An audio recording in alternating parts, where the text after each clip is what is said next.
Meanwhile, at the Medicine King sect, a conversation was taking place in the Deputy Sect Master's room. Deputy Sect Master, you called for me. It's just the two of us, so just speak freely, Wajong. The Deputy Sect Master of the Medicine King sect, Yong Wan, read Hugong's letter and said to Wajong, the young master of the Celestial Library has sent a letter here, saying that he will arrive in 2 days. The Chief of External Affairs of the Medicine King sect, Wajong, revealed a confused expression. The Celestial Library, he's coming sooner than I thought. If that's the case, things will be a bit tricky. What are you planning to do? Yong Wan calmly replied, just the power of the Orchid Flower Library is enough to solve this difficult problem. However, we can't let the Celestial Library enter our sect right now. If the young Master Mook of the Orchid Flower Library knows, it won't be a pretty sight. The Medicine King sect currently possesses the toxic yang insect, but to obtain it, they need the young Master of the Celestial Library's help. It's nothing more than solving a difficult problem, accurately deciphering a coded message.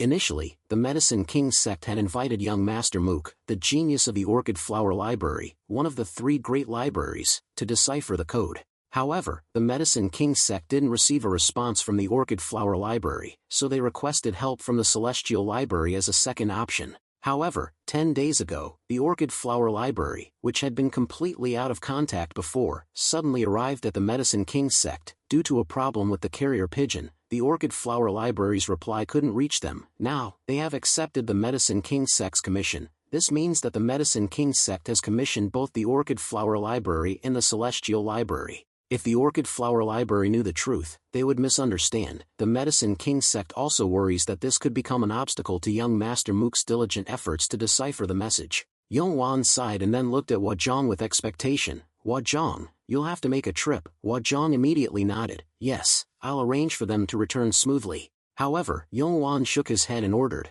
no, make them wait outside. Wajong asked back in confusion, yes, why must we do that? Yong Wan pondered for a moment and replied, while I hope young Master Mook will be finished, we don't know what might happen. Wajong said nervously, it doesn't seem easy to tie down the young Master of the Celestial Library. Yong Wan replied, we must make it easy, look at this. Then, Wan gave Wajong a letter. It was from the young Master of the Celestial Library. The letter said, it is I, the young Master of the Celestial Library. I am about to arrive in Changchun County. Prepare to welcome me. Yong Wan began to plan. As you can see, he's someone who doesn't follow etiquette, so if we overwhelm him with momentum, it will be easy to handle. Bringing Hyung AK Geometry and Dan Han Su will be enough of a threat. Wajong finished reading the letter and then put on a disappointed expression. Yes, I understand. As Wajong prepared to leave, Yong Wan called him back. Oh, right, what about those guys? Wajong immediately understood and said, if you're talking about those kids, they're under confinement and staying obediently in the prepared location.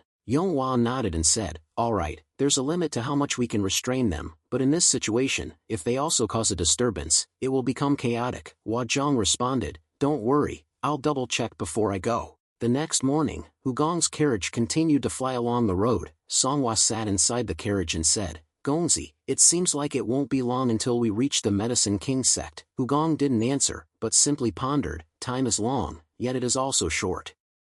But if I get the toxic yang insect from the Medicine King sect, then I'll finally achieve the 3 evils. However, setting the condition of having me come in person is a bit time-consuming. If they intentionally assigned me, they probably would have given me a problem I could solve as a condition. Now that I don't have the Qianchuang squad, let's enjoy this moment of peace. Hugong happily smiled as he leaned back in his seat. Suddenly, someone stopped the carriage with a shout, please stop. The carriage slammed on its brakes, making the people inside uneasy. Hugong was invited to a guest house located on the edge of a forest. Tomorrow, we'll be there, but I didn't expect the Medicine King sect to be ready to welcome us already. Wajong laughed loudly, but his tone was full of sarcasm. Haha, the young Master of the Celestial Library is called, so naturally we must come. What is the Medicine King sect that they dare disobey? Hugong pondered in confusion. Did I ask them to welcome me? He then gave a forced smile and replied, I didn't request a welcome, but, Wajong immediately cut Hugong off. So the content in the letter about preparing to welcome you was a joke, right? Hugong's face turned pale, and he tried to explain, it seems my subordinates made a mistake. I apologize for my carelessness in not reviewing it carefully. Songhua quickly waved her hands to deny responsibility, even though she was the one who wrote the letter. However, Hugong's explanation in Huazhang's eyes was nothing more than a clumsy, shameless excuse that words could not describe. His expression was bright, his words and actions were decent, yet his words were strange. In this world, what kind of subordinate would write a letter without permission from their master? This subordinate didn't look like that either. Moreover, even when he saw Hyung AK Geometry and Dan Han Su, he didn't shrink back. Could it be him? Was he despising the Medicine King sect? In that moment, Huazhang's eyes clearly showed hostility towards Hugong. However, Huazhang quickly calmed down and thought again. He must have believed in his own strength to be so arrogant. In the end, Huazhang lowered his voice and said softly, "The reason I personally received you is partly because of the letter and partly to ask for your understanding." Huazhang said with a fake smile to Hugong, "Though I would like to take you there immediately, my family is currently in the middle of internal arrangements, so I have no choice but to ask you to wait outside for about 5 days. Of course, if the situation improves within that time, I will take you there immediately." Hugong immediately saw the problem in Huazhang's way of speaking. "Oh, look, his tone sounds like he needs understanding, but he doesn't act like someone who is begging for my understanding." Hugong's sharp eyes made a judgment. In the letter that the Medicine King sect sent, there was a clause stating that the Great Master of the Sky Passage Treasury must personally visit. This meant that there was a difficult problem and they needed the brain of the Great Master of the Sky Passage Treasury. But instead of talking about hospitality, he stretched out the time and acted so leisurely. This meant someone else had already come in his place. Hugong sneered when he saw through the Medicine King sect's intentions. "Even though I don't care how many people they call, if the people who came before me have solved the difficult problem, then the poisonous yangworm will become distant from me. If that's the case, I can't just sit still." The corners of Hugong's mouth curled up even deeper. "Do they dare to overpower me with their strength? I can only show them the difference in power." Hugong secretly smiled smugly. Just then, they had also returned. In the next second, a commotion came from outside the guest house. "Now I must cut your throat. How much money did it cost to get this appearance? That woman from the brothel is truly a wicked person with that smiling face." Huazhang mumbled in surprise. "It's so noisy outside." Miao Bing chuckled and calmed down the angry men. "Calm down. If you look at it from a new perspective, embroidery in pink is also suitable." The double stars of Mount Wushan immediately retorted, "We thought carefully before saying that." Huazhang, inside, heard the commotion getting louder and grumbled, "Who are these people who are making so much noise? If the young master feels uncomfortable, I will drag those fearless bastards out and teach them a lesson." At this moment, the noisy group had entered the guest house. The pink embroidered character, anyone who sees it will think it is a woman, truly a frightening woman. They walked and talked incessantly. "Look at our dazzling gold. From now on, money and fortune will pour in, right, beggar? Think about it. If just one character could bring about a life of great fortune, then dogs and cows would have all been embroidered in gold." Huazhang was immediately stunned. What? They're beggars? Why is that unmarried woman with a bunch of beggars?" The double stars of Mount Wushan was still angrily shouting, "We said it should be embroidered with the color of blood. It should have the color of fresh blood in the character. Why is it pink?" The two guards of the Medicine King sect were shocked when they saw the double stars of Mount Wushan. "Senior, the double stars of Mount Wushan, why are they here?" The three demon-subduing gorges also appeared with a silly laugh. "These guys, stop joking around. Look at how embarrassed the double stars of Mount Wushan is. Thankfully our color is quite nice." The two guards of the Medicine King sect were even more shocked. "They're the three demon-subduing gorges. Aren't they the Hangma Tam Lone, who were originally bloodthirsty maniacs? But they're afraid of being cornered and becoming the common enemy of Murim, so even though they wear disguises and kill people, they only kill the worthless ones." Immediately after, their shock reached its peak as they saw the figure of Chiak-ja, who was peeking at the end. "Wait, Jim Chiak Sr. Why is Senior Jim Chiak with these guys?" At that moment, even Huazhang couldn't believe his eyes and stood up. Huazhang's face turned pale in worry. Senior Jim Chiak is someone whose martial arts ability is close to the level of an elder of the 9 major sects. Recently heard that they had an argument about age, and also has some affinity with Medicine King. I must quickly come over and say hello. Before Huazhang could even stand up to greet him, Hugong roared, "Hey, over there, be quiet." Seeing Hugong glaring rudely at the group who had just entered, Huazhang secretly grumbled, "This scribe dares to be so disrespectful. From the moment he wrote that letter and sent it, I should have realized what kind of person he is. Doesn't he know who they are?" Huazhang looked in confusion towards the group who had fallen silent after Hugong's yell. Huazhang used inner voice transmission to remind Hugong, "Young master, please be careful with your words."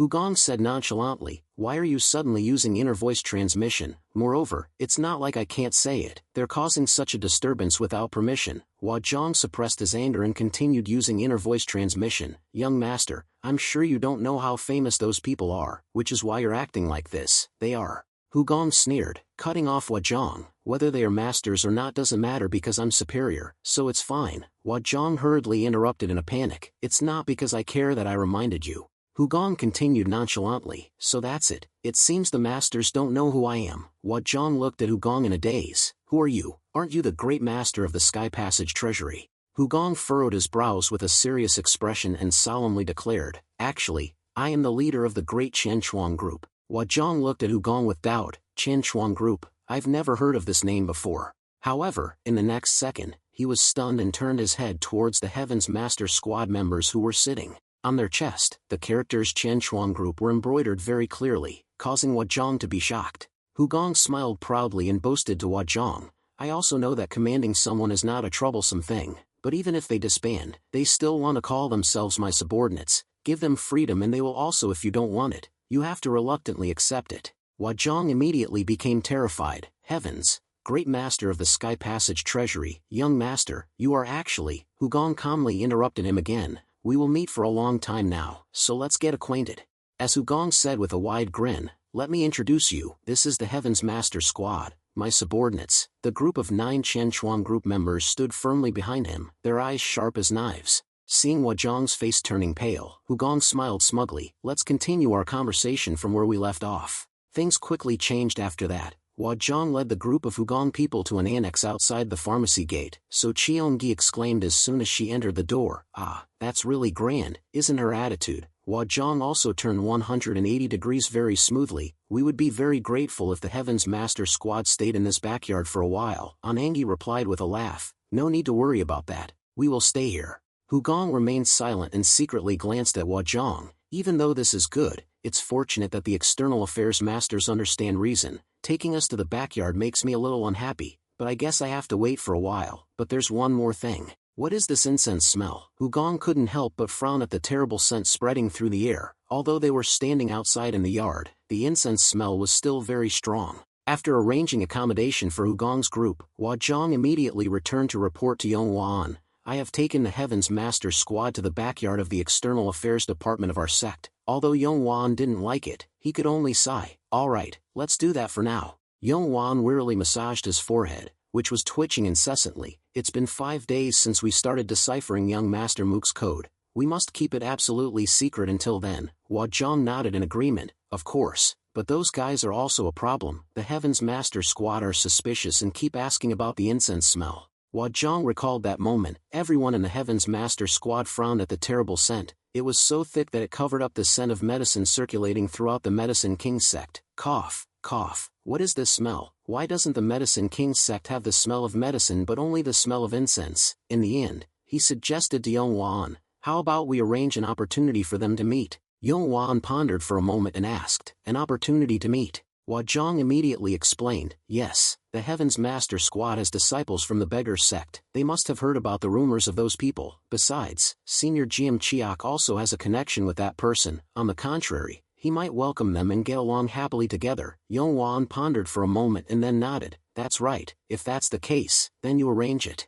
Afterwards, Hua Zhang quickly left and went to a place near where the Heaven's Master Squad was staying. This place was on top of the mountain, while the Heaven's Master Squad's accommodation was at the foot of the mountain. It took Hua Zhang a lot of effort to climb up there. Inside the accommodation of the mysterious group, it was also shrouded in smoke and shadows. A cold voice rang out, what news? A group of people wearing black clothes stared intently at Hua Zhang while the leader continued to speak in a firm voice. Do you have any news you need to tell us? The man continued to question in a cold voice. Could it be that he has come here, or did you hear the news that he is still alive? Hua Zhang explained in confusion. No, it's that the great master of the Sky Passage Treasury and his subordinates, the Heaven's Master Squad, have arrived at our sect. Please be polite to them. Hua Zhang's eyes showed clear anxiety. The Qian Chuang members cooperating is just a formality, and there are those who are not kind. You could be in danger. The leading man immediately reached out towards the giant broadsword leaning against the wall and said in a harsh tone, Foreign Affairs Master, have you forgotten who we are? They are the ones who should be careful.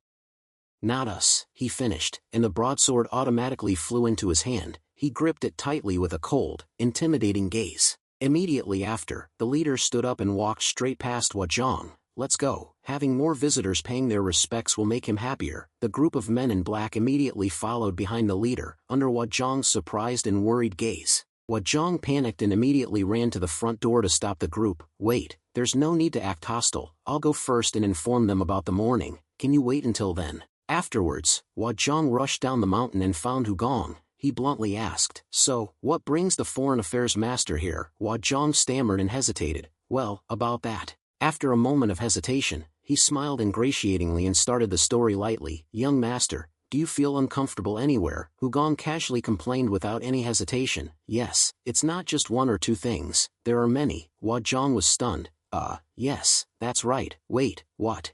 Hugong grumbled. "The master said this place was specially arranged, but it's no different than a place of exile surrounded by mountains." Wajong awkwardly laughed. "Haha, you call it exile? Young master, this place is only for guests, but if you say so, then you must be unhappy, as I mentioned before, because our sect is currently arranging internal matters." "So?" Hugong immediately questioned him. "I haven't heard an answer to the question of what that is and when it will be finished." Wajong apologetically smiled. "I can only apologize, but I can't disclose this matter." In his heart, he was worried. Now is not the time to clarify the issue. Manhwa Library and Tianhua Treasury, these two places should not know each other's existence. Right at that moment, Chiakja suddenly burst out from behind Hugong and yelled at Wajong, "You bastard!" The senior's curse immediately terrified him. Chiakja criticized Wajong. "Where did you learn your etiquette?" The guild master asked a question. "You should answer to the point, shouldn't you?" At this point, the Hangma Three Harmonies and Wushan Twin Heroes also join in. "Older brother, the guild master of the prestigious Qianchuan Guild has asked, and you, the foreign affairs master, dare not reply." Unbelievable. How dare the Medicine King sect scorn us in this way? Anyone seeing this will surely think it's the top sect of the world.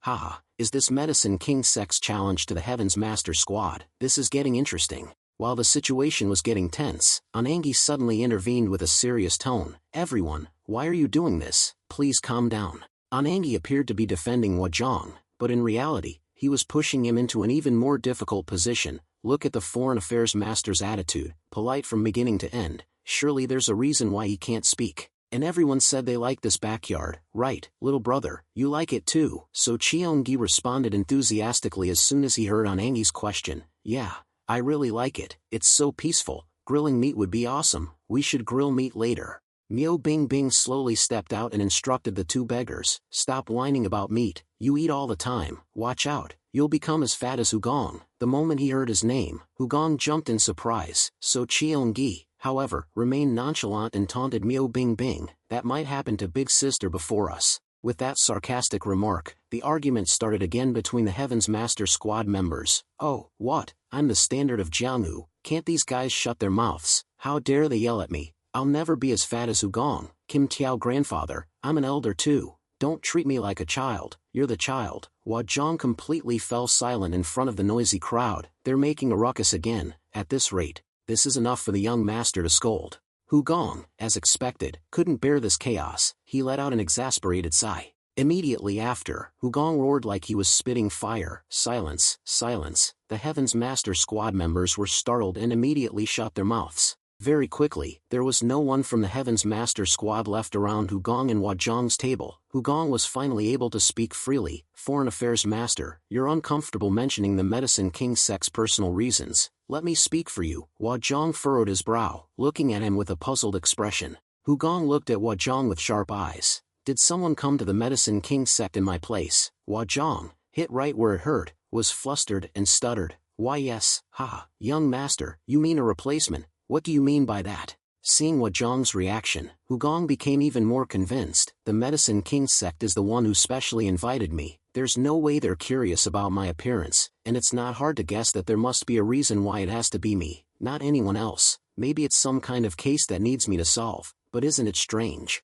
The Foreign Affairs Master greeted us and then told us to stay outside, trying to stall for time and hiding the reason. Then they brought us to this backyard, like an island separated from the outside world." Every word Hugong said hit the nail on the head, making Wajong increasingly terrified. Finally, he directly asked Wajong, "It seems like I'm someone's contingency plan. what do you think, Foreign Affairs Master? Hua Zhang felt like he was falling into a bottomless pit upon hearing the question. Hua Zhang was stunned and pondered. He couldn't believe that he would break the situation directly like this. He spoke as if he had seen the inside situation with his own eyes. At this point, even if he tried to justify himself, it would only make things more embarrassing. Hua Zhang cautiously looked at Hu Gong, who was clicking his tongue and shaking his head with a disappointed look. Moreover, judging by his attitude, it was as if he would immediately stand up if he said a single wrong word.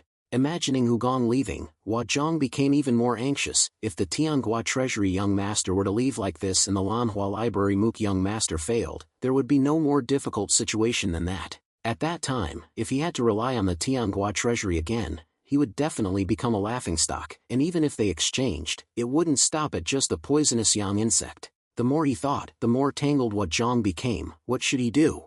After a moment of careful thought, Hua Zhang finally reluctantly spoke. If you ask why things are like this, then. After a while, not only Hu Gong but also the entire Qianchuan guild understood the issue. However, their reactions were quite calm. Anangi clicked his tongue and said, "You're just rambling. You're anxious because you're afraid of being entrusted with two things. What's the big deal?" Chiakja cleared his throat and pondered. "So you're worried about this trivial matter." The Hangma three harmonies were slightly agitated but not overly aggressive. "You're afraid that the prestigious guild master of the Heavens Master Squad won't understand the situation, right?" Miao Bing Bing, however, showed compassion. "Please don't scold him so harshly. From the Medicine King sect's perspective, they have been so worried. It's all the fault of the carrier pigeon not flying to its destination." Seeing this, Hua Zhang dared to breathe a sigh of relief. Thank goodness, compared to the Heavens Master Squad's usual actions, their reaction wasn't that drastic. They even listened to my explanation. Hu Gong said calmly, "First, I apologize on behalf of the Heavens Master Squad for their rudeness. I will pay special attention to the Heavens Master Squad's words and actions."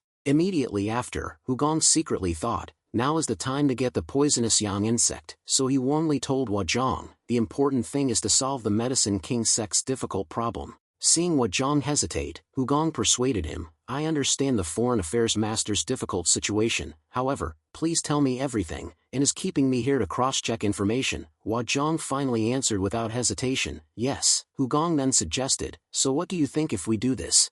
Hu Gong explained with a beaming smile, "The reason for me to wait is gone, so let's not waste any more time. Give me a chance to look through the documents. No one knows that I and the Heavens Master Squad are in your sect, and there won't be a situation where the Lanhua Library discovers our existence." Hua Zhang was stunned and opened his eyes wide upon receiving Hu Gong's suggestion. He couldn't believe that a person who spoke so rudely in the letter could actually understand and sympathize with the Medicine King sect. After a few seconds of bewilderment, Hua Zhang quickly bowed before Hu Gong. "Thank you for your deep concern, young master."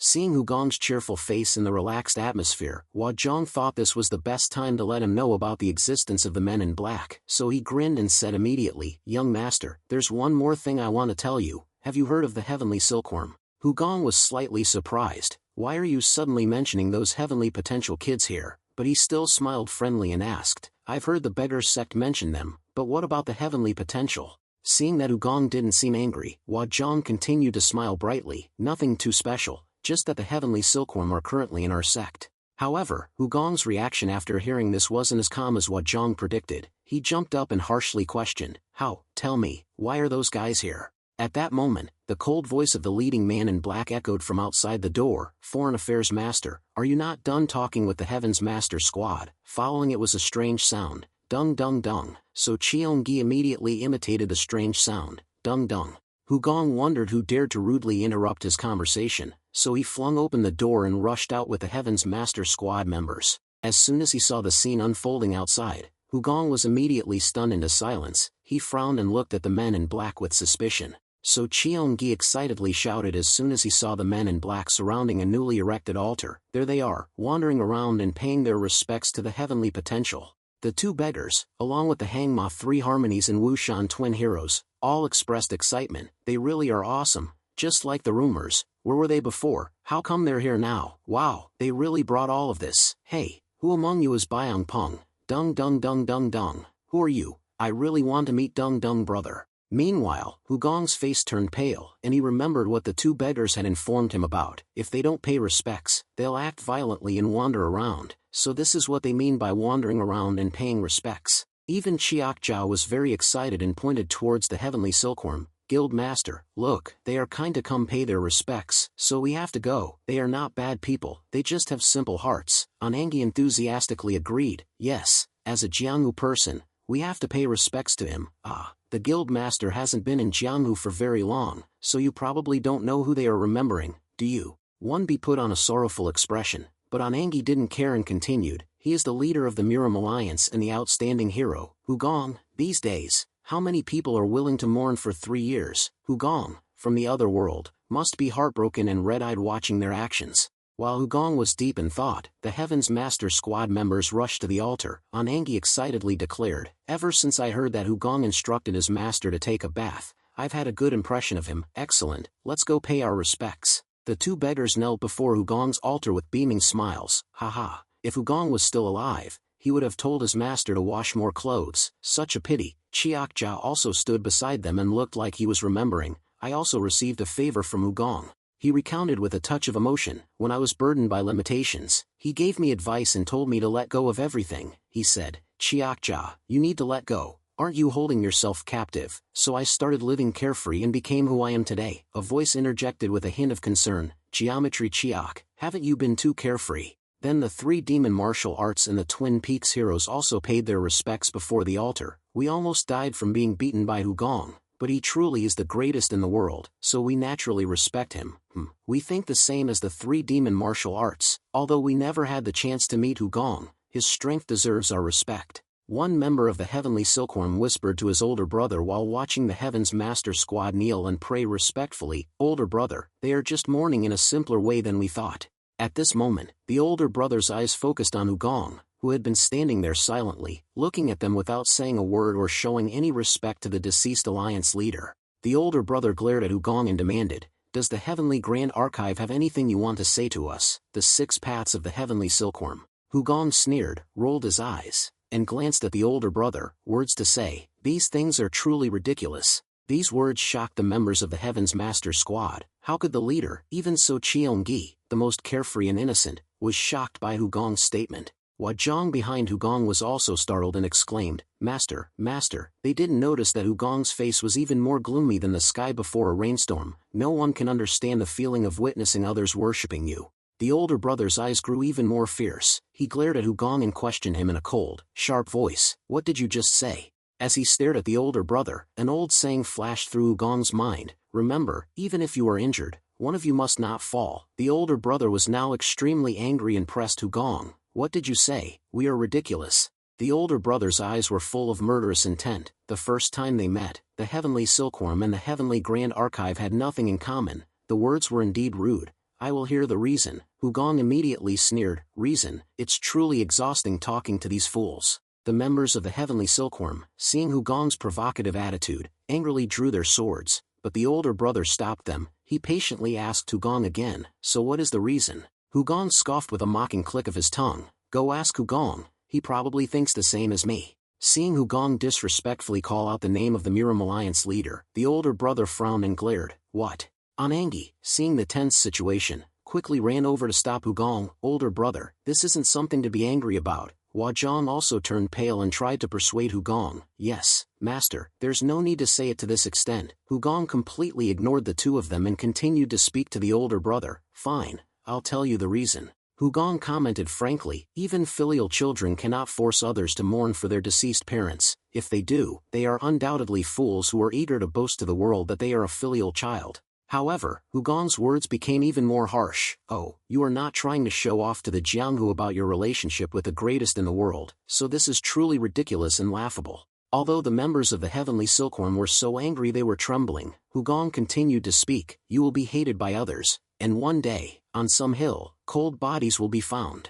As Hugong finished his words, a member of the Heavenly Silkworm, unable to control his anger, jumped up, brandishing his sword high. A loud shout erupted, dung dung. The moment he saw the Heavenly Silkworm's man charge forward to attack, Anangi, standing beside Hugong, immediately reacted, gathering energy in his palm and shouting to intimidate the opponent, disrespectful. When the Heavenly Silkworm's man jumped in front of Hugong, Anangi didn't hesitate, he struck with a palm, sending the man flying back. He hadn't even gotten within 5 meters of Hugong. However, the Heavenly Silkworm member's skills were not bad. Although he was knocked back, he was still able to land on his feet without any injuries. After the Heavenly Silkworm member was pushed back, the Heaven's Master Squad quickly gathered around Hugong and raised their weapons threateningly. Their attitude towards the Heavenly Silkworm had completely changed. The three demon martial arts warned the Heavenly Silkworm, "Listen carefully, whether you are the Heavenly Silkworm ancestor or whatever, we will only say this once. If you dare to point your sword at the Qianchuang leader again, we will wipe you out today." The Twin Peaks heroes also joined in the threats, cracking their knuckles. "Ka. Three demon martial arts, why wait for them to repeat it? Just kill them here now and get it over with." The three demon martial arts chuckled in response. "Is that so? The leader seems to like them, so it's a little awkward." The Twin Peaks heroes laughed again. "Yeah, right." Meanwhile, one of them said to the older brother, "Older brother, I don't think this can be solved by talking." Although the older brother was very angry, he didn't seem to intend to attack Hugong and the Heaven's Master Squad. The two sides just stared at each other for a long time without any movement. Finally, the older brother had to yield to Hugong's unwavering gaze and the strength of those in the Heaven's Master Squad. He didn't want his younger siblings to get hurt, so he immediately turned and left. Returning, his younger siblings immediately protested, "Older brother, dung." However, the older brother resolutely walked on, and his younger siblings quickly followed. Hugong watched the 6 paths of the Heavenly Silkworm with a thoughtful and worried expression. Later, while having lunch with grilled meat, Miao Bingbing heard about Hugong's reaction and was completely surprised. But what did he mean by that? One of the three demon martial arts guessed. "The way the leader spoke seems to indicate that he values the Heavenly Silkworm." Right after answering Miao Bingbing, the three demon martial arts mocked her. "Probably, even the Qianchuang advisor doesn't know." "How would I know?" Miao Bingbing, hearing this, glared at him angrily. "Are you mocking me now?" The three demon martial arts laughed even louder. "Haha, you realize that so quickly." Miao Bingbing was so annoyed but couldn't argue. Anangi then interrupted and explained to her, "Advisor, don't you understand? It's because the leader is worried about them." Miao Bingbing was even more surprised. "He is worried." Anangi nodded in confirmation. Even when facing the Seomun family head, the leader was still calm, but today it was like he wanted to swallow the Heavenly Silkworm whole. Miao Bingbing aggressively questioned, "That's why I asked why he is worried, this beggar." Anangi casually chewed a piece of meat before answering, "It's because he's afraid they will die." Anangi smiled gently, but his words felt heavy, "Afraid that the 6 paths of the Heavenly Silkworm will die. If they keep spreading themselves like this, they will die." Miao Bingbing continued to stare blankly at Anangi, not understanding, so Cheongi had to remind her, "Big sister, have you forgotten where we are?" Seeing that Miao Bingbing still didn't understand, so Cheongi continued, "We are people of the Jianghu." Chiakja, who had been silent, finally spoke calmly. "In the Jianghu, there are many cases where small arguments have turned into feuds." The Twin Peaks heroes added seriously, "Yes, although we didn't have a connection with Hugong, we felt sympathy for him, so we came to mourn without any objections. But one day, there will be disputes because of the Heavenly Silkworm's actions, and the outcome will not be good." Right after that, one of the three demon martial arts chuckled. "Well, that's it. Most people don't have any patience when thinking about the Heavenly Silkworm. If they keep wandering around and forcing condolences, even if the Heavenly Silkworm ancestor is a master behind them, they will still encounter those who fear nothing." Anangi clicked his tongue, explaining the rest. The reality of the Jianghu is something the 6 paths of the Heavenly Silkworm must know. The older brother ignored that and helped them recognize that reality. Now Miao Bingbing understood Hugong's thoughts. She looked up at his room with respect.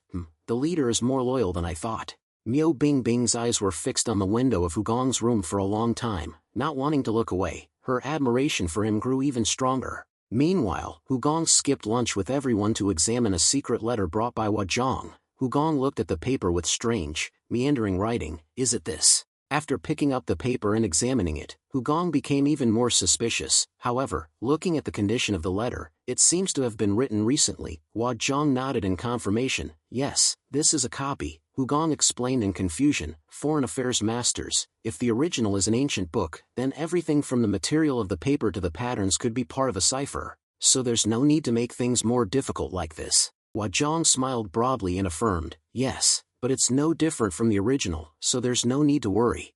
Hugong was even more puzzled. Why was he so confident? But he could only reluctantly reply, "I understand, let me see then." Hugong stared at the secret letter. Finally, he had to use his brilliant mind. "Let's see, is it ancient writing?" With Hang's brain and knowledge, he should be able to easily decipher this ancient language. Then Hugong thought for a long time. He concentrated from when the sun was at its peak until the evening shadows fell through the golden windows. The room was completely silent, only a tense silence. Zhang finished his tea, but Gong's cup remained untouched as he was deeply engrossed in pondering the strange writings. Zhang watched Gong's intense concentration with a mixture of anticipation and anxiety. He was eager to know the outcome but hesitated to interrupt Gong's train of thought, fearing he might be disruptive. Zhang finally lost his patience and asked, "Master Gong, what have you found? Have you deciphered it?" Gong remained silent, his eyes fixed on the secret letter, before replying in a serious tone, "Please stay quiet." In that moment, Zhang's eyes lit up as if he had found a glimmer of hope. "Is he so focused that he's being hindered by me? Could it be?"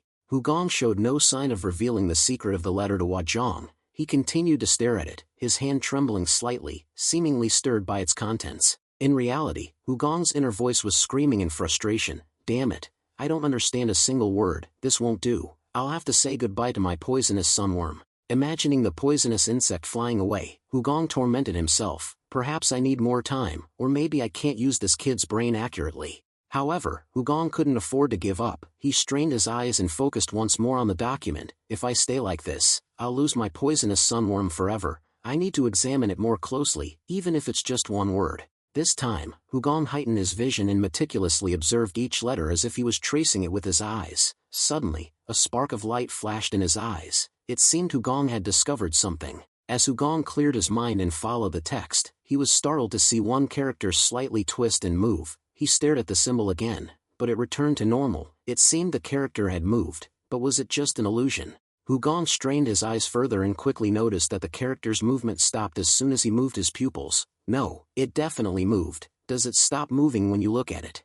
Gong immediately decided to stop focusing. He relaxed his mind, and instead of concentrating on individual letters, he vaguely glanced at the entire scroll. "Let's see what happens if I stop looking at it." Soon after, unexpected events began to unfold. The letters came to life, wriggling and moving like earthworms. At first, their movement was subtle and barely noticeable. Then, the letters writhed and crawled, or they scattered and disappeared as they crawled, transforming into a swarm of black ants scurrying across the paper. The letters randomly shifted their arrangements, the twisting became more intense, the shapes of the letters broke and transformed, intact letters vanished suddenly, and others flew in to fill the gaps. The transformation of the letters accelerated, the scene was dispersed and created, merged and divided, with no sense of beginning, end, left, or right. Finally, the letters intertwined into a swirling mass, a truly spectacular sight. The rearrangement and analysis of the structure took place entirely in Gong's mind. The current situation was the result of Heng's brain transforming the invisible into the visible. In a flash, all the characters shattered before his eyes,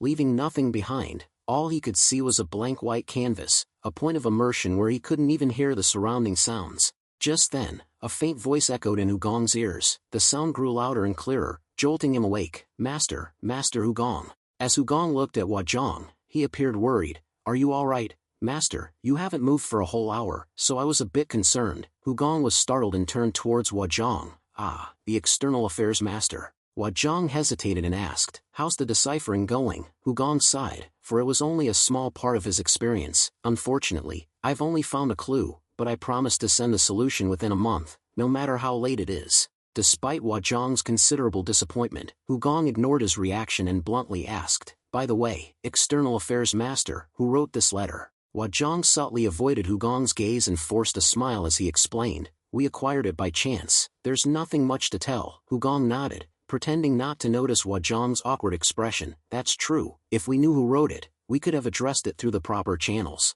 Then, Gong continued his inquiry in a different way. "By the way, there's something else. If permitted, I would like to meet the Medicine King Sect Master and convey my regards. Is it possible?" Zhang's expression became even more awkward.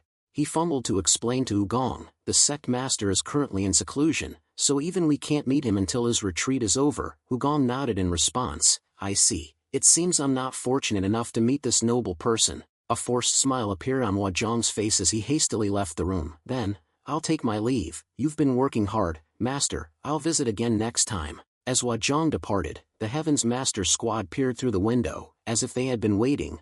Gong's face clearly showed his skepticism about Zhang's previous statements. When Gong stood up and left the table, the Heaven's Master squad rushed forward, scrambling to grab the letter. They started arguing among themselves. This letter records the treasures of the Medicine King sect. It's definitely a treasure, analyze it quickly. There was a considerable commotion, but Hugong remained indifferent. He stared out the window with a skeptical gaze. It's ridiculous, the Medicine King sect master is in seclusion. Hugong actually realized that the author of the coded letter was none other than the Medicine King sect master, who was in seclusion. Therefore, everything what Zhang said was a complete lie. While the Heavens Master squad left the room with the secret letter, Hugong sat alone, pondering the content he had deciphered from the letter. It was difficult to find a moment of peace, but Hugong immediately focused his thoughts while recalling the content of the secret letter. I, the Medicine King sect master, reveal my heart. Listen, world. While everyone knows the golden elixir is my life's masterpiece, the truth is different. The greatest masterpiece of my life, the greatest treasure of my existence, is not the golden elixir.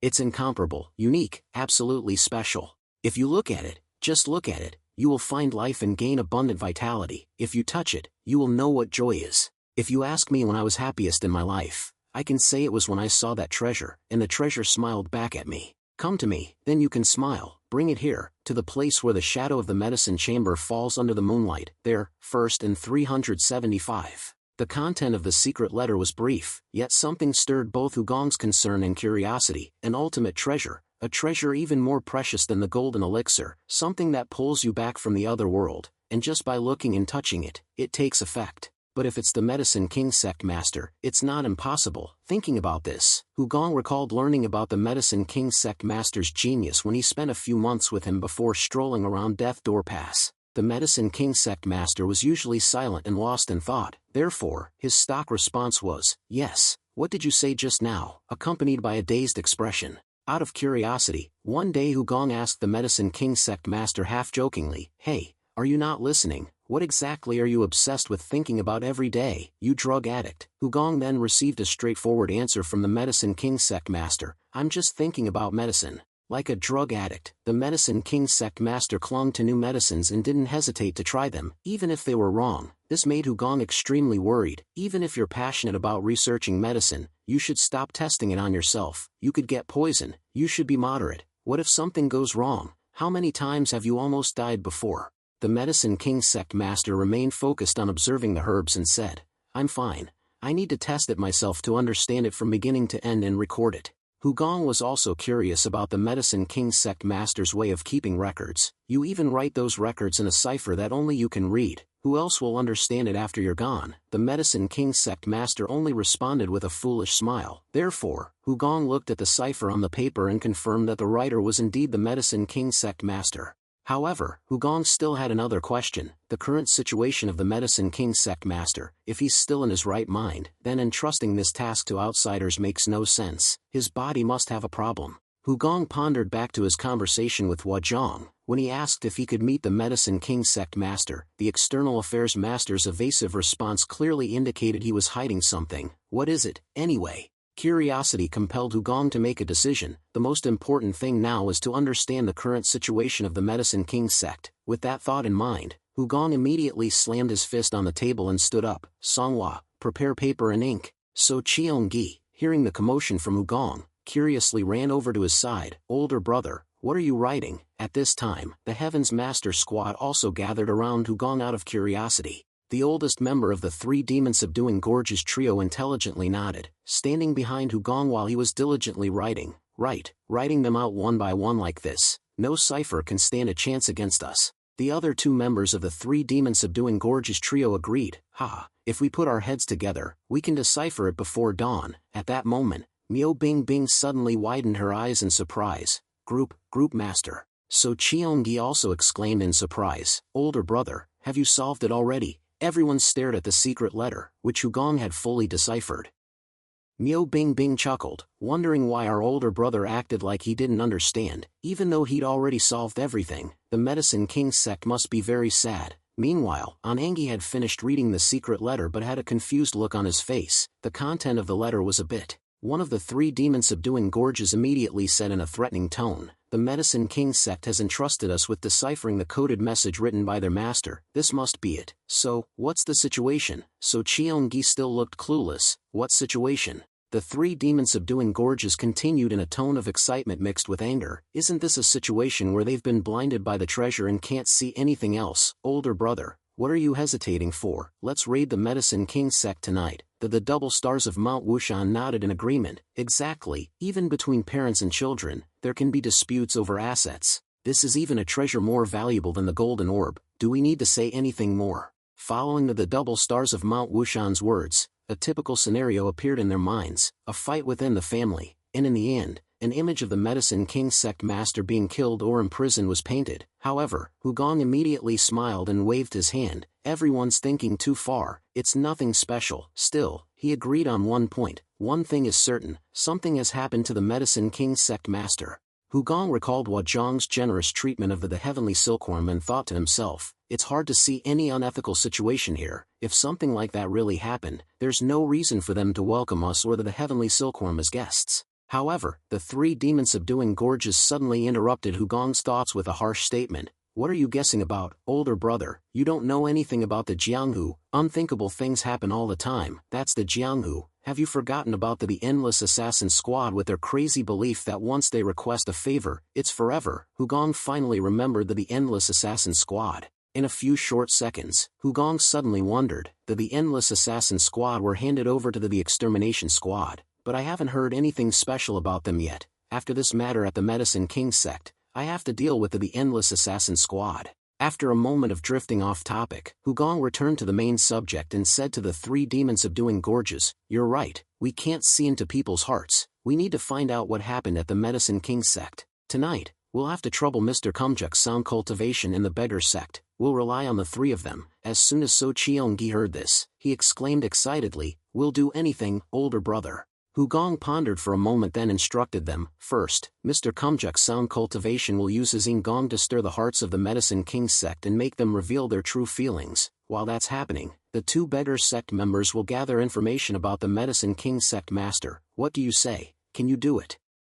Both Anangi and So Cheongi readily declared, of course, for the beggar sect, nothing is impossible. Chiakja also enthusiastically said, naturally, when do we start? Chiakja was so excited that he immediately put the flute to his lips, ready to play right there. I can perform right now. Hugong was startled and hurriedly tried to stop him, but it was too late. Wait. The moment the melodious sound of the flute echoed, stirring everyone's hearts, the melody awakened joy, anger, and sadness, creating a feeling of both boredom and excitement. Everyone's mood was quickly affected. First, So Cheongi and Anangi started crying uncontrollably. I miss my mother. What's this? Why are my eyes sweating? Hugong couldn't help but worry about them carrying out their task. These pitiful guys. Hugong clicked his tongue internally. Well, looking at these guys, Chiakja's ingong will definitely work on the Medicine King sect. He then waved the two beggars closer. Unongi, So Cheongi, come here for a moment. As the two beggars approached, Hugong pressed on a few acupoints on their backs and necks. Soon, their eyes widened and their tears stopped flowing immediately. Their consciousness became clear and their emotions began to be controlled, while their hearing remained intact. The two beggars looked at Hugong in astonishment. The tears have stopped. These are the heavenly hands that were once shown in the Seomon family. I thought I was deaf, but now I can hear clearly. The three demon-subduing gorges in the double stars of Mount Wushan, observing from behind, also narrowed their eyes in surprise. We thought there was no way to stop the ingong, but he just solved it by pressing acupoints. Moreover, the head of the group himself wasn't affected by the ingong. We also know about acupoints, but it's that effective. Could it be that the head of the group is? As the two beggars kept nagging Hugong to teach them, he just glanced at Miao Bingbing and said, it only lasts about 30 minutes, so, come back before then, unless you want to end up looking like that. Miao Bingbing was lying flat on the ground, groaning, mother, father, Garyon. The two beggars nodded repeatedly, got it, got it. Then, Hugong saw them to the door, not forgetting to remind them, don't do anything stupid, focus on moving. Besides the coordinates of the coded message, gather as much information as possible about the Medicine King sect members at night. The two beggars cheerfully declared, head of the group, we are the beggar sect. Whether it's day or night, we're experts at gathering information. Don't worry, older brother, we'll go quickly and come back. As soon as they finished speaking, the two beggars, along with Chiakja, rushed into the forest like arrows. They moved so fast that only their after-images flashed past Hugong's eyes. After the three of them left, the three demon-subduing gorges approached Hugong with curious expressions. Head of the group, I have a question. Hugong immediately turned to face them. What is it? The three demon-subduing gorges chuckled, half joking and half serious. Hey, Could it be that in your previous life, you were the leader of the Miram Alliance? Behind them, the double stars of Mount Wushan were also laughing merrily at this audacious idea. Although the three demon subduing gorges was laughing, his tone was sharp, as if he could stab someone with a knife at any moment, and the sudden question, even if it was meant as a joke, startled Hugong. Previous life. The three demon subduing gorges immediately explained his speculation. Not long ago, the head of the group was still an educated scribe. How could he be so adept at utilizing the Heaven's Master Squad's capabilities? He understands Mr. Kumjuk's sound cultivation's Gong and the beggar sect's talents, and what was that acupuncture thing just now? Hugong didn't want to talk about this topic, so he quickly left the room, but the three demon subduing gorges continued to chuckle and tease him. Head of the group, why don't you answer and just leave? This isn't fun. Sure enough, you were the leader of the Miram Alliance in your previous life, weren't you? Hugong was startled and stopped in his tracks when he was called out a second time. He contemplated silently while looking at the setting sun that was coloring the forest red. Finally, Hugong figured it out. He gently nodded with a sigh, as if preparing to confess the truth to everyone. Immediately, Hugong turned to face the three demon-subduing gorges and the double stars of Mount Wushan with a subtle smile and casually gave a short answer, "It's this life." As Hugong strode away, the three demon-subduing gorges showed various expressions. Some were stunned, only blinking their eyes, while others burst into laughter. Ha! Oh, our head of the group actually admitted it. Ha ha! Nonsense is truly the answer to nonsense. Night quickly fell as the two beggars and Chiakja arrived at the main building of the Medicine King sect. Chiakja stood not far from the main building and began to put the flute to his lips. The melody spread throughout the night towards the main hall of the Medicine King sect, a sorrowful and melancholy tune. Meanwhile, the two beggars were jumping around, exploring the buildings. After a while, So Cheongi said seriously to Anangi, "Brother, perhaps the treasure is in the library." Seeing Anangi's confused look, So Cheongi explained his reasoning. The roof of the medicine room and the shadow of the eaves are shaped like an arrow, and the only thing in that direction is the library. Could the treasure be a book? But that's the only thing in that direction. Could the treasure be a book? So Cheongi pondered, thinking about what could be hidden in the library, but he couldn't come up with any clues. They then moved to a high rooftop overlooking a smaller house, but with many guards and guards. So Cheongi whispered to Anangi, "Moreover, it seems like the Medicine King sect master is staying in the secluded hall, and it seems like he's not in seclusion." After the two beggars reported back to Hugong, the double stars of Mount Wushan curiously asked, "If he's not in seclusion, then what is he doing?" Miao Bingbing was eager to know as well, and he snapped, "Tell us clearly, you guys." Only Hugong seemed to recall something. Secluded hall, is it like? Anangi scratched his head hesitantly. It seems like the Medicine King sect master is not in good health. The double stars of Mount Wushan gasped as soon as they heard this. Older brother, he must have been tortured to decipher the code or forced to reveal the location of the treasure. However, Anangi immediately shook his head, negating that theory. No, it's not that his body is not well, but I guess you could say that too. Finally, Anangi's vague and half-hearted way of speaking frustrated Hugong. He clicked his tongue and grumbled, "You said the sect master is not in good health. What does that mean? Explain it more clearly." Anangi replied nervously and hesitantly, "That, it seems like the Medicine King sect master's mind is not in good shape. They say his spirit is unstable, he doesn't recognize anyone, and he doesn't even recognize himself." The Medicine King sect master's condition was a shock beyond Hugong's imagination. As a former friend, he was naturally the most shocked to learn about the sect master's condition. While Hugong's mind was reeling, the double stars of Mount Wushan was also surprised and pressed on Anangi. "His spirit is chaotic. Why? What's the reason?" Anangi clicked his tongue and answered, "It's a side effect of the medicine." Miao Bingbing exclaimed in astonishment, "Medicine?" Everyone was focused on the discussion with shocked voices. A medicine king who was poisoned. How pathetic. Yes, if you say it this way, then Poison King would also be poisoned to death. Who would believe this? Only Hugong remained silent and was so stunned that he couldn't even stand. Hugong slumped into a chair with a heavy heart. At this point, everyone turned to him for his opinion. Noticing his dreadful expression, "Head of the group, what do we do next?" The three demon-subduing gorges anxiously asked Hugong. "Head of the group, your face doesn't look good." Hugong quickly made an excuse. "Well, I've also experienced mental decline, so I know what kind of difficult time those people at the Medicine King sect have been through." After regaining his composure, Hugong carefully instructed the Heaven's Master Squad. "First, everyone don't let it show on the outside. Just act as usual." Chiakja, representing the group, nodded in agreement. "We understand." Seeing Hugong's troubled mood, the Heaven's Master Squad didn't make as much noise as usual. They proactively left the room and left Hugong alone to clear his mind, with countless concerns swirling in his head. Hugong sat silently in a daze for a long time in the room, without any further movement. The more he thought about it, the more heartbroken and worried he felt for the Medicine King sect master, this drug addict. He's already been testing drugs on himself. This outcome was bound to happen eventually, if it were an internal conflict within the Medicine King sect, as the Heaven's Master Squad said. I would be easier to help him. Finally, Hugong ended his hazy thoughts with a beautiful memory of the Medicine King sect leader and sighed. Young AK, what should I do with you? Going back a bit earlier, in the darkness that enveloped the Medicine King Valley and the entire house where the heavenly silkworm was staying, Chiak-ja's melodious flute echoed from room to room, breaking the silence. The mournful flute stirred deep emotions in the heart of one of the heavenly silkworm's boys, who had previously attacked Hugong, making him unable to sleep and tossing and turning all night. The more mournful the flute sounded, the more restless the boy became. He was completely immersed in chaotic emotions, his eyes wide open, staring at the ceiling.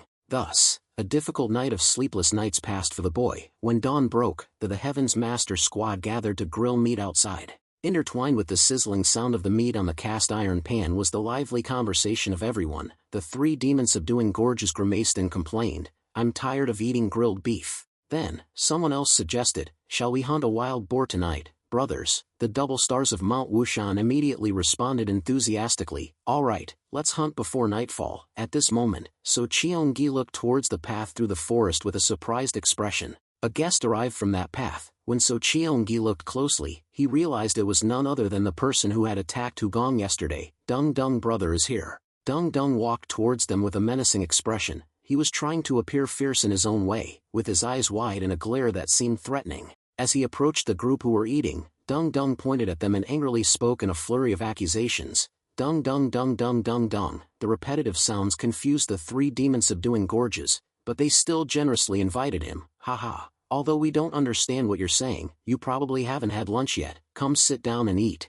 The double stars of Mount Wushan also frowned in confusion, looking at Dung Dung. "What is that little brat mumbling about? Does anyone here know sign language?" Dung Dung was angry but helpless with these people. After a moment of thought, the boy came up with another idea. Instead of trying to speak, Dung Dung sat down and wrote on the ground, with everyone looking at him curiously. Dung Dung wrote, "Where's your leader?" Anangi frowned suspiciously. "What are you looking for the young master for?" The three demon-subduing gorges continued to invite him. "Come on, our leader is busy. Sit down and eat something." Dung Dung wrote angrily, "That flute music last night was yours, right? It made me toss and turn all night, thinking about what happened yesterday. I'm so uncomfortable that I have to come here to end this situation." Chiak-ja, seeing the problem stemmed from him, immediately forced a smile and ignored Dung Dung. The double stars of Mount Wushan pretended to be scared. "Oh, I'm so scared, so scared. What are you going to do, kill us all?" The three demon-subduing gorges also chimed in to tease Dung Dung. "You couldn't sleep because of that, then why don't you catch up on your sleep today?" So Cheongi sighed,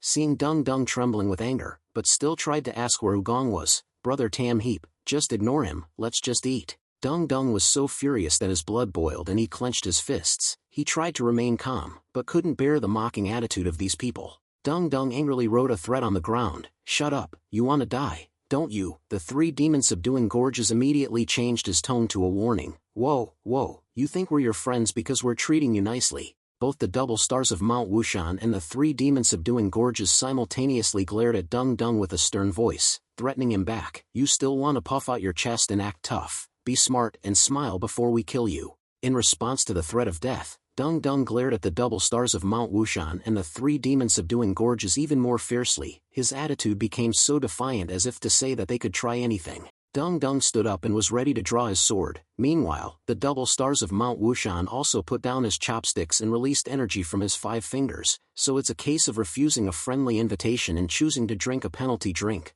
Finally, the double stars of Mount Wushan raised his hand and unleashed his inner energy. At the same time, Dung Dung grabbed the crescent-shaped sword at his waist. Just then, Hugong appeared and shouted, "Stop!" The powerful sound echoed in both their ears. Dung Dung had drawn his crescent-shaped sword but hesitated and stopped, looking at Hugong who was standing at the entrance. The double stars of Mount Wushan also looked at Hugong with narrowed eyes filled with suspicion. "Leader." Somehow, the double stars of Mount Wushan's energy was disrupted, and he was stunned for a moment by Hugong's voice. Though it was only a fleeting moment, it stopped the confrontation between the two sides. After stopping his dizziness, the double stars of Mount Wushan blankly glanced at Dung Dung and wondered, what was that just now? Sound magic? But that kid doesn't seem to be hurt at all. The double stars of Mount Wushan quickly realized that it meant the sound waves weren't spread out but focused on one point. Hugong calmly walked towards them. Calm down. Immediately, he scolded the double stars of Mount Wushan. You have such a big head and you still intend to pick a fight with a child. In his heart, he even cursed the double stars of Mount Wushan. This damn bastard.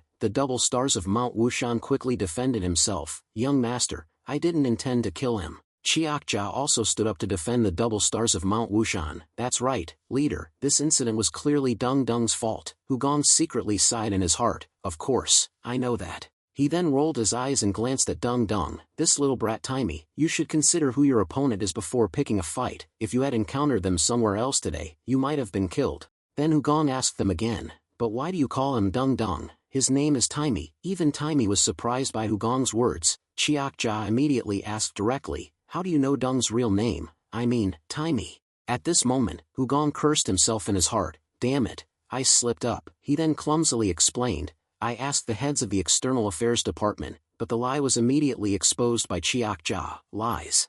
Hugong continued to justify himself, through sound transmission. At that point, Chiakjia finally believed him. After all, they had eavesdropped on the conversation between Hugong and Huazhang the previous day, so there was nothing more logical than sound transmission, and Timey no longer suspected him too much. After stabilizing the situation, Hugong clicked his tongue and told everyone, alright, I'll take care of this, you guys go back to eating. Chiakjia worriedly asked again, are you sure? Hugong firmly nodded, don't worry, I'm the leader. Seeing this, Chiakjia took the double stars of Mount Wushan into the path in the forest. Alright, then we'll take our leave. The double stars of Mount Wushan quickly forgot his previous annoyance and instead complained, too much arguing, now I'm hungry again. When the people from the Heavens Master Squad left, Hugong only glanced at Timey, sensing his gaze. Timey also looked up at Hugong, and they faced each other. Hugong looked at Timey softly, and a smile formed on his lips without him realizing it. A feeling of nostalgia flashed across that smile. Seeing that Timey had grown so much compared to when he met Hugong while he was still the Miram Alliance leader, a sense of longing suddenly surged in Hugong's heart. Nostalgia, the last time I saw this little guy. Following the stream of memories, Hugong recalled the scene when he met Timey, when the boy was probably only 3 or 4 years old and was still being carried on someone's back. Tay-Day, now the Heavenly Silkworm's older brother, was an amazing elder brother from a young age. Even though he was still a teenager, he carried his younger brother every day without a word of complaint. The only time Hugong saw Tay-Day vulnerable was when the children had to leave the Miram Alliance, so we have to part ways. Hugong was flustered by Tay-Day's dejected expression. Little one, don't be sad, we'll see each other again, the Heavenly Silkworm will treat you all the same, don't you trust me? However, no matter how much Hugong tried to comfort him, Tay-Day still hung his head. He then had to pat his chest and promise, alright, then let me make a promise. First, if you come looking for me, I'll accommodate any kind of fight you want. Second, next time we meet, I'll prepare gifts for you all. How about that? Are you happier now? And there was a third promise specifically for Timey. It's been about 15 years since then. Timey in front of Hugong is about 20 years old now. It's strange to think that the boy from back then has now become a young man. It's truly touching. Seeing Timey's current hateful expression, Hugong still smiled gently and made a sign language gesture. I'm sorry about yesterday. I really went a bit overboard. Timey's angry gaze immediately softened, and he even looked a bit surprised. You know sign language.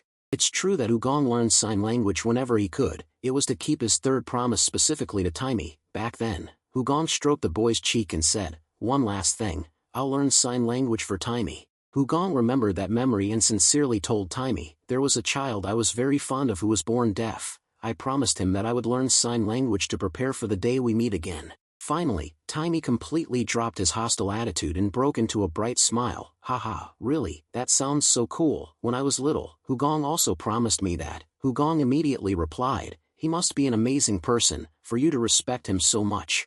Timey didn't need to think to give an immediate answer. Yes, thanks to him, we're able to have this conversation now. At that moment, Hugong recalled his agreement with the children. I'll keep my promise, but with one condition. Tay-Day tilted his head curiously. A condition? Hugong raised 3 fingers and stated his condition.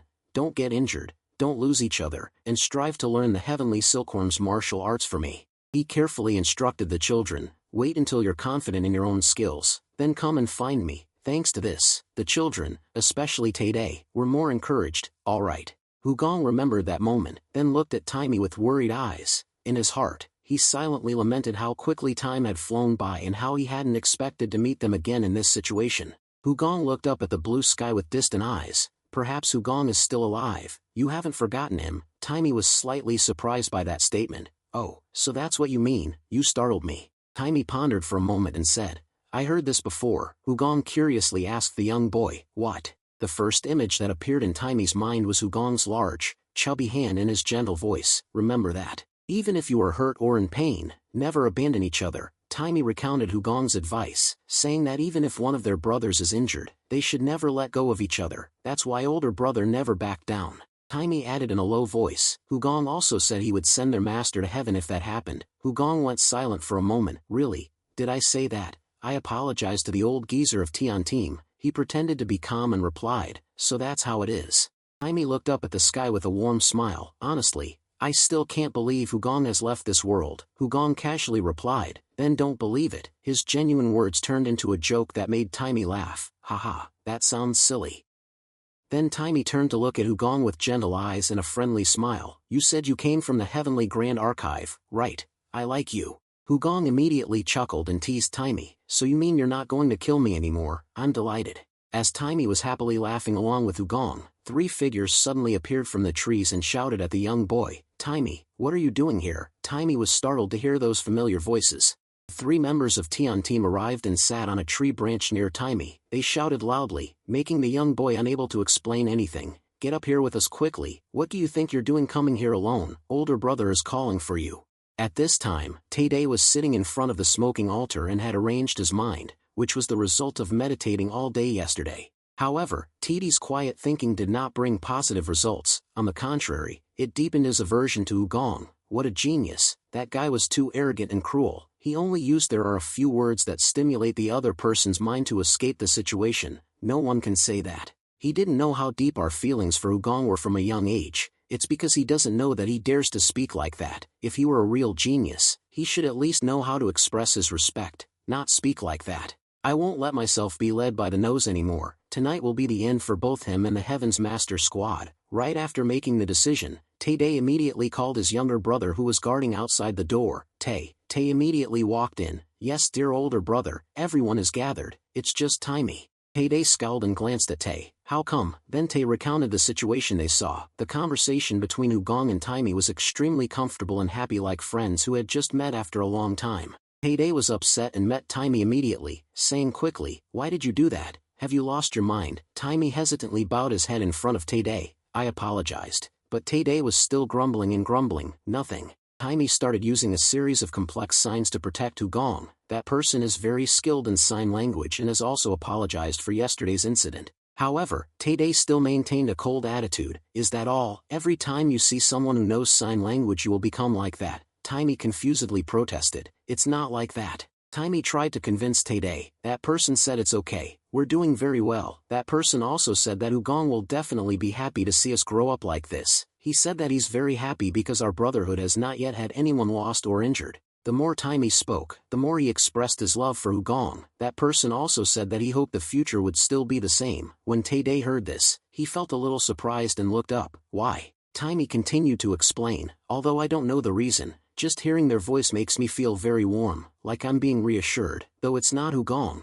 it gives me the feeling that Hugong is talking to me. And that person, Taimi hesitated for a moment, as if trying to organize his thoughts more clearly. Taimi sincerely expressed, every time that person looks at me, their eyes become very gentle and warm. I can feel that they genuinely care for me. Seeing Tae-dae's face darken with a heavy, gloomy silence covering the atmosphere, Taimi immediately bowed her head in worry. Older brother, sorry. Meanwhile, Tae-dae is pondering what Hugong said. Will the future still be the same? He hopes that in the future no one will get hurt. Another of Tae-dae's younger brothers saw him wavering and immediately spoke up. Older brother, that scribe really has an old fox's tongue. If we don't make a move tonight. At this moment Tae-dae stood up with a wistful look. Me. Right after that, Tae-dae walked out and slammed the door, leaving me to think a little more. His younger brother shouted in an urging voice. Older brother. Tae-dae stepped outside, took a deep breath of fresh air and fell back into his own thoughts. Tidi's mind is so complicated right now that he can't think straight. Damn, that bastard really reminds me of Hugong. That night, Hugong again locked himself in his own room to think. He sat at the table with a blank piece of paper and pondered about Tian Team. Now the Tian Team Lu Dao will have to be more careful. After a sigh of relief, Hugong started focusing on his pen. He drew a large circle on the paper while thinking. The remaining issues now are the Medicine King sect. Hugong drew a formation on the paper. This is a small corner of Biam Hang's memory system, called Zither Harmony Maxims Array. It helps stabilize chaotic minds and calm people down. A perfect therapy for the current state of the Medicine King sect master. Hugong remembered the happy memories with the Medicine King sect master and told himself, although the poison yang beetle isn't worth all this effort, at least this is something I can do for him. I'm sure I can find the treasure of the Medicine King sect and take that old man back from the hands of King of Hell. Hugong stared intently at the formation with a thoughtful look. Initially, the Heavenly Grand Archive tried to heal Biam Hang's mind by installing this for him, but it was quickly withdrawn. That's because after Biam Hang realized it, he tried to turn this formation into something that gnaws at his mind. Right at that moment, So Cheongi appeared and interrupted Hugong's train of thought. Brother, leader of the group. So Cheongi stared intently at Hugong with wide, curious eyes. What are you so focused on? Seeing the bright eyes filled with interest and curiosity, Hugong blurted out, I'm drawing a diagram of the formation to save the Medicine King sect master. Immediately, So Cheongi suddenly interrupted him with an even more surprised voice, the Medicine King sect master. In that moment, Hugong suddenly realized he had made a mistake. No, wait, I'm being stupid. The original owner of this body has no connection to the Medicine King sect. Looking into So Cheongi's sparkling, expectant eyes, Hugong became even more worried. If I say I'm going to help the Medicine King sect now, I'm sure these gossip mongers will question my reasons. Why should you help? How are you going to help? Things like that. So Hugong made a decision. Fine, I'll just make up a story to satisfy them. He then awkwardly fabricated a story. It's a formation to help imprison the Medicine King sect master. Sure enough, So Cheongi immediately flapped his wings like a chicken with bright, excited eyes. Wow, that sounds so cool. So when are we going to do it? Older brother, we'll have to go and collect all the herbs and medicinal plants from Jianghu. Right, Hugong almost burst out laughing at the expected reaction. Haha, it really works. So Cheongi excitedly asked Hugong, woohoo, when are you going to start? But Hugong was already focused on his thoughts and ignored the beggar boy. Furthermore, if that young master from Manhwa Shuvin hasn't cracked the code yet, waiting any longer will just be a waste of time, and that's even better. Cracking the code might be more troublesome. We need to find a reason to get rid of him before we act. After making a decision in his mind, Hugong called everyone in. The three demon-subduing gorges excitedly asked him, Whoa, what is it, older brother? We're planning to go hunt wild boars for breakfast tomorrow. Are you excited? Hugong replied with a shrug. That sounds good, but listen to my orders now. Anangi excitedly widened his eyes. Orders from older brother. Hugong smirked, revealing a mischievous smile. We'll find an excuse to kick that young master from Manhwa Shuvin out early, steal the Medicine King sect's treasure, and then lock up the Medicine King sect master. Everyone who heard this excitedly laughed and couldn't stop. Whoa, really? Feel free to give the order, leader. We'll get it done at any cost. Deep down, Hugong didn't know whether to be happy or sad. He knew this would work on this group. Immediately, the discussion about the plan continued for about half an hour. When it was midnight, the members of the Heaven's Master Squad started to act. One of them went to where the people of the Manhwa Shuvin were staying. Two figures, one big and one small, nimbly climbed over the rooftops and dashed past the floor where Mook, the young master of the Manhwa Shuvin, was resting. Even though the bodyguard of the Manhwa Shuvin was sleeping, a sense of awareness still prompted him to open his eyes. The bodyguard looked up at the window with vigilance. Right after that, he went forward and opened the window wide. He looked over the rooftops and cast his eyes in other directions, but somehow, those two suspicious figures were not found. The bodyguard went back into the room, but a thought flashed through his mind. Sure enough, when he turned back, he saw a folded letter lying on the windowsill that he hadn't seen before. The bodyguard quickly handed the letter to the young master of the Manhwa Shuvin, Mook Young. The content of the letter read, 4 days ago, the eldest son of the Heavenly Grand Archive set foot in the Medicine King sect. Not only Manhwa Shuvin, the Medicine King sect also sent the same commission to both places. After reading, Mook Young thoughtfully furrowed his brows and asked the bodyguard, So you still don't know who left this letter? The bodyguard nodded in confirmation. Yes, sir. Furthermore, why send an anonymous letter with such content? Does the young master have any leads? Mook Young thoughtfully replied, It's quite clear, isn't it? He frankly told the guard that it was a group of people who wanted to fight with the Drug King Gate. The guard was stunned and wide-eyed. Could it be a power struggle between the factions? Mook Young nodded and said, "What other explanation is there, especially when the current leader of the Drug King Gate is not in a stable state?" The guard's eyes were filled with surprise and admiration. "Since we arrived here, the only people we've met are the head of foreign affairs and the deputy leader." How does Mook Young speak as if he knows the current situation of the Drug King Gate so well? Could it be?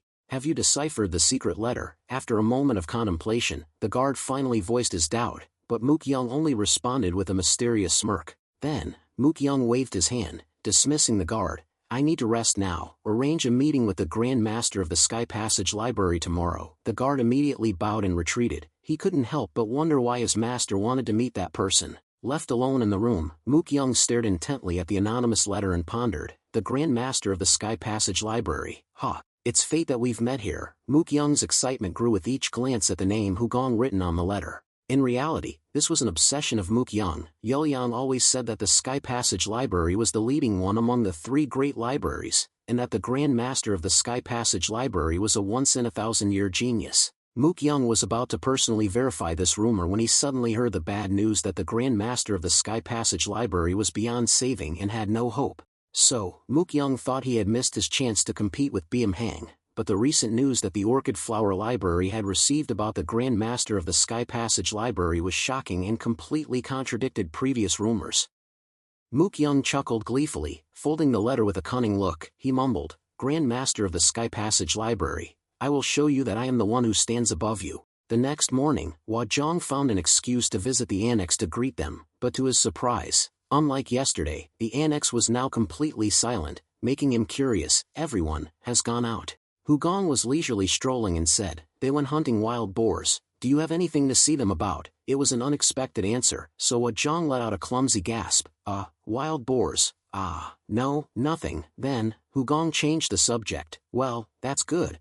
I have something I want to talk to you about."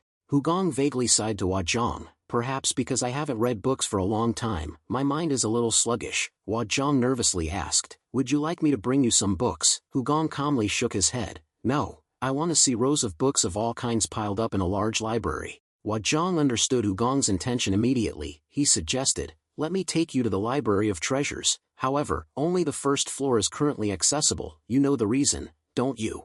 Hugong chuckled happily and nodded. "Of course, I'm the Grand Master of one of the 3 great libraries." He had actually anticipated this reaction from Huazhang. "I knew it. Any great family has secret books. The first floor of the Library of Treasures will only contain ordinary books. The rare ancient books about valuable medicine are at least on the 2nd floor and above." However, Hugong was content with using the 1st floor. "Anyway, it's enough for me to just go to the 1st floor." He then happily left. "Since you've allowed me, I'll go to the Library of Treasures now. Does the head of foreign affairs have any messages for me?" Huazhang was startled and stammered. Master, I also." Huazhang fumbled with words, his face turning pale with worry. That is, about the Orchid Flower Library." He was so flustered that he couldn't even utter a complete sentence smoothly. It took Huazhang a long time to finally say it, his voice heavy as if he had lifted a boulder off his shoulders. "Although I don't know why he knows, but the master from over there wants to meet you." Hugong immediately turned his head. Instead of worrying or getting angry, Hugong calmly smiled slyly, with a secret thought, "He's moving fast, isn't he?" That afternoon, Mook Young took the initiative to find Hugong. He entered with a friendly smile and introduced himself. "I'm Mook Young of the Orchid Flower Library." Hugong greeted him politely and warmly. "And I am Biam Hang of the Sky Passage Library. It is an honor to meet such a renowned master here, in this place." Mook Young responded with a forced smile. Master, you flatter me. How can I compare with the Sky Passage Library? Since childhood, I've heard countless stories about the Sky Passage Library, so I've always wished to one day compete directly with you, Master. It's unexpected that fate brought us together like this." Mook Young smiled brightly, but his words were full of provocation. Hugong replied with a flattering smile, "It is an honor for me." In his heart, he secretly gloated. "I knew you wouldn't suggest cooperation. It's perfect, exactly what I want." Hugong immediately enthusiastically proposed, "Let's set the fairest standard for evaluation. Since you arrived at the Drug King Gate 10 days before us, why don't we see who can decipher the secret letter in the shortest time?" However, Mook Young agreed immediately without hesitation. "All right." Seeing Mook Young agree immediately without any hesitation, Hugong began to feel that something was not simple. This guy. He looks extremely confident. As Hugong predicted, Mook-young was overflowing with confidence, even humming a favorite melody because he was sure of his victory. Hugong wondered, could it be that he's already deciphered it? Immediately, he questioned Mook-young. So, how many days do you think you'll need? Mook-young suddenly burst into laughter, spraying saliva. How many days? Mook-young arrogantly challenged Hugong. Haha, guess. How long do you think it'll take me to solve this? His voice was filled with arrogance and self-importance. Hugong was astonished, eyes wide. Does that mean you've deciphered such a difficult script in just 13 days? That's amazing. To be honest, I am surprised. I knew he was a genius, but I thought he was only on the level of Yoon or Bomong. Mook-young laughed even more triumphantly. Ha ha ha, so surprised. Hugong continued to put on a friendly face. Of course, I never thought I would meet someone more talented than my brother. As soon as he heard Hugong say that, the arrogant smile on Mook-young's face quickly turned into a bashful grin. He hesitantly asked back, what do you mean, more talented than your brother? Hugong nodded as if he was deeply troubled, considering the difficulty of the script written by the leader of the Drug King Gate. I thought it would take at least a month, but in reality, it only took 13 days, much better than I expected. Mook-young was stunned, his eyes wide as he stared at Hugong. He knew the letter was written by the leader of the Drug King Gate, so, that means he's also deciphered it. Meanwhile, Hugong continued to play dumb. I'll tell my brother to learn from you when we return. Mook-young couldn't believe it. It's impossible, but the Sky Passage Library only arrived here 3 days ago. That means. At that moment, a wave of shock washed over Mook-young as he looked at Hugong. He couldn't believe that Hugong had deciphered the secret letter in just 3 days. Immediately, Mook-young tried to regain his composure. It can't be. Maybe he's only deciphered a part of it. Even deciphering just the first line reveals the writer is the leader of the Drug King Gate. Then, Mook-young tried to smile and probe Hugong. Does that mean you've deciphered everything, master? Hugong innocently widened his eyes. What's the difference between a part and the whole? A part is ultimately the whole, isn't it? Mook-young began to feel dizzy and couldn't stand steadily. He looked up at Hugong with a suspicious look and a forced smile. So, you deciphered it in just 3 days. Hugong looked at Mook-young's pale face and immediately waved his hand, exclaiming with a bashful smile, oh my, no. Mook-young could finally stop guessing and let out a sigh of relief. He said to himself, honestly, you scared me. However, as soon as he saw Mook-young relax, Hugong delivered a fatal blow with a friendly smile. He calmly declared, I finished it in half an hour. In that instant, Mook-young looked up at Hugong with a face that had turned to stone. He stood frozen, overwhelmed with confusion. No, it's impossible. Mook-young jumped back in horror, his body trembling as if he had a chill. Hugong's casual and innocent smile, as if it were friendly, sent chills down his spine. Looking at Hugong's confident and innocent demeanor, Mook-young was filled with doubt. He only took half an hour. You're kidding. There's a limit to how much you can exaggerate. Even though he tried to convince himself that it was just a trick by Hugong to show his superiority, Mook-young was still so upset that he was close to crying. But, Finally, Mook-young couldn't hold back his anger and yelled at Hugong, Grand Master, your joke just now was too much. Half an hour, you think I'd believe that? Hugong found Mook-young's aggressive attitude even funnier. Haha, my goodness, who would have thought this guy would glare at me like that? However, Hugong couldn't voice that thought and had to suppress his mocking smile. Ahem, since you don't believe me, I'll show you the deciphered version, Manhwa. Manhwa immediately appeared at Hugong's call. He said, bring the paper with the deciphered version here for me. Mook-young was even more surprised. He's already written it down. Manhwa quickly followed orders. Yes, master. Manhwa rummaged through the entire cabinet in a hurry. Just wait a second, young master. I clearly remember throwing it into this drawer, but where did that roll of paper go? Mook-young widened his eyes once more. Where did it go? Such important documents, and he just carelessly throws them around. At that moment, Manhwa exclaimed happily, found it. Hugong spread the letter with scribbled annotations on the table. Please take a look, young master. I wrote in a hurry, so it's a little messy. Mook-young was stunned with an unbelievable expression. Are you kidding me? This guy even drew random stuff on it. Mook-young, filled with resentment and frustration, took the letter in his hands to examine it closely. Let's see if this guy actually deciphered it correctly or if he's just all talk. He then glued his eyes to the letter, meticulously scrutinizing every single word. A bitter laugh erupted from Mook-young's lips as he finished reading the fully deciphered letter, unable to find any errors. The bitter smile was like that of a madman. Hugong innocently asked Mook-young, what's wrong? Did I decipher something incorrectly? He knew he was right but still asked because of Mook-young's laughter. After a while of manic laughter, he replied, no. Mook Young held the letter so tightly that he almost crumpled it. There are no mistakes at all. There are even drawings of animals and some unidentified shapes on the letter. Hugong grinned widely, as if he had no superior intellect. Oh, is that so? I guess I'm just lucky. However, Mook Young knew well, this is not something you could accomplish just by being lucky. Mook Young thought bitterly, there's nothing to prove he finished it within half an hour, but it's pointless to ask now. It's clearly a treasure of the Medicine King sect, yet he just casually threw it somewhere. Moreover, these notes on the paper show that he completely trusts his subordinates, and his attitude of drawing random shapes on the letter reflects his unique way of thinking. I felt a gap in knowledge between us, like a blade of grass trying to reach for the sky. The Tianhua Thursday Ko Dai Gong Tsu is incomparable. He not only has a brilliant mind and analytical abilities but also trusts his subordinates. Mook Young sighed, letting go of the competitive spirit within him. Now that I know how talented he is, I no longer have any desire to compete. Actually, this is good, it's much less stressful. Finally, Mook Young was able to give a relieved smile to Hugong. The letter has been deciphered perfectly. Immediately after, Mook Young seemed to realize something else as he looked directly into Hugong's eyes. Mook Young asked frankly, so the anonymous letter on the door frame, it was you who wanted me to come here? Hugong gave a fake smile, no longer trying to hide it. You're very perceptive, young master. Hugong politely stood up and bowed to Mook Young. Please forgive my rudeness, young master. I only wanted to find the fastest way. Mook Young smiled warmly. Thank you for being honest with me. So what you want is? Mook Young asked frankly without any reproach. You want me to leave immediately, right? Hugong chuckled sheepishly and nodded. Haha, that's right. Mook Young also gave a somewhat melancholic smile. Haha, ultimately, I've lost. But I still have one thing to ask you before I leave. It seems like you've already seen the current situation of the Medicine King sect. Are you planning to get involved in this family feud? Hugong spoke frankly without any worry. Actually, there's no family feud here. My subordinate is still hunting wild boars. Mook Young looked out the window in surprise. Wild boars. Just then, the three demon-subduing gorges returned with a wild boar on their shoulders. Older brother, look, a fat boar. Oh, it's the one from Lanhwa Library. I thought you were hiding something from him. So, are you done now? Oh my god, who is this? It's you, long time no see. Along with the greeting from one of the three demon-subduing gorges, Mook Young's bodyguard exclaimed in shock. Senior.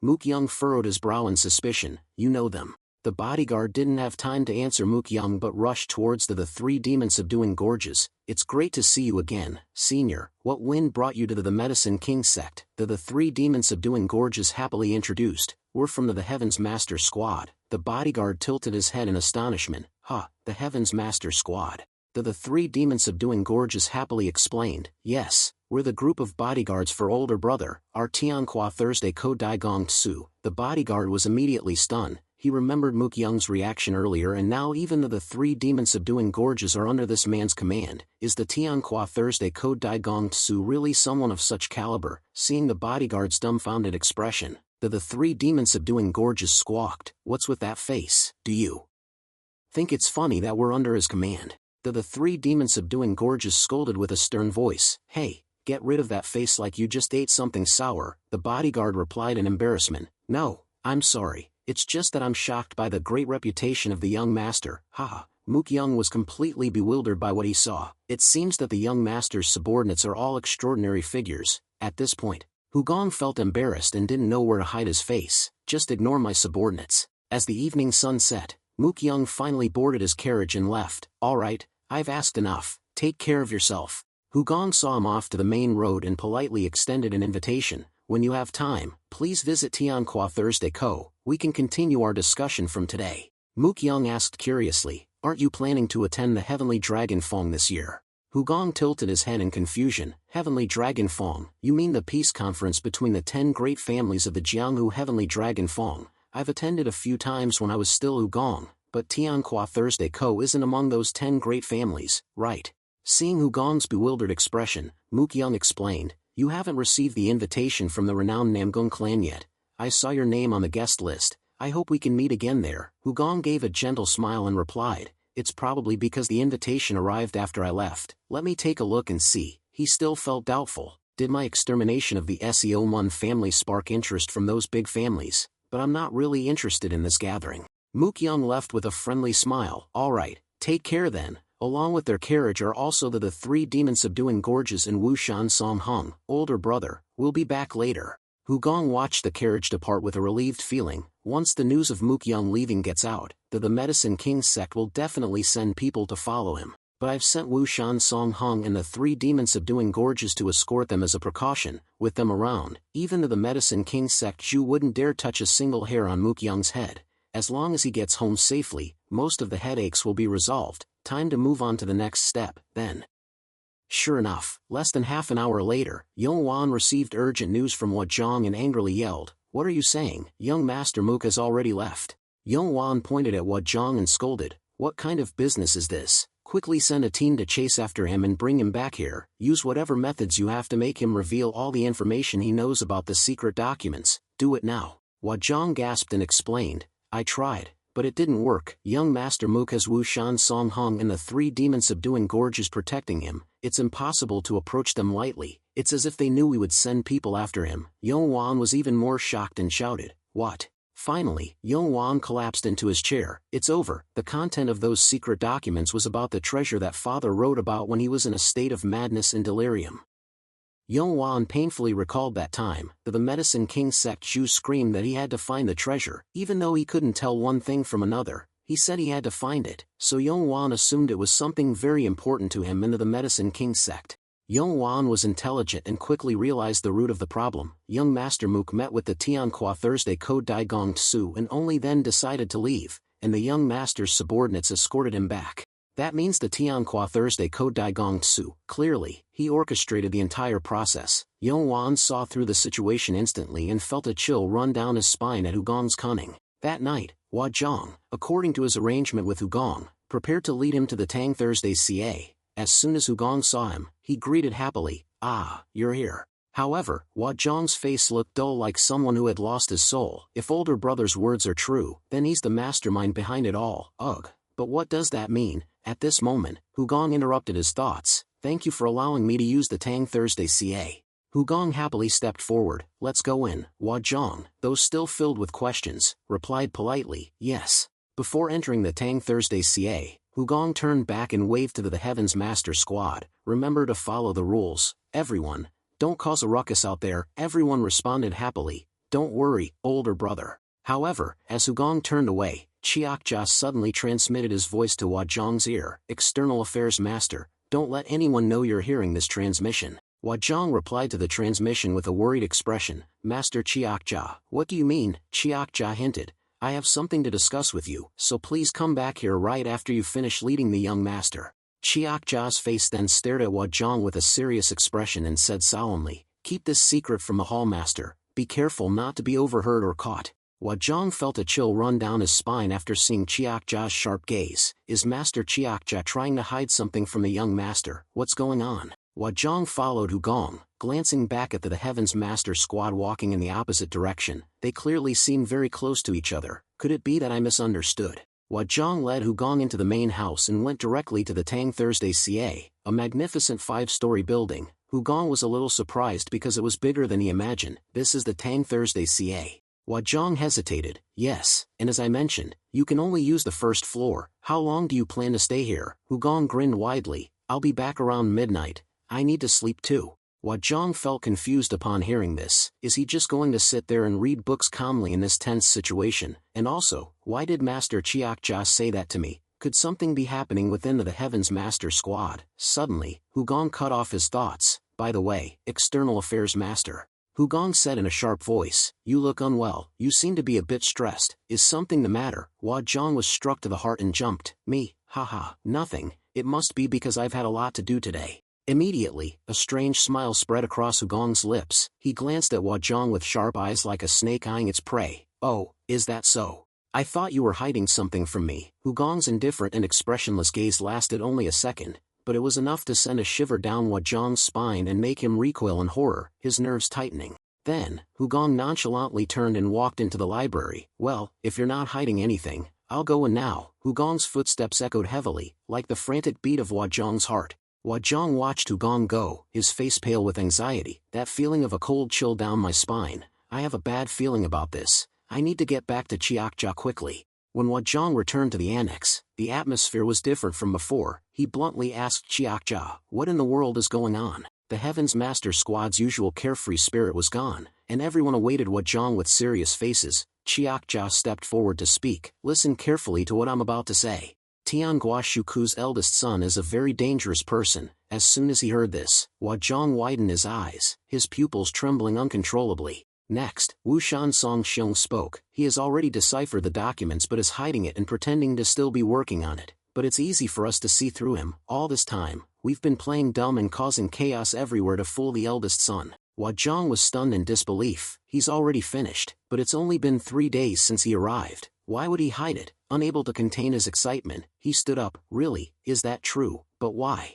Chiakja put on a very serious expression. Why do you think the group leader suddenly wanted access to the library? It's all too obvious. Wajong swallowed dryly. He said it was to find more clues, but if he's already deciphered it, then could it be? A terrifying thought flashed in Wajong's mind, making him tremble with fear. Chiakja immediately confirmed Wajong's suspicion. Exactly, it's because the treasure of the Medicine King Sect's master is hidden there. Wajong immediately concluded. The encoded documents mention the treasure, and the Heavens Master Squad knowing the source of the cipher as being from the Medicine King Sect is proof that the documents have been deciphered.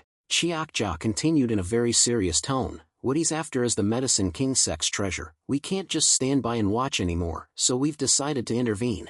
Wajong hadn't had time to gather his thoughts and vaguely guessed. Then the reason Lan Hoa Library left is also. Hangma Sanxia nodded frankly. The eldest son chased him away to take all the treasure for himself. We're pretending to be guards to ensure Mu Gongzi's safety. Chiakja furrowed his brows and said to Wajong, do you understand now? Our plan is to ambush and assassinate the eldest son as soon as he steps out of the library, so the Medicine King Sect should prepare to join us. Chiakja's voice grew even more fervent. He'll be coming out soon, and he'll be carrying the treasure with him. Meanwhile, Hugong was calmly strolling around the first floor of the library. After hearing the news from the Heavens Master Squad, Wajong didn't have time to think and rushed to Wai Yuan's room in the middle of the night. He yelled in a panicked voice, "Brother, it's a big deal." Wajong burst into Wai Yuan's room, forgetting all about etiquette. The eldest son is plotting to steal our sect's treasure. Wan was startled and dubious. What are you talking about?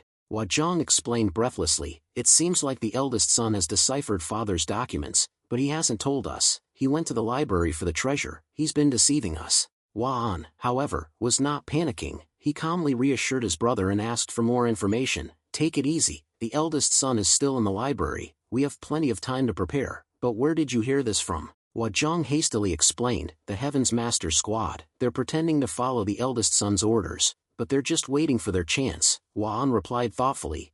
He's deciphered the documents and is now in the library. Maybe he's smarter than we thought. Wan said anxiously. Yes, he only took 3 days. He's definitely a genius, but also very dangerous. Wan slowly stood up and walked around the table as he pondered. He's definitely a suspicious guy. Even though he felt suspicious, there was a nagging doubt in Wai Yuan's mind. A genius like that wouldn't reveal his plans so easily. How could the Heavens Master Squad know what he's thinking? Even if they tried to open his mind, it wouldn't be written there, so they wouldn't be able to read it. Immediately, another thought flashed in Wai Yuan's mind. This is just. He turned to look at his brother with a calm, unworried gaze. After a moment of silent contemplation, Wan stared at his brother. Wajong's eyes were sunken from exhaustion, their depths pitch black. It had been a long and difficult day for him, with too much to process. Wan sensed this and calmly spoke to his brother. Wajong, I finally know how to end this. Both the documents and father's treasure. Gather the elders and tell them about this. We'll arrive just in time for the eldest son to leave the library. Wan smiled enigmatically and deeply, but without any urgency. Meanwhile, Hugong was still inside the library, and the surroundings were completely quiet. However, Hugong's heart was churning like a raging storm. He slumped his head down for a long time, still not starting his search for the Medicine King Sect Master's treasure. Hugong looked down, his eyes glazed over and his sighs heavy with boredom. When Hugong looked up, his face was noticeably pale, and he continued to sigh. Why do I have to participate in this pointless endeavor? Hugong remembered what had happened during his earlier meeting with the Heavens Master Squad. I did make some remarks hinting that the Medicine King Sect was an enemy, and I said I would lock their master up, but I was just talking. I didn't want things to go this far. But Hugong hadn't expected the Heavens Master Squad's reaction to be so enthusiastic. They proposed a plan. Group leader, isn't it boring just to find the treasure? Yes. Why don't we stir things up and make this dull place lively? And so, this became a big performance, with the Medicine King Sect as the stage. When Hugong glanced at Wajong before entering the library, he was acting only to go along with the Heaven's Master squad, but now, thinking about it, he couldn't hide his shame. Being a former the Miram Alliance leader and acting like this is embarrassing, but the Heaven's Master squad must be enjoying this. Meanwhile, the Heaven's Master squad members saw what Zhang off and gathered together, laughing heartily. This is going too well, isn't it? See the face of the External Affairs Sect Master, he believed everything, like his brain is just for decoration. Do I look so trustworthy? Remember to act like that in the library later. After trying to forget about that humiliation, Hugong immediately began searching for the treasure with intense curiosity. He looked around slowly. This place is huge, let's see how precious this treasure is. According to the Medicine King Sect Master's instructions, the location of the treasure is where the shadow of the pharmacy is pointed to by the moonlight, that is, this library. The bookshelves are well maintained and neatly organized. As expected, the serial number of each book is inserted at the bottom. Hugong followed the numbers. It's in one of these, 230, 367, and 375. Soon after, Hugong found the book with the number 375 on its spine. Hugong immediately took the book out. On the outside, the words "The Legend of the Jade Rabbit" appeared in the title. At that moment, Hugong suddenly felt something was wrong. The Legend of the Jade Rabbit, is this a story about the rabbit on the moon? Hugong couldn't help but wonder and doubt himself. He looked back at the bookshelf with a confused expression. Did I make a mistake? Is this the right one? Immediately, Hugong clicked his tongue and thought, what's with the rabbit? What's with the tiger? The important thing is the content. He tried to discard his preconceptions and open the book. Maybe there's another cipher, let's see. However, the illustration with two rabbits made Hugong even more skeptical. It was just a picture of rabbits holding sticks and pounding a mortar, but they were drawn in a cute, crude way, not detailed. The discarded prejudice returned quickly. Once again, Hugong tried to push it aside and told himself, yes, it's probably because my thinking is too narrow. The content is the important thing. Calm down and try reading it. The book begins with a familiar introduction found in every children's fairy tale. Once upon a time, on the moon, there lived a pair of rabbit brothers. Hugong's lips were dry, and he couldn't stop his body from trembling, as if all the blood in his brain had drained to his feet, but he reassured himself once again, my mind is too narrow. However, the more Hugong read, the more hopeless he felt. The story went on to say, every day, the rabbit brothers had many chores to do. The work started when the sun went home to sleep. When the sun said goodbye and the evening came, the rabbit brothers would start working. The two brothers would pound rice cakes until dawn. Every day, the work would repeat itself like this. This is to make the moon brighter. Every time the rabbit pounds the pestle, the moon gains more strength. The two rabbit brothers take turns pounding. Bong bong bong bong bong. The pestle is very heavy, but the rabbit brothers cannot stop. One night, the younger rabbit suddenly became curious. Why does the moon need to shine? It's so tiring to pound every day. The elder brother replied, look, do you see those people praying to the moon? The younger rabbit curiously looked down at the ground, and saw them. The elder brother said, listen carefully. Below, there is a handsome couple praying. The man prays, oh, moon, I pray that she will love me. Not only that, but there are many other prayers echoing in the air. I hope the moon will shine every day so I can be healthy again. Look at the moon, it's so beautiful, so beautiful. I hope the moon will be just as beautiful tomorrow. The younger rabbit exclaimed excitedly, brother, people are praying. The elder brother nodded, yes, that's why the moon needs to shine. So, the sounds of bong bong bong continued. The rabbit brothers did not mind the fatigue, because they were strengthened by those prayers. The next day, everyone was happy because their wishes came true. Seeing their smiles gave the rabbit brothers more strength. The rabbit brothers continued to pound. Bong bong bong. That's why the moon shines brightly until today. The rabbit brothers are the best in the world. And finally, the story ends here. Hugong folded the book closed while continuing to ponder. He thought this could be a new code. He tried to focus on each word, but nothing changed. Hugong's mind whirled in confusion. He awkwardly laughed, embarrassed at the thought of walking out of here with this book and saying it was a treasure. Haha, what step did I take wrong?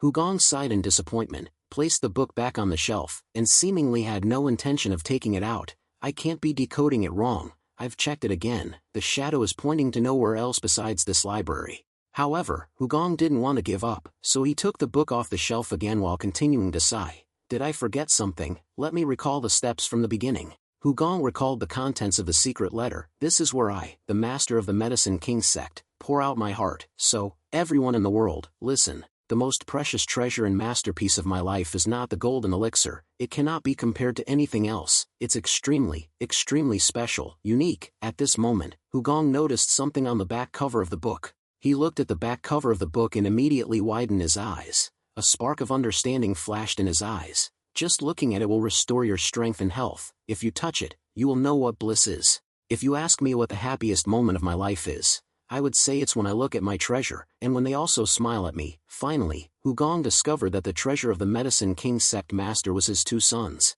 The words left on the back of the Jade Rabbit legend are, "My treasure, Huazhong and Huan." Understanding everything, Hugong smiled with relief. Haha. I was wondering what kind of treasure could be so precious, but it turns out it's really this. The moon was high in the sky, round and bright. The clear light from the moon illuminated the library, making the scene unbelievably dreamy. However, this dreamy scene was about to be broken by the appearance of a crowd surrounding the library. The leaders and elders of the Medicine King sect had gathered. Not only that, but the armed forces of the Medicine King sect also lined up surrounding the library with determined expressions. There must have been hundreds of them. The people from the Heaven's Master Squad were also present. Each of the 3 demon-subduing Gorge's members had different thoughts. It's bigger than I thought. We should explain. Shoo, be quiet. We just need to greet the young master loudly when he comes out and play a joke. Kukuku, they'll be surprised. We can explain later. Cheonggi anxiously asked Chiakja's opinion. But what if they attack him? Chiakja confidently declared. Don't worry, we'll take care of it. I told the deputy sect master not to do anything.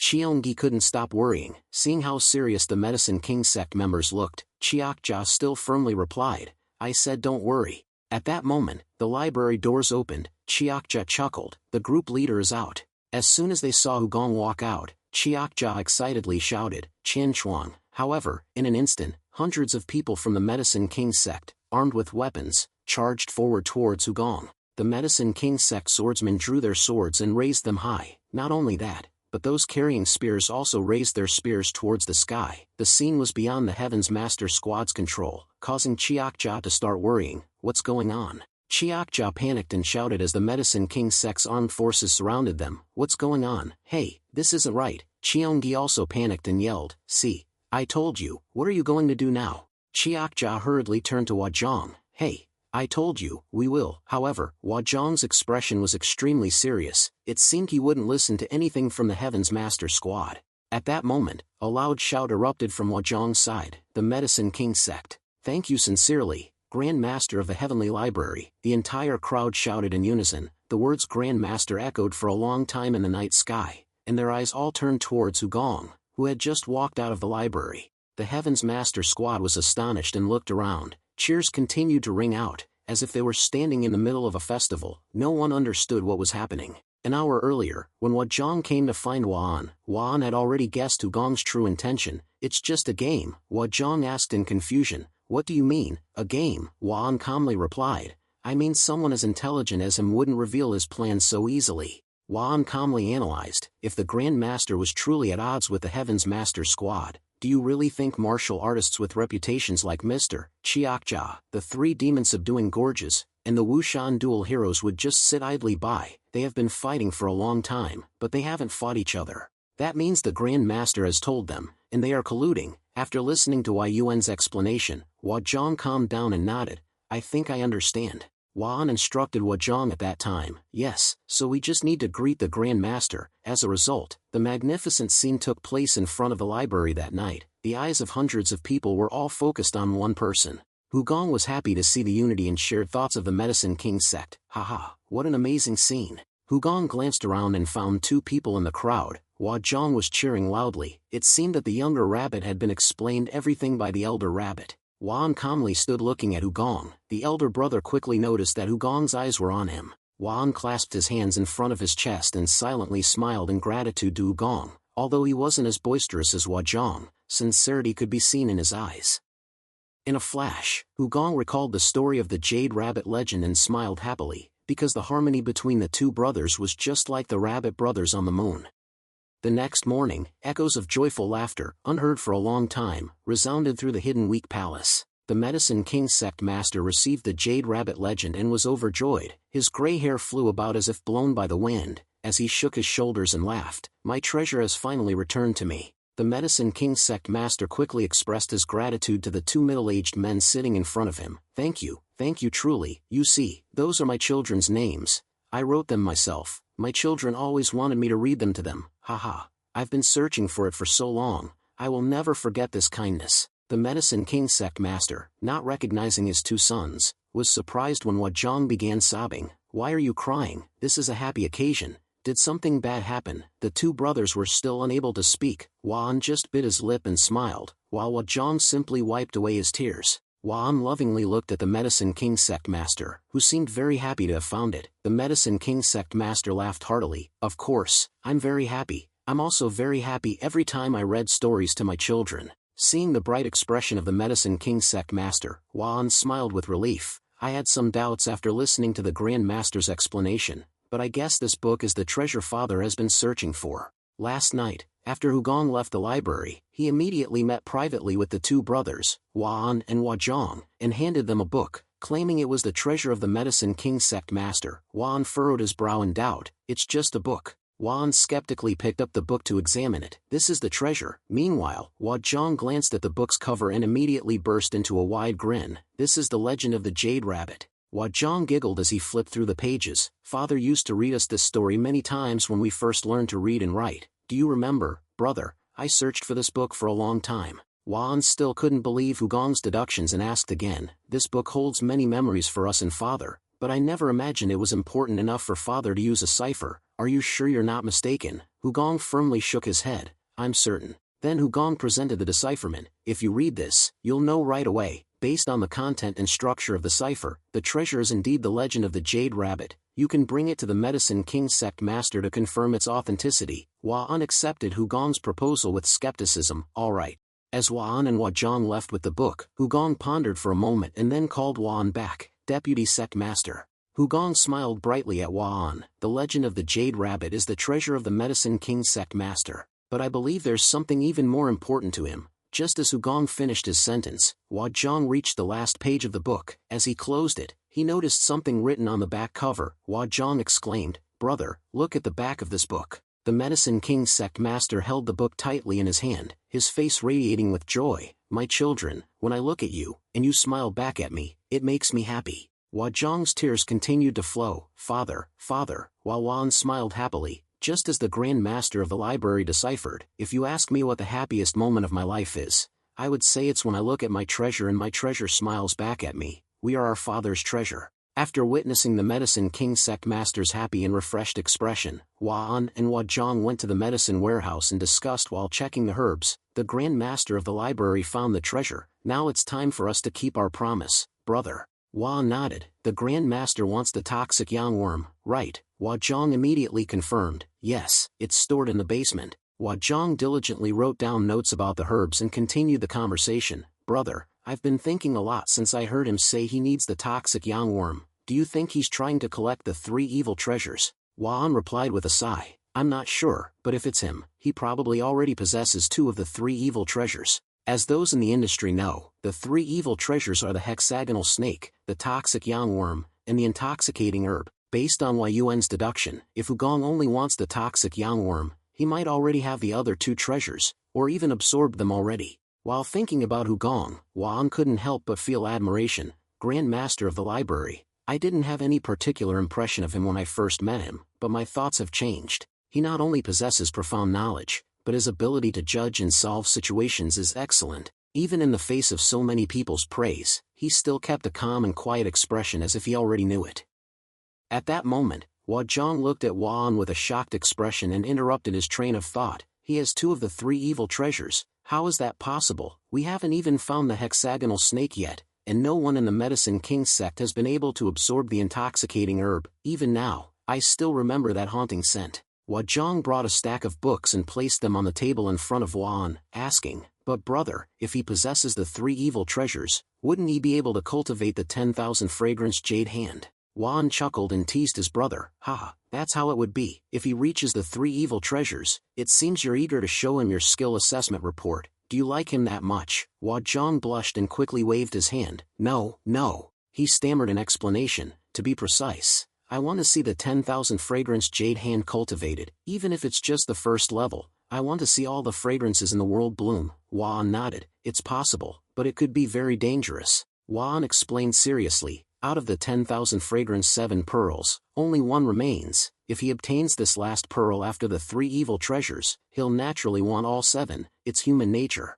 However, if that person lacks knowledge of martial arts, they will undoubtedly go astray in their pursuit of the 7 pearls, and as a result, they will suffer greatly. Excessive curiosity or greed will lead to irreversible consequences. Wan spoke in a low voice, recalling the Medicine King sect master's condition. Experiencing energy deviation is a serious issue. The more knowledge one possesses, the greater the consequences of making wrong decisions. This is what happened to our father, the former Medicine King. Wan couldn't help but sigh when he thought about how the Medicine King sect master suffered greatly from his curiosity in combining herbs and testing them on himself. He also had concerns about Hugong's health. After a moment of silence, Wan tried to shake off his negative thoughts and forced a smile. This topic is too heavy. How could the Grand Master possibly obtain the 3 evil treasures? We're just speculating. Wan stood up and instructed Hua Zhang.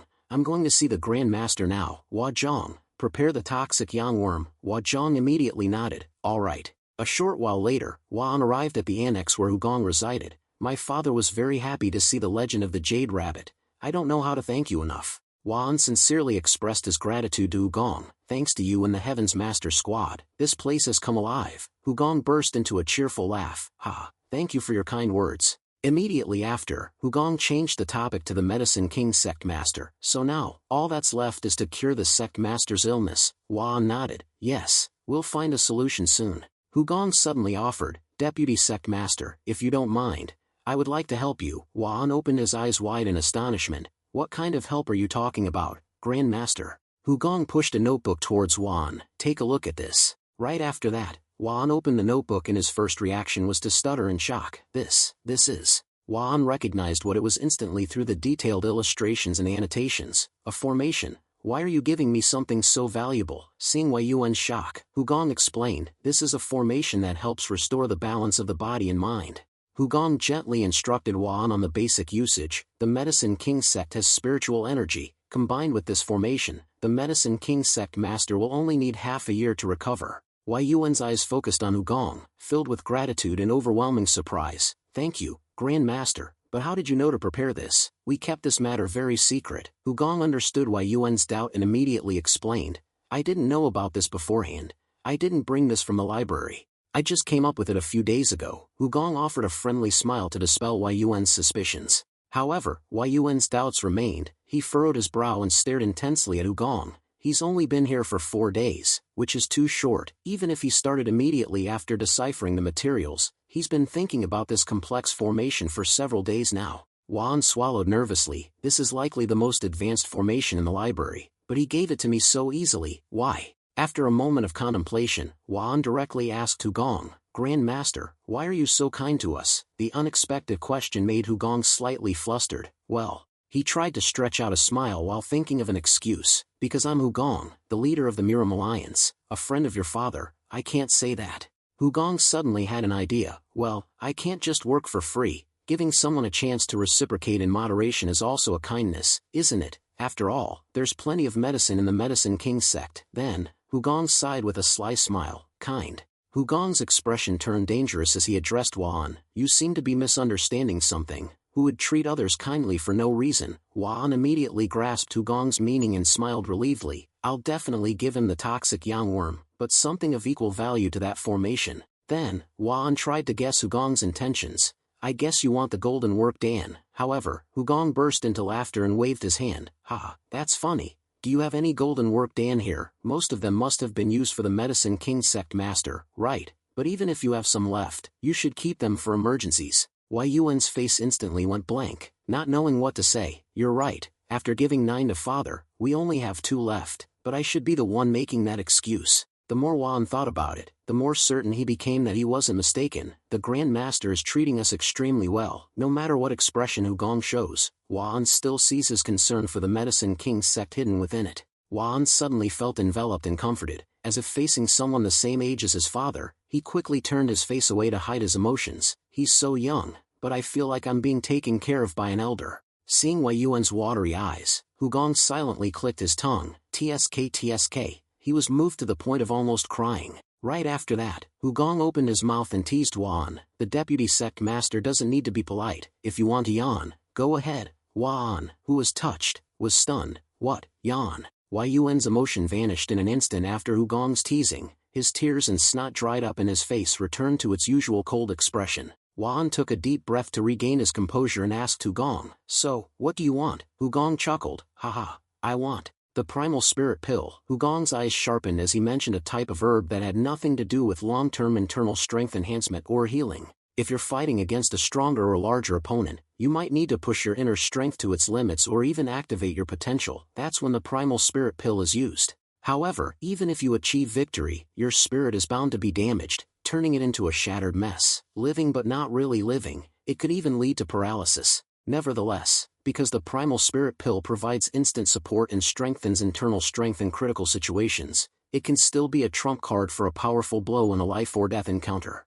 Due to the effects of the primal spirit pill, users often want to jump into battle or go kill their enemies, which made Wan suddenly feel anxious and ask Hugong, "Are you going to join the army?" Hugong exclaimed in surprise, "What?" Seeing Wei Yuan's menacing expression, Hugong was bewildered and didn't understand. What's wrong with him? Of course, I would prefer the golden worker pill, but I'm asking for the primal spirit pill because of the medicine king, and those other spirit pills wouldn't have any effect on me, since I'm about to get the three evils treasure. The primal spirit pill can help eliminate the opponent with a burst of power before being severely injured, so Hugong didn't even consider having to heal himself, but Wan jumped to the conclusion that he would kill someone immediately because he had the primal spirit pill, making Hugong curious about his brain. However, Hugong didn't ask, only cleared his throat and said, "Just in case, 30 should be enough." Wan choked back a sob, feeling like he was facing a madman. 30, are you really going to go to war? Hugong emphasized, "Just in case." Wan hesitated and replied, "Okay." No matter how confused he felt, Wan prioritized repaying his benefactor. He happily stood up and told Hugong, "Then I will go prepare 30 primal spirit pills for you right away. Please wait a moment, I'll bring them right back." Before leaving, Wan suddenly remembered the question they both had. "Oh, right. I wanted to ask you this. What are you going to do with the poison sun bug?" Hugong chuckled, "I want to get the three evils treasure." Seeing Hugong's calm expression, Wan couldn't hide his astonishment. "What?" After a moment of stunned silence, Wan burst out laughing, "Ha ha ha, you're really funny." Hugong understood Wei Yuan's thoughts and calmly said with a hint of bitterness, "Thankfully, I already have it, and I've already used the six-angle viper and the entrancing grass." Faced with Hugong's serious attitude, Wei Yuan's smile faded. He couldn't even blink and began to sweat coldly. The entrancing grass is also in the Medicine King sect, but even the Medicine King sect master couldn't stand its foul smell. Wan stared blankly at Hugong, unable to comprehend how this was possible as a human. Even the word difficult couldn't be used at this point. Hugong's tolerance was truly incredible. Then, Hugong requested a private and secluded location, so Wan led him to a stone room underground. When the heavy wooden door opened, a large stone room, like a cave, appeared before them. Wan handed Hugong a wooden box. Inside was the poison sun bug. "It will take about 2 to 3 days for your body to completely absorb it." Wan led Hugong into the room and instructed him, "If anything unexpected happens, just press the red brick on the left wall of the secret chamber. The exit will open for you to escape." Hugong was engrossed in stroking the wooden box with an excited expression. Yeah, I know." Seeing this, Wan didn't want to bother Hugong anymore and immediately went outside. Hugong smiled broadly before the door closed. "Goodbye." Even after seeing Hugong's happy expression, Wan still felt uneasy and stood hesitant for a long time before the door. Meanwhile, Hugong relaxed and sat down on the straw mat next to a rock wall. Finally, after a period of time that wasn't long or short, "I finally got the poison sun bug," he said. The smell was exactly as expected. Hugong opened the wooden box and looked at the shiny beetle inside. Enduring the terrible stench from the bug, Hugong used his bare hands to tear the bug apart. "It doesn't look much different from other regular beetles. Let's see." The layer inside, found after tearing the bug apart, looked like a shiny black bead. Hugong stared at it with a doubtful expression. "So this is the poison sun bug. Strange, why doesn't this part have any smell at all?" Despite feeling a bit uneasy about the lack of smell from the inside, Hugong still dismissed his doubts and threw the bead into his mouth. "Whatever, I'll just eat this. My body will absorb the entire three evils treasure trio." Hugong swallowed the bead and licked his lips with a relaxed mood. It really doesn't have much flavor at all." The problem was, right after that, Hugong opened his eyes wide in shock, realizing something unexpected had happened. All the foul smell had vanished. Since the outer skin of the bug was peeled off and still left beside him, the smell should have continued to spread, but even that odor had disappeared. To check, Hugong quickly pulled up his sleeve and sniffed, but couldn't smell the fabric. He was bewildered and wondered, why can't I smell anything anymore? The loss of smell was confirmed. Hugong immediately checked his taste buds. He gently bit his lip to draw blood and used his tongue to taste it. Hugong couldn't taste the blood either, only the viscous sensation of blood lingering vaguely on his tongue made him even more panicked. I can't even taste the blood, this is. The moment he realized both his smell and taste were gone, Hugong stood frozen in a state of panic. Could it be? I lost my senses. Meanwhile, outside, the sky was still blue. Wan had stepped onto the ground but didn't leave immediately. Wajong had been sitting outside waiting for Wan for a while, excitedly calling, "Older brother, I'm here." Wajong trotted over to Wan. By now, the young master has probably swallowed the poison sun bug, right? How long do you think he can hold out? Wan thought for a moment and predicted, I bet he'll run out in less than half an hour. Wajong tilted his head, bewildered. Half an hour? Wan nodded, confirming, that's the maximum. Wan briefly explained his judgment. The foul smell emanating from the outer shell of that poisonous bug is so terribly disgusting that even flies and mosquitoes wouldn't touch it. How could he possibly absorb it? Although he said he's already absorbed 2 out of the three evils treasures, I still don't fully believe him. Wan walked towards the door leading down to the basement with a leisurely demeanor. Let's just wait here for the young master to run out. Wajong chuckled along. Haha, there's going to be a terrifying scream soon. An hour later, Wan and Wajong still hadn't seen Hugong come out of the basement. Their expressions began to look worried. Wajong whispered in a shocked voice, "Older brother, he didn't run out." The eyes of the Wan brothers both stared intently at the basement door. Hugong should have been screaming and running out of there long ago, but they couldn't even hear a groan, only the sound of the wind whistling. Wan forced a smile and guessed, maybe he hasn't taken the poison sun bug out of the box yet. Let's wait a little longer. Wajong found it hard to believe and said, "But older brother, an hour has passed." Wajong was worried that something had happened to Hugong and immediately became anxious. An hour is more than enough for him to stop hesitating and definitely open the box. Wan furrowed his brows in doubt, his face turning ashen. Could it be that he actually managed to absorb all the 3 evils treasure? Meanwhile, Hugong was shocked and confused by the sudden incident. This is strange, my senses are gone. Hugong carefully pondered to find the cause. Besides swallowing the poison sun bug, I haven't done anything else since entering this place, so it must be the cause. In that moment, a profound sense of loss surged within Hugong. Losing both my sense of taste and smell, even if my internal strength is about to increase exponentially, losing 2 senses is a huge loss for a martial artist, even for ordinary people. Could this be the side effect of the 3 evils? Immediately after that, Hugong imagined delicious dishes and groaned in pain. Oh God, so I'll never be able to taste the flavors of those exquisite dishes again. Damn it, the benefits don't outweigh the disadvantages. Hugong slumped and let his shoulders sag. It's a big problem for those in the martial world, but it's also a danger to the simplest joys and sorrows of a human being. Even when spring arrives, the flowers will no longer smell fragrant, and for someone who considers food to be joy, to be comfort, losing their sense of taste is a fatal blow.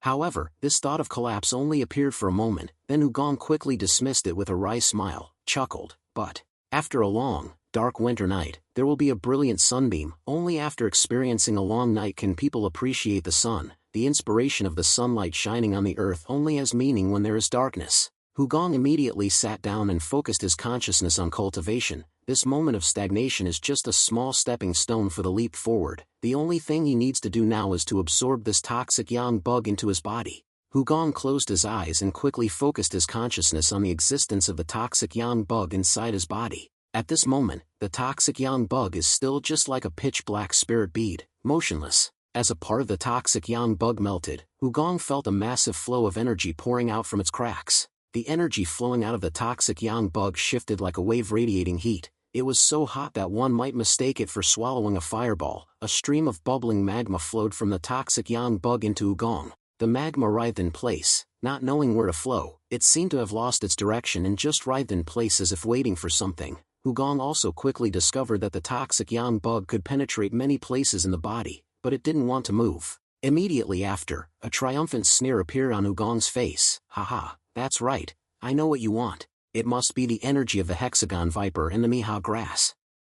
Come now, O three evils treasure, blend together, under Hugong's control. The energy of the hexagon viper and the Miha grass scattered throughout the veins in his body were drawn out and flowed towards the toxic yang bug in the center of his chest. The combination of three energy streams quickly took place and they blended into each other as if being sucked into the same place. An explosion erupted inside Hugong's body. From that moment, the boiling magma also began to explode with its power. A huge wave of energy quickly began to flow through the meridians of his entire body. Light flashed in Hugong's eyes as if from within him was containing a giant source of light to the point of overflowing outwards. The energy instantly spun, stirring the veins of his limbs, penetrating into his blood vessels, truly like a storm of light. Looking from the outside, Hugong seemed to be sitting calmly and peacefully, but in reality, inside, a fireball was sweeping through his entire body, causing his whole body to smoke. During this time, everything around Hugong seemed to stop. He focused on meditating to the point of forgetting the concept of time. The magma flow subsided after a few days. Hugong immediately checked his internal energy. His invisible heaven and earth heart resolve had gone from 3 stars to 4 stars now. It's no exaggeration to say that the three evils treasure must be comparable to the 10 great spirit pills. Hugong secretly boasted, before he thought that to reach the 12 stars like before it would take about 10 years. But at this rate, maybe it will only take 4.5 years. Not only that, there's something even more joyful for Hugong. Dad, my taste and sense of smell are returning now. Amazing. When I get out of here I have to tell Songhua to make some delicious food for me to eat. In a flash, a rich scent stimulated Hugong's senses, but it wasn't the stench of the toxic yang bug shell that fell beside him. It was a strong honey smell that made him feel scared. Heavens, where does this sweet, cloying honey smell come from? Hugong looked around for the source of the scent. He thought he would smell the stench of the toxic yang bug, but instead it was this strong, sweet, cloying smell, and it seemed like it wasn't coming from outside. However, the honey scent didn't last long. It quickly disappeared and was filled by another scent that surprised Hugong. Oh ho, now I can smell flowers too. Not only the scent but also the taste is constantly changing. Ugh, it turned into some horrible stench, and this smell is similar to the smell of pine. Why suddenly became some kind of sour smell? Ah, and this is the taste of the sea. Both the scent and the taste change all the time. Could this be the true effect of the three evils treasure? In the blink of an eye, hundreds of scents have passed. However, it continues without stopping. Hugong feels the smell constantly being stimulated as it rises and then suddenly disappears. The hexagon viper, Miha grass and toxic yang bug are mixing all the smells of the world together. Haha, interesting. If you learn how to control it then it will be very useful. First, let's try to neutralize some of the smells. Immediately after that, Hugong separated a stream of consciousness. He created a new technique through his own martial arts principles, finally completing the establishment of a new cultivation technique. Hugong began to try using the new cultivation technique. I can inhale the scent of everything around me, or eliminate them completely. Can I do this trick too? Immediately after that, Hugong extended a finger forward and used his internal energy to force out the scent from his fingertip.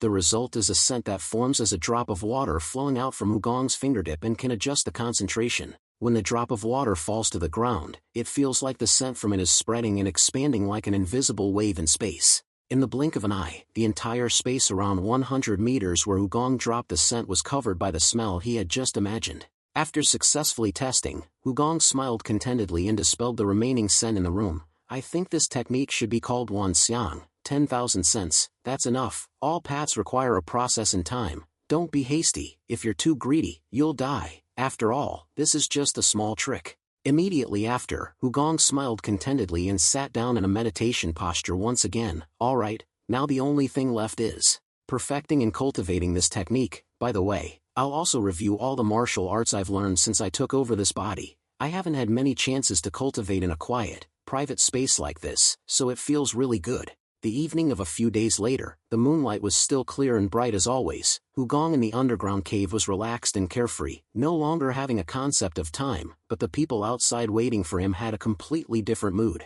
Hua Zhang's voice sounded full of anxiety as he looked down at the dark entrance to the cave. It's been 7 days since the Grand Master entered the secret chamber. That's more than expected. Has something happened? Hua Zhang nervously turned to look at his brother. Even if he succeeded, it couldn't be this long. Do you think something bad has happened? Huan still didn't take his eyes off the cave entrance and said, but we can't go in to check. If he's still absorbing then we can't suddenly interrupt. Although he was also very impatient and anxious, Huan could only sigh and say to his brother, there's nothing else to do but wait.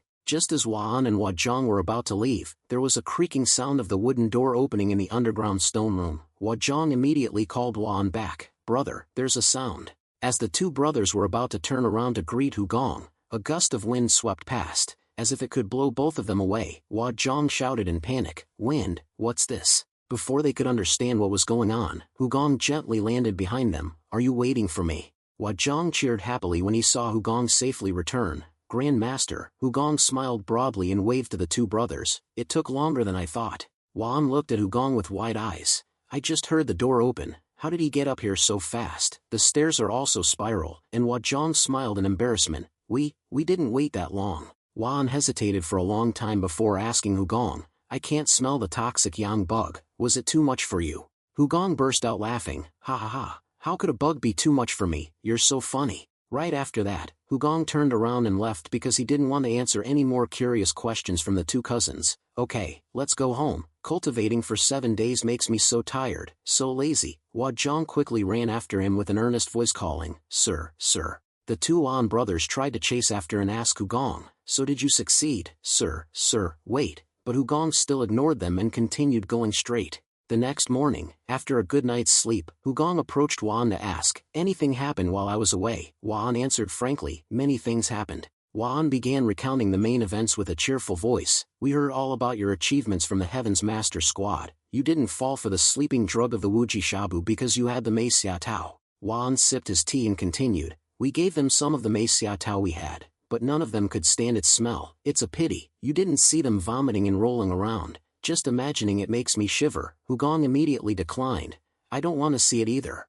Then, Huan mentioned another important event, the Heavenly Silkworm Laozu came and took the Lu Dao away. "I mean, he led them away." Hugong's eyes widened in surprise. The old man, "Oh, you mean the Heavenly Silkworm Laozu?" Huan nodded and continued, "He must have heard about their actions and seemed very angry. I thought he was going to kill them." He hit Tidi's head and yelled, "If you want to see Hugong so badly, then I'll send you down there." Hugong felt relieved. Good, at least he didn't abandon them or anything. Hugong stared intently at his teacup and smiled with a hint of regret. "If I had left the dungeon earlier, I probably would have met them again. It's a pity. I would have liked to talk to them more. But I'm sure we'll meet again someday." Hugong reassured himself, hoping for a reunion. When he looked up at Huan, he saw a sympathetic smile. It seemed like Huan had noticed Hugong's disappointment at hearing about the Lu Dao's departure and quickly comforted him. "Oh, right. Your elder brother has a message for you." Hugong's gloomy face lit up with anticipation. "What is it?" He was hoping. "Does it remember the promise from when I was Hugong? Can it see me in this body?" Huan repeated verbatim what Tay had said. "Next time we meet, I'll kill you. I'm being patient with you because you remind me of Hugong. Next time we meet, I'll tear you apart." Even though Huan tried his best to use the gentlest tone possible, Hugong could still sense the malice and coldness in Tidi's words. A heavy atmosphere enveloped them, and Huan could only force a smile. Hugong, sensitive as he was, immediately buried his face in his hands and sobbed. "Yes, who would have thought I would be Hugong in this body?" Seeing Hugong trembling, Huan hurriedly comforted him. "Master, don't mind it too much, he's still young." Huan quickly changed the subject to dispel the gloomy atmosphere. "Master, are you going to Namgung's now?" Hugong immediately shook his head. "No, I'll go back to the Tianhua Library." Huan asked in surprise. "Huh, but you're on the guest list for the Heavenly Dragon Feast." Hugong shrugged nonchalantly. "I don't think I would fit in there." Right after that, Hugong grinned mischievously and added, "And I'm scared too." His statement sounded like a joke, but it was also partly based on reality. Hugong knew deep down that the Xiamen family had probably already made their intentions known to the 10 great clans. "They probably invited me with no good intentions. I have no reason to go anyway. Besides, I'm too lazy." In Yuan's eyes, Hugong was just busy, so he made up some excuse to avoid being bothered. He also didn't want to bother his benefactor with deeper questions, so he just laughed along with Hugong. "Haha, okay." After finishing his account, Huan unexpectedly stood up and said solemnly, "Master." Huan respectfully clasped his hands in front of his chest and bowed to Hugong. "We will never forget your kindness." While Hugong was still taken aback, Huan continued, "From now on, your business is our business, your enemies are our enemies, and your friends are our friends." Hugong chuckled happily, stood up, and returned the gesture with a bow to Huan. "All right, haha." Laughter echoed throughout the room. After a moment, Hugong suggested, "I would like to take a walk around here before leaving." Huan replied generously, "Of course, please do as you please." Hugong then strolled through the garden within the Drug King Gate, recalling a conversation he had with the Drug King Gate Master when he was still alive. The Drug King Gate Master had said, "Hugong, I like the scent of magnolia." Hugong curiously asked, "Why?" The Drug King Gate Master cheerfully explained, "Because it reminds me of Unyak." Hugong became even more curious. "Who is Unyak?" The Drug King Gate Master replied nostalgically, "My wife." While reminiscing about the past, Hugong walked up to an ancient tree near the hidden Virtue Hall. When Hugong placed his hand on the trunk, he remembered a question he had asked the Drug King Gate Master before: did she smell like magnolia? Hugong used the Wanxiang technique to create the scent of magnolia on his index finger. Then, it was enveloped in a layer of energy and seeped into the tree. The pleasant fragrance immediately spread around. The Drug King Gate Master's answer seemed to echo with the spreading fragrance. "No, whenever I smell magnolia, it reminds me of her. I don't know why." At that moment, the Drug King Gate Master smelled the magnolia fragrance and opened his window wide. Hugong didn't understand what the Drug King Gate Master was feeling at the time, so he complained in confusion, "What are you saying?" But now, he realized that the reason no longer mattered. As long as the fragrance could heal his soul, that was enough. As the Drug King Gate Master embraced the Jade Rabbit legend tightly and enjoyed the soothing sensation brought by the magnolia fragrance, Hugong silently sent his farewell, carried by the scent. "Goodbye, young AK." Afterwards, Hugong's carriage departed the Drug King Gate and galloped towards the Tianhua Library. Hugong smiled serenely, gazing out the window, while reflecting, "The Drug King Gate will return to normal now. Now, I just need to deal with the Heavenly Dragon Feast and the Wuji Shabu." At that moment, pleading voices echoed from the carriage roof. "Master, you should be considerate of the host's feelings. The Namgung family will be very sad. They will cry because they were rejected." Hugong became irritated by the commotion. "They're making too much noise." Two beggars were rolling and screaming on the carriage roof, acting like they were being wronged. "Go, go, it will be fun, trust me, go, go, don't you know, if you don't go, the Heavenly Dragon Feast is over, go, go, go." Hugong sighed inwardly, "How many times do I have to tell them not to go?" Actually, Hugong understood the beggar's desire to go to the Namgung's house. There were many appealing aspects to the Heavenly Dragon Feast, a gathering for the 10 great clans. First, there was an abundance of all kinds of food. Moreover, they could see newly emerging heroes and beautiful women representing the current generation. What's more, there were also some squabbles among the children of the clans. Considering all of those things, their desire to go was understandable, but that was only for beggars. For a former leader of Murim, it was just a boring feast. Moreover, the 10 great clans were a long-standing alliance. Hugong knew for sure that the remaining clans had no reason to like him, since he had exterminated one of them. Of course, if Hugong went, they might feign smiles in front of him, but who knew what they would plot behind his back? Hugong muttered to himself, "I don't want to go into the lion's den." Cheongi, eager to go out and play, didn't mind acting. "I don't know about others, but I'll be incredibly well behaved. You know how calm I am. I'll be extremely, extremely well behaved." Miao Bingbing couldn't help but retort, "Calm, you're a monkey." Cheongi immediately pouted and scolded Miao Bingbing, "You're not being cooperative, just go along with it. I'm mad at you." Miao Bingbing unexpectedly lectured, "If you want to persuade someone, you have to make sense first." Hugong sat in the carriage, listening and silently smirked, "Ha, these guys are hilarious. The beggar sect has become a bunch of con artists now. Miao Bingbing is good at spouting nonsense and wants to teach others how to speak." Hugong, exhausted by the argument on the carriage roof, commanded Yang So, "Yang So, stop the carriage, we'll take a break." Yang So immediately slowed down the horses. "Yes, master." Then, Hugong looked out the window and addressed Chiakja, the Wozen twin heroes, and the Hanging Ghost triplets. "Let's talk for a bit." Chiakja, the Wozen twin heroes, and the Hanging Ghost triplets, as requested by Hugong, spoke privately with him. "What's the matter?" Hugong politely asked. "I need you to do something for me." However, the Hanging Ghost triplets' reaction was rather unusual. "What?" The Hanging Ghost triplets' face turned gloomy, and they seemed irritated as they looked at Hugong. "Why do you always ask us for favors? Don't do that anymore." Hugong was stunned immediately. What the hell did this guy eat? I don't remember him eating anything unusual, or is the effect of the Mace Xiaotao lasting that long? The Hanging Ghost triplets continued, shaking their heads and speaking seriously. "From now on, just give us orders, it's cooler that way." As soon as he finished, the Hanging Ghost triplets' face lit up with anticipation for their next mission. Hugong was speechless and didn't know how to respond. At that moment, the Wozen twin heroes and Chiakja spoke up. "He's right, just give the order directly." "I agree, it's not like it's the first time. I'm bored, it's like you're keeping yourself separate from us." Hu Gong froze in a state of disbelief. These guys are crazy. Why are they suddenly competing to see who's more loyal? Phew, calm down. Then, he forced a smile and said, "All right, this is an order." The Heaven's Master Squad immediately burst into excited laughter. Ha ha ha, that's right, give us orders. After setting aside the issue of loyalty, Hu Gong seriously told the Heaven's Master Squad, "I want to completely deal with the Wuji Shabu situation." Chiakja immediately exclaimed, "Right, we totally forgot about them." The Wozen twin heroes tilted their heads in confusion. But isn't the assassination team investigating them? Hu Gong furrowed his brows with a sense of unease. I don't know anyone in that team, nor do I know their skills. Although he knew that Zhu Yang and Man Bokja had gathered them, they couldn't be ordinary, but he had never met them. Immediately afterward, Hu Gong frankly encouraged the Qianchuang team's spirits, saying, "You are the only people I trust in Jianghu. I want you to destroy the Wuji killing squad." Receiving Hu Gong's recognition, all of the 3 devil heroes, the 2 mountain heroes, and Chiakja grinned. "Haha, don't worry, brother, we'll take care of them immediately." Kukuku, of course we are very trustworthy. Haha, we will also try to capture the assassination squad. The 6 members of the Qianchuang team boldly declared, 2 months is enough. Hu Gong nodded with a satisfied smile. Okay, that's settled. Just then, the 2 beggars and Miao Bingbing appeared from behind a tree. Master, what do you mean? Hearing this decision belatedly, the 3 of them expressed their regret. Cheonggi seemed close to tears. We're going to separate, Miao Bingbing stubbornly said. Humph, I was worried they would get in my way. Miao Bingbing, still maintaining her arrogant demeanor, spoke with a provocative tone. So you're leaving the strong ones behind and sending the trash to do the mission?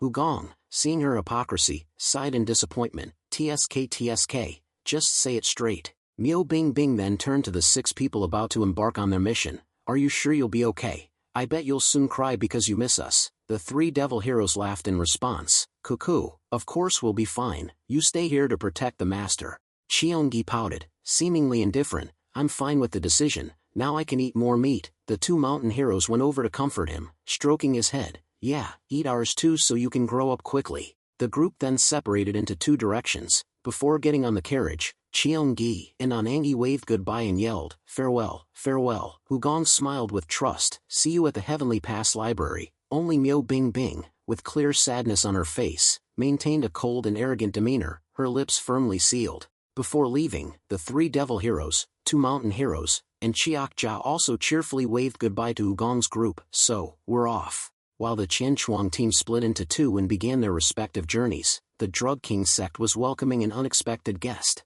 Wan directly greeted the unexpected guest with a friendly tone. Why have you come? The guest replied in a cold voice, because your refusal of the invitation to Heavenly Dragon Peak this year is unacceptable. Sitting across from Wan was the bodyguard of the Namgung clan's master, Mujayam, the simple spirit. He looked at Wan with a cold, severe expression that matched his dark blue attire. Our Namgung clan has been concerned that there might be some conflict between us. Mujayam's stiff attitude and facial expression made Wan feel no warmth whatsoever, as if facing wood and stone. Consequently, the atmosphere of the meeting became noticeably heavy. Perhaps because Wan had recently interacted with the lively Qianchuang team, he found Mujayam even colder. TSK, even if he's not being intentional, does he need to talk so coldly? He's still the same. Although not happy to welcome a grumpy man, Wan knew that Mujayam was one of the Namgung clan's 7 high-ranking subordinates, so he couldn't help but be cautious. He also secretly pondered the man's motives. He and his team are usually sent on top-secret or urgent missions.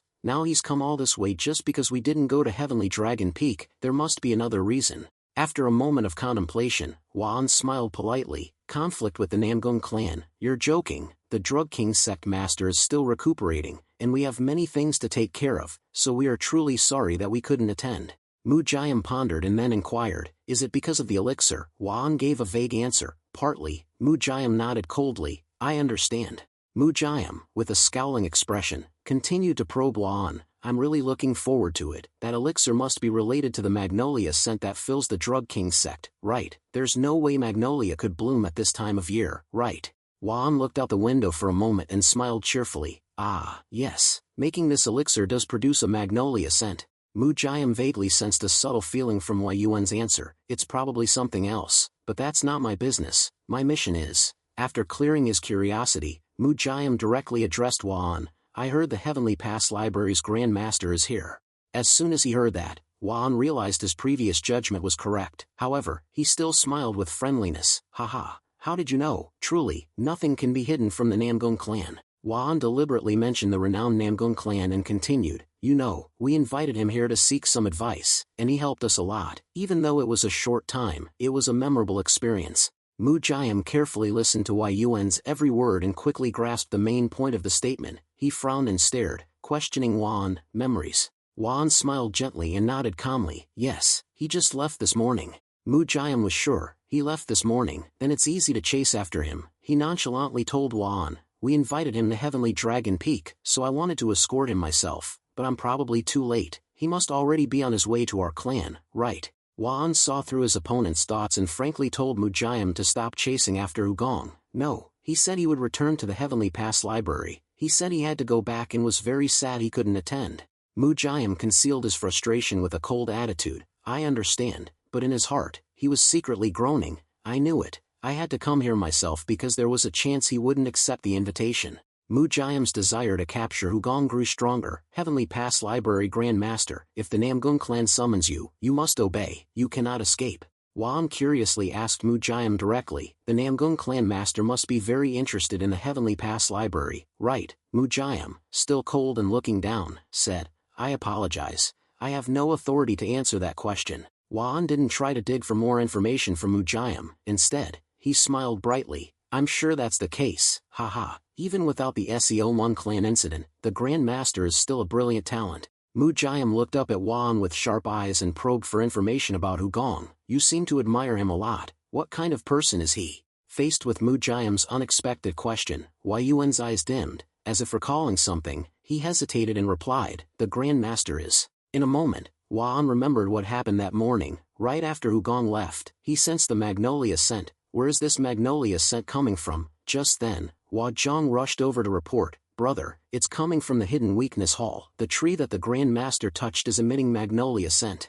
Wan immediately widened his eyes in surprise, while Hua Zhang exclaimed in delight, Grand Master, the Grand Master has achieved the 10,000 fragrances. The two brothers were almost certain it couldn't be anything else. Wan could even imagine Hugong using the 10,000 fragrances technique to create a magnolia scent on his index finger, then wrapping it in a layer of energy and infusing it into the tree, spreading the magnolia scent around. Moreover, the more Wan thought about it, the more miraculous it seemed. The Grand Master is a peculiar but impressive person. Why magnolia? And why near the Hidden Weakness Hall, named after his mother? Does he know the meaning of this flower to his father? As if he wanted to make sure his father would smell it. In his heart, Wan felt deep admiration and respect for Hugong. Feeling that his encounter with Hugong was a fortunate event for the Drug King sect, Wan unconsciously broke into a happy smile. Only now did Wan finish his answer with a radiant, bright face. He's an amazing person. Mu Jiam immediately frowned, clearly showing his displeasure. He had pondered for a long time, but Wai Yuan's words were so vague that he practically gained no further information. But what truly irritated Mu Jiam was that, even without hearing the explanation, he felt like he had heard this about Hugong before. He thought for so long and all he said was that he's an amazing person. Seeing Mu Jiam's bewildered expression, Wan gently placed his teacup down and continued, even if you go after him, he won't attend. Once he's decided, nothing can change his mind.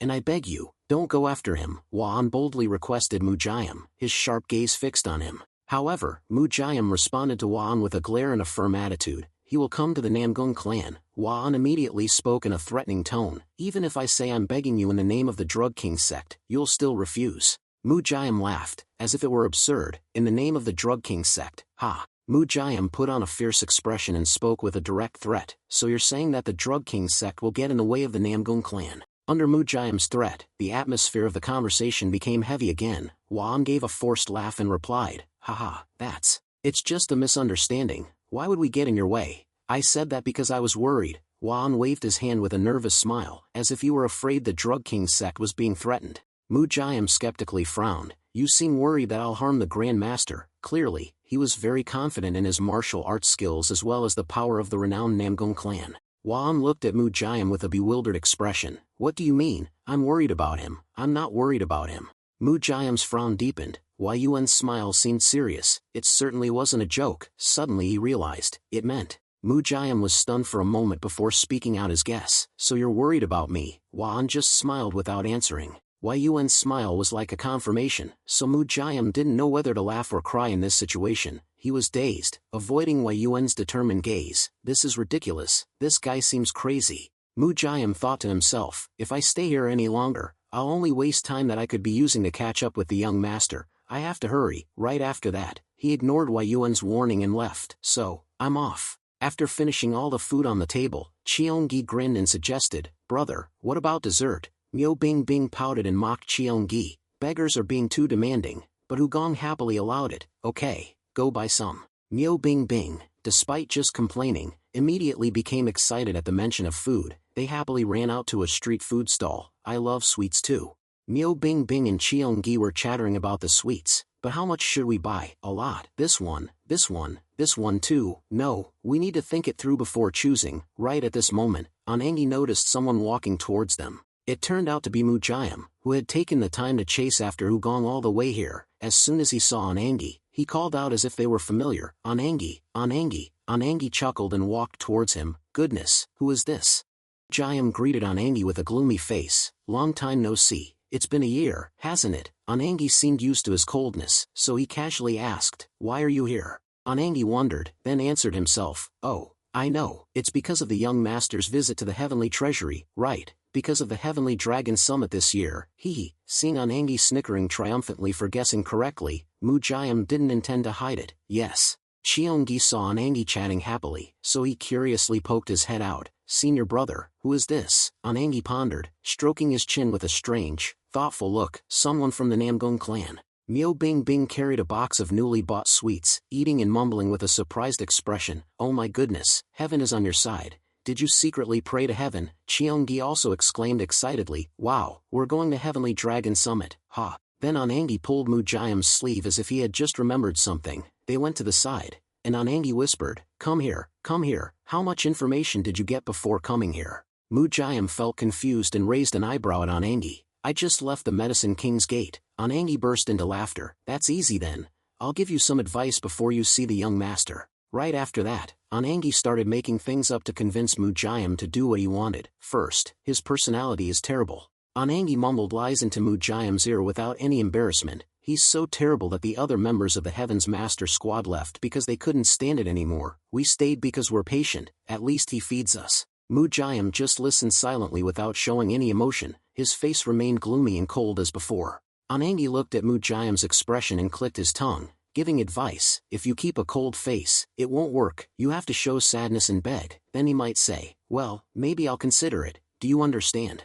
Mu Jiam had been silent the whole time. Now he finally spoke coldly without emphasis. Is that all you want to say? Anangi's face was full of scheming as he answered, yes. However, Mu Jiam completely ignored Anangi's advice and immediately turned and walked away, leaving Anangi anxious and worried to the point of sweating. When Mu Jiam walked towards the restaurant they had just eaten at, Anangi slumped down with tears in his eyes. It's over, we won't be able to go to Heavenly Dragon Summit because of him. Our leader doesn't like being forced to do things he doesn't want to. At this time, Mu Jiam had reached the restaurant door and looked up at the second-floor window where Hugong was sitting, waiting for Anangi's group to return with sweets. Mu Jiam looked up at Hugong with a gloomy and unpleasant expression. If it was the first time seeing him, anyone would feel the thought of death in that gaze.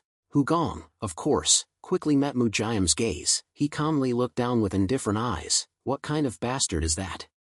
Then, Mu Jiam went to meet Hugong with an arrogant attitude. He was confident in himself, confident in the power of the Namgong clan, and confident in his ability to persuade and force others to do as he wished. Anangi's group quickly returned to the restaurant to eavesdrop on the conversation. Hugong politely declined the Namgong clan's invitation. You went through the effort to come all this way, but I'm sorry. He smiled friendly and sincerely at Mu Jiam. Please convey to your master that if I have the chance in the future, I will come pay my respects. In reality, Hugong was sighing silently. What a nuisance, they came all this way. Mu Jiam didn't give up after just one rejection. He said loudly, young master, it seems you're misunderstanding something. Hugong looked at him dumbfounded. What is there to misunderstand? Hugong continued innocently, this situation is simply that the renowned Namgong clan invited me, and I declined. However, Mu Jiam suddenly declared, right now, you're misunderstanding that you have the right to choose. Anangi's group turned pale upon hearing this. This Mu Jiam really didn't listen to advice. Hugong started to feel irritated and furrowed his brow. So, you're saying I have to go to the renowned Namgong clan if they tell me to? I have to go if they say so. Hugong looked at Mu Jiam's cold face and thought to himself, this guy said he was a simple spirit, he is one of the 7 powerful arms, so he must be good at performing strange tricks or shooting, but it seems like he has hands but no head. He dares to talk about the right to choose in the name of Reno-wed Namgung clan. I don't know if it's because he doesn't have Jianghu experience, or because he never left Anhui. Hugong chuckled lightly after a sigh. You're lucky, you know. Hugong, imagine if Chiakjia, the 3 demon-subduing gorges, or Wu Shan Shuang Xiong were here, that ill-mannered fellow would be dragged out and beaten like a dog. Mu Jiam frowned in annoyance and commented, so accepting an invitation has to be so difficult. To be clear, isn't the heavenly treasury side looking down on the renowned Namgung clan? Mu Jiam firmly imposed his thoughts on Hugong. If you're already in the southern Anhui region, even if you refuse, you should still visit the main family and decline directly. That's proper etiquette. Hugong smiled with a dejected tone. I'm speechless. This is like saying I've made a big mistake. Seeing that Mu Jiam wouldn't give up easily, Hugong let out a frustrated sigh and prepared to end this hopeless conversation as quickly as possible. He casually asked Mu Jiam directly, what if I still don't go? Are you going to use force? Mu Jiam glared at Hugong as if threatening him, and declared, I will solemnly escort you. Hugong glared back at him. At this moment, he felt like he wasn't a person, but a wall.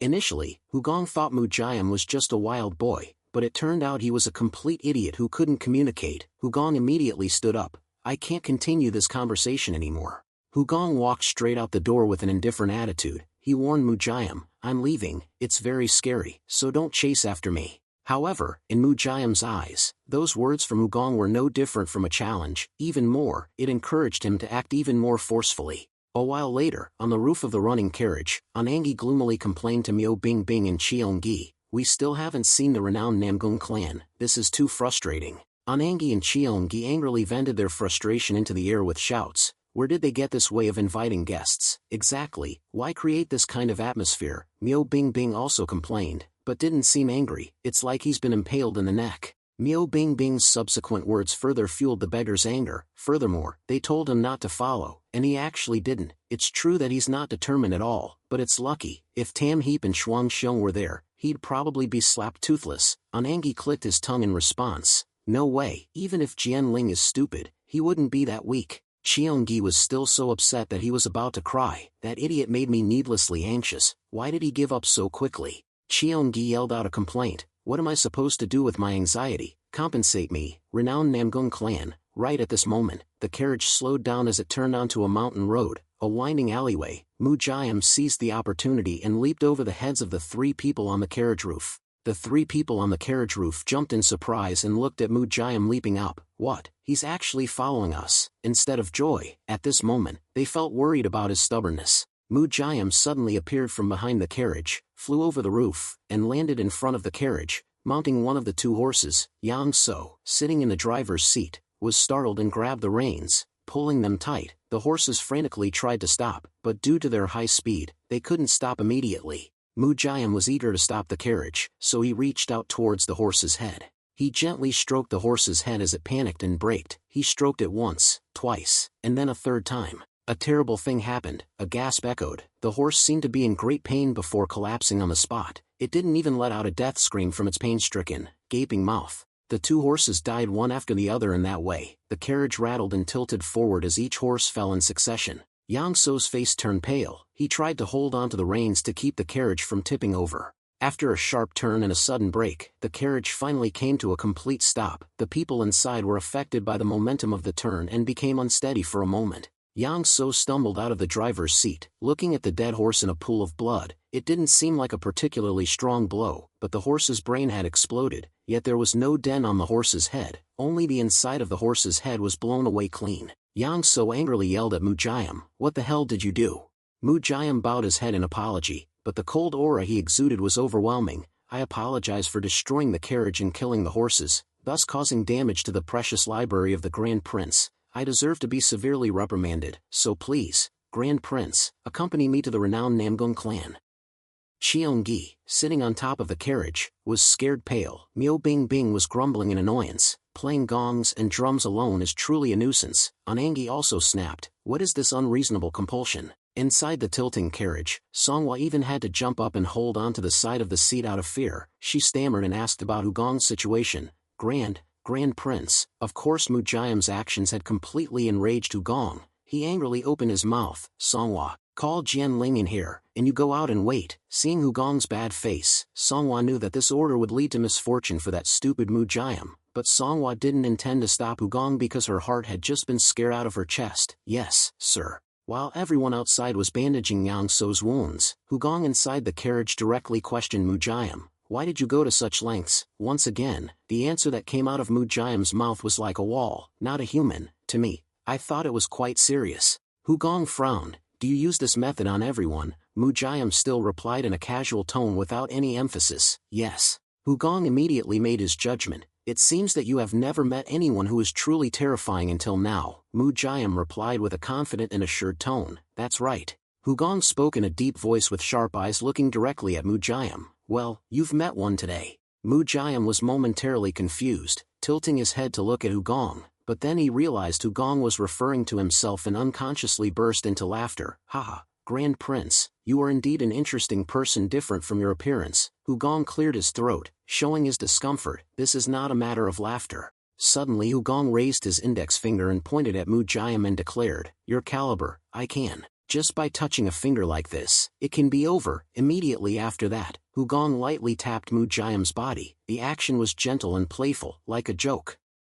The problem is that he tapped 7 times, and each point was different. Mujayam didn't feel himself being acupunctured, so he sneered, just by tapping a finger, how can you end me? Hugong calmly asked him, buried alive, is this the first time? Right. That calm tone hurt Mujayam's heart. Me, buried alive, this scribe talks so casually, doesn't he? He immediately sent a terrifying glare at Hugong. Grand Prince, you seem to have crossed the line. Hugong finished acupuncturing, then he curled his lips with a smug smile. Heh. Hugong chuckled, clearly showing his disdain. He sneered at Mujayam. What, are you excited because you're about to die without anyone knowing? At this moment, everyone outside was worried about Yang So's wounds, and no one knew how tense the atmosphere was inside the carriage, because it looked very peaceful. However, the next second, the peace was shattered by a huge explosion that destroyed half of the carriage. Hugong, who was under attack, immediately jumped out of the carriage before being injured. Meanwhile, Mujayam's tension was out of control. He continuously launched palm strikes to pursue Hugong. The lightning-fast attacks almost appeared simultaneously. Hugong calmly confirmed the trajectory of the attack and then dodged gracefully, left, right, and center, but Hugong intentionally let one hit him in the middle of the chest. He thought to himself, I'm sure with this much, this body can take a palm strike without any problem. After swaying slightly from one side to the other as if not knowing where to escape, Hugong tricked Mujayam's vision and calmly took the third palm strike. The attack pushed Hugong back a considerable distance. Hugong was pushed back more than 10 steps before stopping. In fact, he was trying to test the ability of Tongji, one of his 3 protective skills. It would penetrate and redirect the force of the attack to the outside.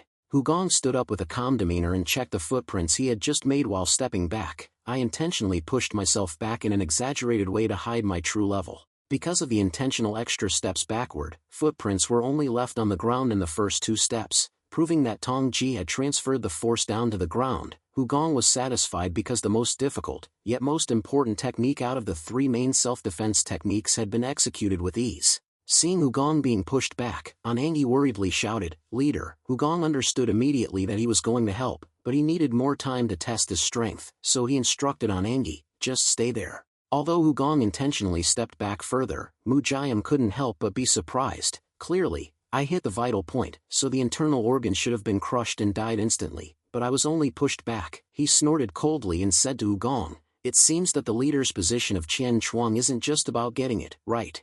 Hugong calmly brushed off the dust on his body and then taunted Mujayam, is that so? I'm very disappointed, the so-called excellent protector of the renowned Namgung clan, and your skill level is only this much. TSK. It seems that won't do. Hugong's mouth curled up deeper with a clear look of challenge and disdain. Being disrespected and insulted directly, Mujayam's eyes narrowed with anger as he stared at Hugong. He would never let the Namgung family be humiliated because of him. Immediately, Mujayam raised his internal strength to the limit. To make the Grand Prince remember the courtesy to the renowned Namgung clan, I must chop off a leg and bring it back. Hugong's eyes flashed with a trace of killing intent and a contemptuous smile remained on his lips. Nice dream, try it. He was just looking to test his strength, so Mujayam's actions only made him more excited.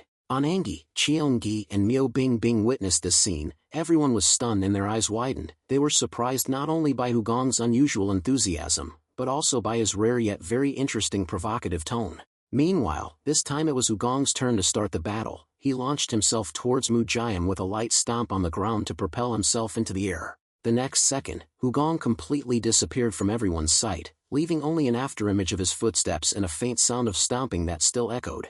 Mujayam looked around in confusion, searching for Hugong's whereabouts, but all around him was only the green of the trees and layers of faint dust flying up. He had disappeared.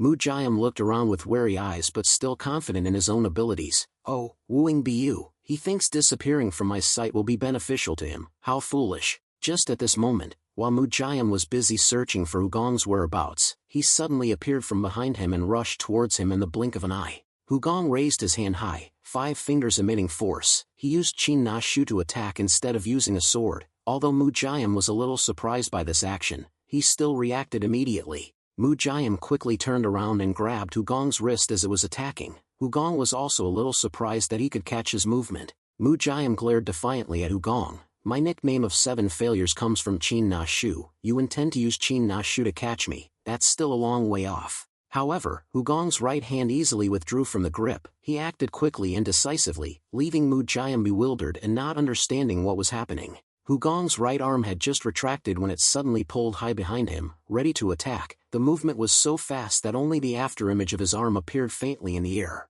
In the blink of an eye, Hugong's right hand grabbed Mujayam's shoulder, causing him to be stunned and his eyes widened. Hugong's arm exerted force, pushing down, intending to press Mujayam to the ground. Immediately after that, Hugong pressed his hand down so hard that he shattered the ground, but Mujayam managed to move his body, escaping from Hugong's grasp and jumping back a few steps. The moment he saw Hugong shatter the ground, Mujayam was bewildered and wondered. I already caught the Grand Prince's hand, how did he escape in the end?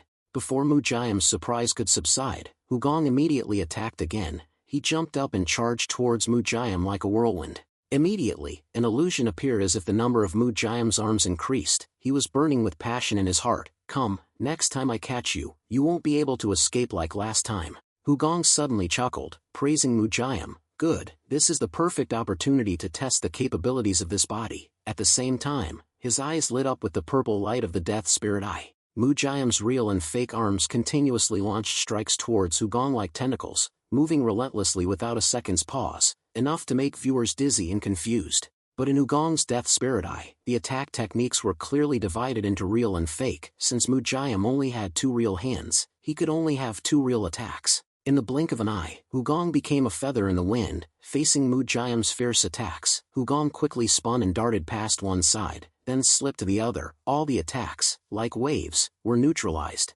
All the illusions of Mujayam's attacks were filtered out, unable to be used as bait as intended. Hugong wasn't fooled even once. Furthermore, the real attacks were just a waste of internal energy. Even if Mujayam hit accurately once, it had no effect, as if his energy dissipated the moment it collided with Hugong. No matter how Hugong dodged, he never closed the distance with Mujayam. He only maintained a moderate distance to receive attacks and test the body's capabilities. Hugong's way of transmitting the attack energy and deflecting it became increasingly agile. At this rate, it seemed like Mujayam wouldn't be able to catch him even if he launched 1,000 attacks. The faster Mujayam moved his hands, the faster Hugong dodged. If he slowed down, he would be relaxed because Hugong would slow down as well. The more Mujayam attacked, the more desperate he became. He constantly maintained a distance of 1 zhang from the young master. However, until now, he hadn't been able to grab even the young master's collar. Sometimes, it was strange that even effective attacks seemed to have no effect on the young master.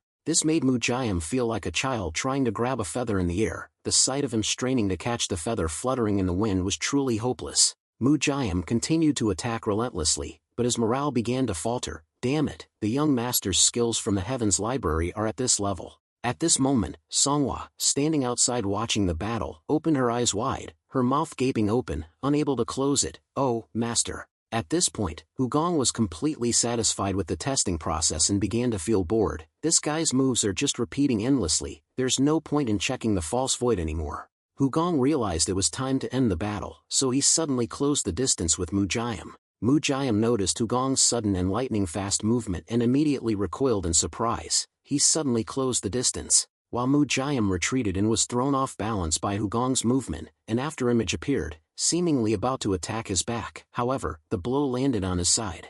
A sharp pain surged through Mu Jiam's stomach and chest. He was in so much pain that his pupils dilated. Coughing sounds from difficulty breathing immediately spilled from his throat. As Mu Jiam doubled over in pain and hadn't yet raised his head because he was still vomiting a pool of blood, Hugong continued to move around him like a gust of wind. Mu Jiam raised his head in extreme confusion, momentarily forgetting the pain in his side. Damn it, I've lost him. The next second, a fleeting afterimage shot towards Mu Jiam's face. At that moment, he realized Hugong's attack was very close. With this speed and distance, Mu Jiam had absolutely no chance to dodge. He took Hugong's kick full force on one side of his face, and his head almost rotated 180 degrees on his neck. Mu Jiam immediately fainted. When he vaguely regained consciousness, he heard the mumbling of two beggars and Myo Bing Bing. How much more do we need to dig? This should be enough, right? Alright, let's throw him down now. 1, 2, 3, heave-ho. Mu Jiam, in a daze, was thrown into a hole. Did I pass out? How long has it been? When he woke up, Mu Jiam was face down on the ground. What the hell? Cough, cough. He couldn't seem to understand why he was in this state, but his thoughts stopped there. Hugong and his group of subordinates stood on the edge of the hole with the relaxed demeanor of victors. Hugong spoke first. You're awake, huh? Mu Jiam's vision was filled with Hugong's contemptuous image. That's right. Why wouldn't you listen to others? When I said I'm very scary and you shouldn't follow, you should have stopped. Mu Jiam immediately recalled Hugong's last words at the restaurant. Did that mean the young master himself was the scary one? Finally, he admitted bitterly, I've offended you. However, Hugong had no intention of letting him off easy. TSK, it's good you realized it sooner rather than later. If so, maybe we can meet again next time. Hugong put on a grumpy face and looked at the things Mu Jiam had destroyed. Look at all this. The carriage is in ruins. The horses are all dead. Hugong paused for a moment, his voice filled with regret mixed with sarcasm. Now you're also going to be buried alive. Mu Jiam was stunned and tried to lift his head. What are you saying? Mu Jiam was so terrified that he stammered, and the kick earlier made it difficult for him to speak properly. You're going to kill me now, a member of the renowned Namgong clan. Hugong grinned and nodded in confirmation without hesitation. Mu Jiam screamed, trying to save his life by threatening. What? That's ridiculous. Aren't you afraid of the consequences? Anangi immediately pouted and complained. So noisy. Mu Jiam's disrespectful attitude made them even more enthusiastic about burying him. Anangi chuckled and asked Hugong, Master, time to fill in the dirt now. Hugong casually turned away and nodded. Yes. Anangi immediately called out to everyone. Alright, everyone, fill it up. The three members of the Heavens Master Squad excitedly filled the hole with dirt. This place is very remote and desolate. Even after 100 years, no one will be able to find it. Let's fill it and plant some grass. Mu Jiam, panicked, screamed, Stop, stop. In his moment of despair, Mu Jiam still tried to salvage some hope and encourage himself. They're really going to bury me like this. It can't be true, right? Layers of dirt continuously covered his body and became thicker, but he kept trying to comfort himself. They're just scaring me.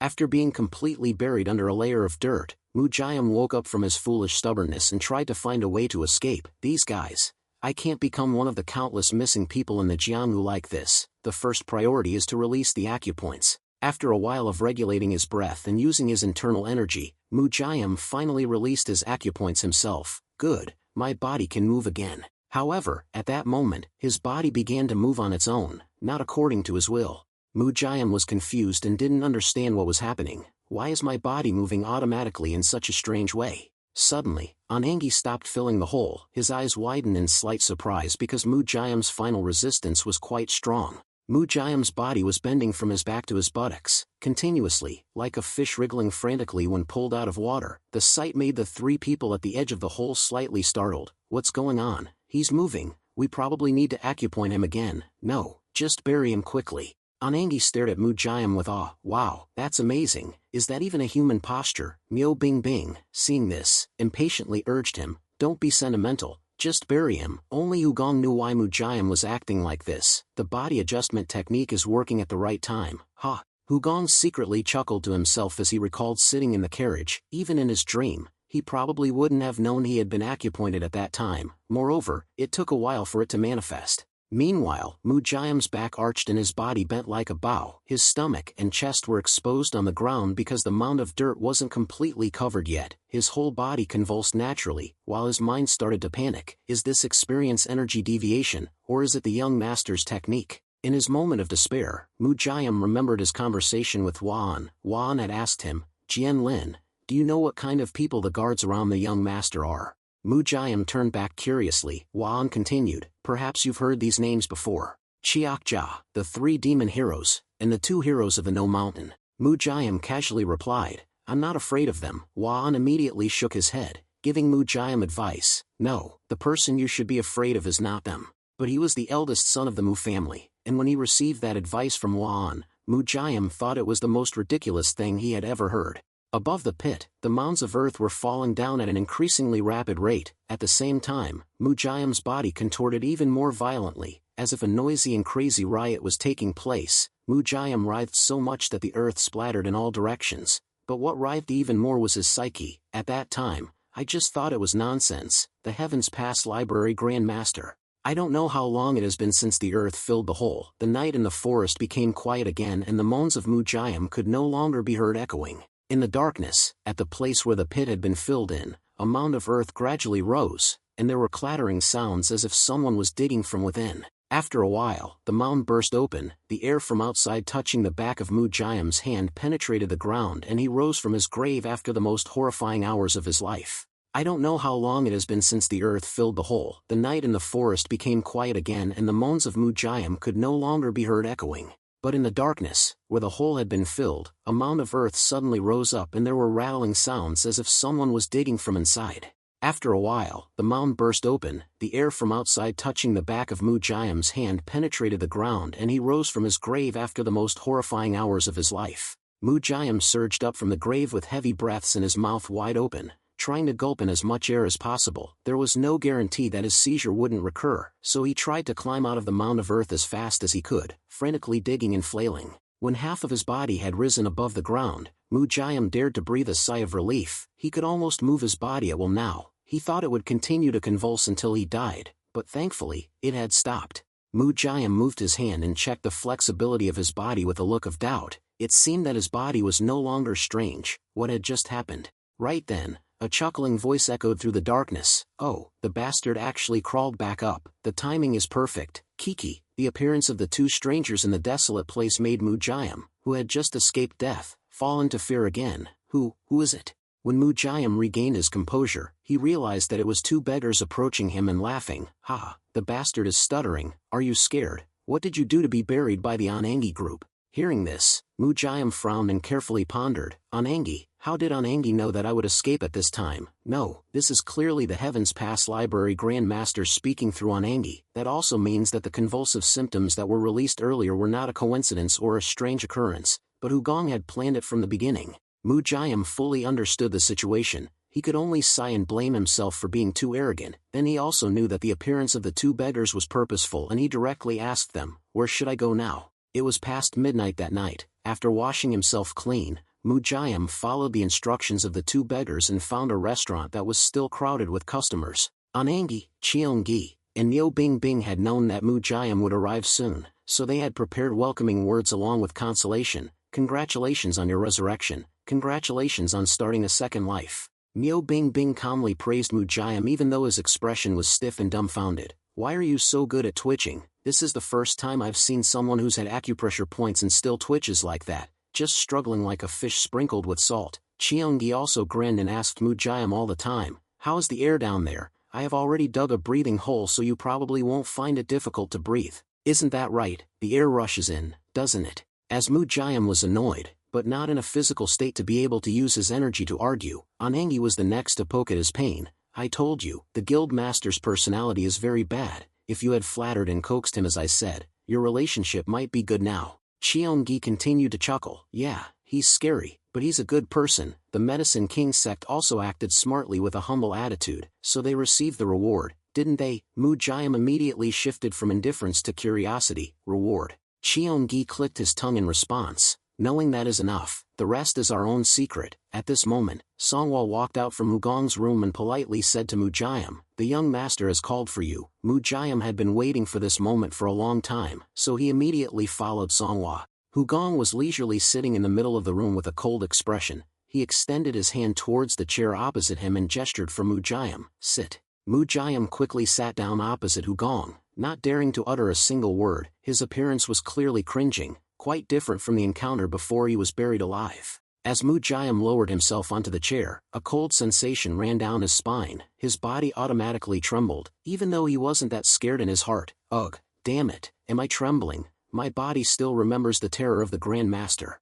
Hugong pretended not to know the reason for Mujayam's trembling and deliberately got angry. "What are you doing? Why are you looking at me in such a terrifying way and trembling? Are you going to fight again?" Mujayam was startled and then replied in a flustered tone, "No, no." Immediately afterwards, Mujayam breathed a sigh of relief, having understood Hugong's subtle thoughts, so it was pretending to be angry as a joke to make me feel more at ease. I guess that's also a way of caring. Seeing that Mujayam had relaxed and his body was no longer trembling, Hugong clicked his tongue and warned him, "The first time has passed, now is the second time. I won't be lenient this second time." Mujayam quickly bowed his head down in a respectful manner and replied, "Yes, I have been rude, I beg your forgiveness." Hugong spoke coldly like that, but when he saw Mujayam's polite manner, he secretly smiled triumphantly. He's obediently listening now. Everyone learns a lot during time spent alone. At this moment, Hugong unconsciously recalled the past. Ungyu, the elder of the Qingqing sect, had refused to answer and was buried like that,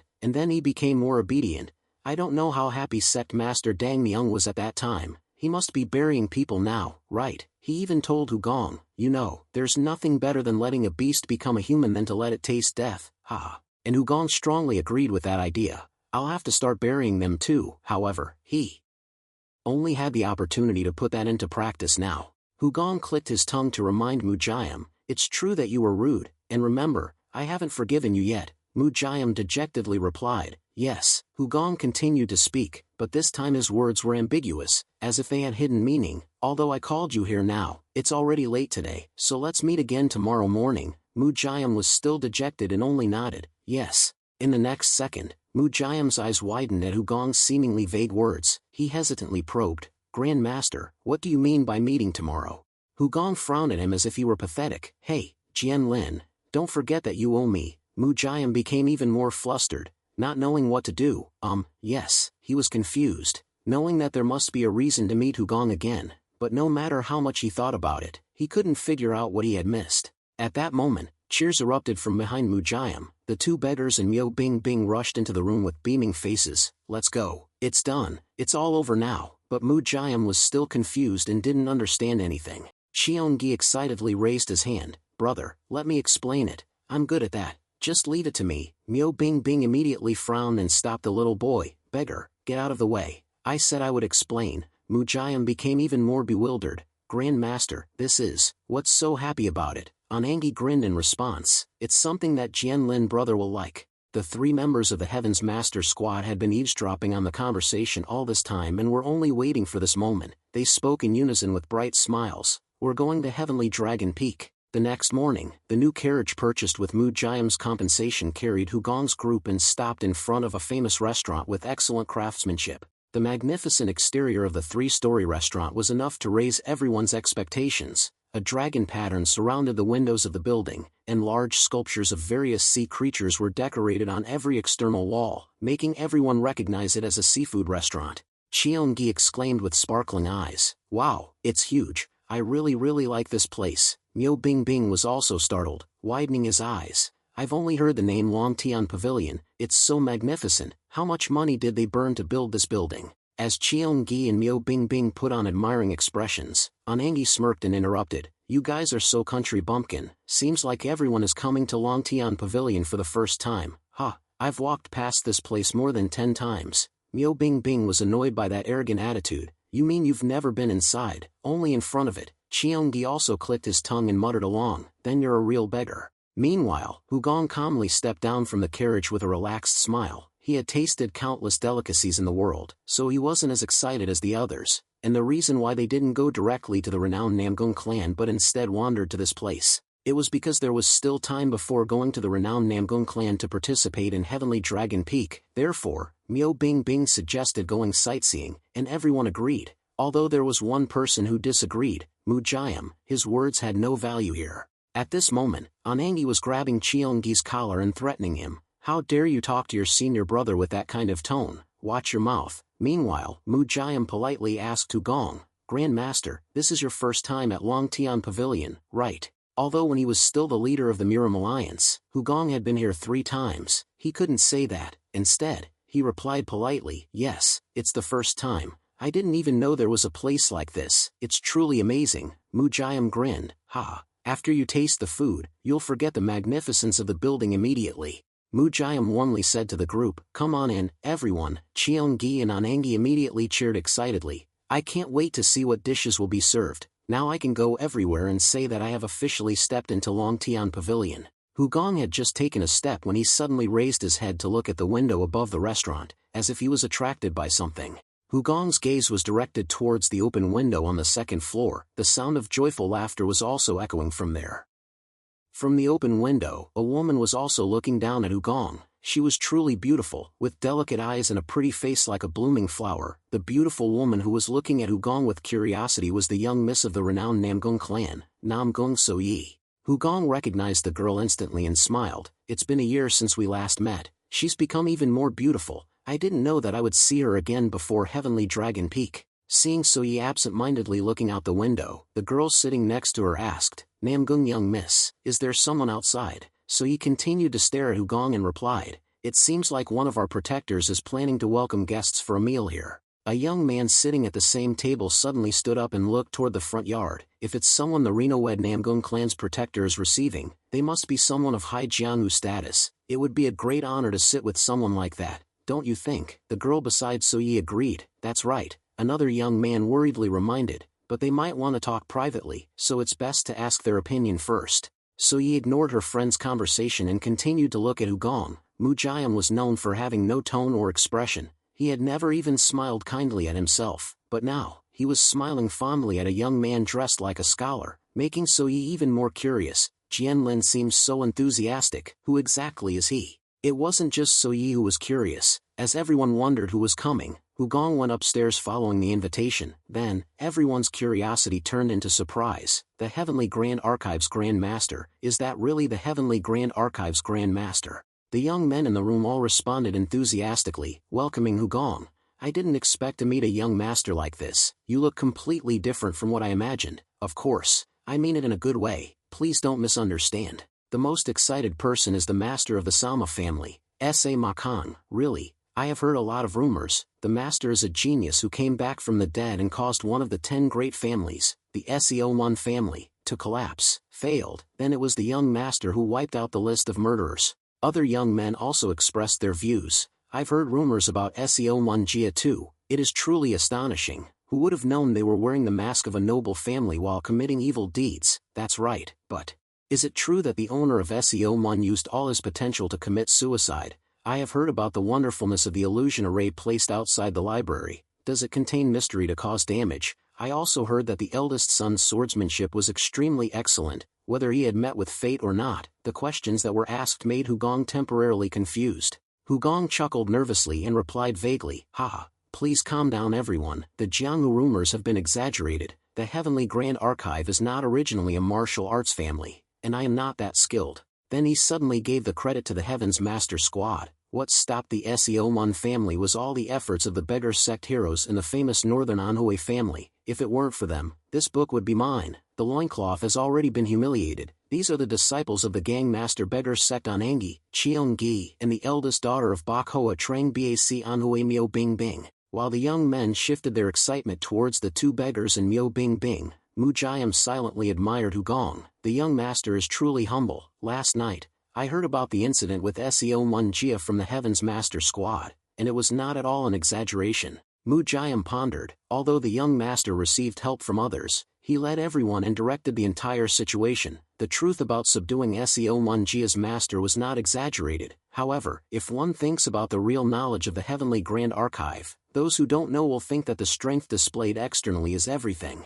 Just as Mu Jiam predicted, After hearing Hugong's words, the young men whispered to each other, "Oh, so that's how it is." As expected, the rumors were all exaggerated. Even though he heard those whispers, Mujayam still forced a wide smile like Hugong. "I'll also laugh it off like the young master did." Afterward, Mujayam laughed politely and invited Hugong to sit down. The crisp laughter echoed throughout the room, leaving So-yi surprised. Seeing So-yi just sitting there in a daze, the girl next to her quietly asked through voice transmission, "Big sister, what's wrong?" So-yi responded with suspicion, "This is the first time I've seen our protector laugh like that, so I'm a little surprised. His personality has changed." The girl next to her tilted her head and speculated, "Maybe the protector has something happy going on." So-yi pondered for a moment and said, "Whether it's happy or not, we need to confirm what happened." Jaegal advisor once said that. So-yi recounted what Jaegal had said. According to the alliance leader, when a Jianghu martial artist suddenly changes, there are only two possibilities. 1,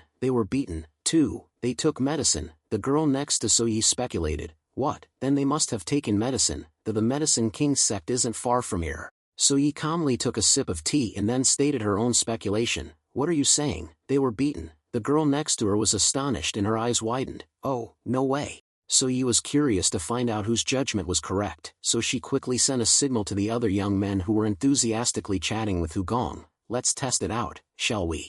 After more guests arrived, the feast was enhanced with additional dishes, and the conversation between the young men became more open and cheerful. They discussed the recent situation of the Zhuge family and those participating in the Heavenly Dragon Fong. The young master of the Wangbo clan, Huangbo Chengxian, said, "So, the Zhuge family is only sending 2 elders to participate in the Heavenly Dragon Fong this time." Chengxian added, "It seems they haven't gotten over the shock since they had a special relationship with the Miram Alliance leader, Hugong. Not only are their foreign affairs affected, but advisor Jaegal has been hiding ever since he left the Miram Alliance." Hugong nodded thoughtfully, So there's that." Hugong continued to laugh and chat with the group of young men, but in his heart, he thought, "As I expected, they probably still haven't recovered. Time is the medicine. Perhaps in a year or more, they will be able to accept this truth." He couldn't help but feel sad thinking about the unfortunate children affected by Hugong's death, the children of the heavenly potential, and Jaegal too. At that moment, Hugong suddenly felt the atmosphere at the dinner table changing, becoming more subtle. The eyes of So-yi and the other young men were busy glancing at each other, making Hugong feel a little suspicious. Are they communicating through voice transmission? What are these kids plotting? The secret exchange was going on enthusiastically. Of course, Hugong understood that the goal of this plan was him, but he remained calm and waited for the young men's actions. At that moment, the young master of the Jinzhou the Pearl clan, Gyeowon, stood up with a polite demeanor. "Young master." Gyeowon picked up a bottle of wine and said with a smirk, "I was very much looking forward to the martial arts skills of the Heavenly Grand Archive, but there was nothing outstanding, so I'm very disappointed. Incidentally, to alleviate my disappointment, may I offer you a glass of wine?" Hugong smiled secretly, enjoying himself as the interesting play seemed to have begun. "So, has it started?" Immediately, he accepted Gyo Yuan's offer and raised his glass with anticipation. "Of course, please." Gyeowon immediately brought the bottle towards Hugong and tilted it, but for some reason, not a single drop of wine came out. Gyeowon held the bottle tightly and channeled his internal energy into it to prevent the wine from flowing out, yet, he still pretended to be innocent and said, This is strange, it's full of wine, but why isn't it coming out?" Gyeowon laughed awkwardly and joked, "It's true that strange things can happen, it's clearly full of wine, but why isn't it flowing out? My apologies, Hugong watched Gyo Yuan's clumsy acting and almost burst out laughing. This guy, his expression and mockery are still very awkward.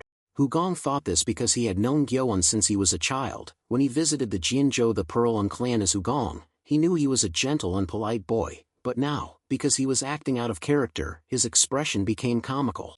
Although he found Gyo Yuan's expression quite funny, Hugong was still satisfied with the display of his ability. His strength is pretty good, using a Dan and a Mac. If you can't control your force, even a little too much or too little will cause a crack on the wine bottle, or some wine will leak out immediately. Precise internal force control is essential here. Hugong knew these young men were deliberately provoking him, but they didn't actually have malicious intent, they just wanted to see his martial arts skills, so, he cheerfully laughed with Gyeowon. "Well, what can I say now, I'm alright." Understanding the situation, Hugong laughed in delight instead of being annoyed. "It seems the more I sit still, the more they will provoke me. Who knows what someone else will do next time." However, Mujayam, sitting on the side, was gloomy and worried. Mujayam gritted his teeth, his lips dry. and his shocked eyes darted towards the young men. They're crazy, what are they doing now? Cold sweat dripped down his pale face. Mujayam looked at the young men provoking Hugong and was terrified inside. Among you, no one can compare to the Heavenly Grand Archives Grand Master. You haven't experienced death, nor have you been buried alive, so you wouldn't understand. Even though he knew the young master wouldn't bury them, Mujayam thought it was best to keep things in check. He secretly hoped that the mischievous young men in front of him wouldn't do anything reckless to make Hugong angry. However, things didn't end as easily as Mujayam hoped. The young master of the Habukpung clan, Mujayal, was secretly transmitting a message to everyone. This time, I'm going to play harder. He probably won't be able to keep his composure if we keep teasing him. Mujayal targeted the fish plate in front of him. He picked up a piece and prepared to put it in his mouth as if he were eating properly. Hugong observed the scene with interest and speculated, could he be planning to launch fish bones with chopsticks? Even though he's used to chopsticks, they aren't weapons, so it'll be difficult to utilize them. Hopefully, he'll succeed.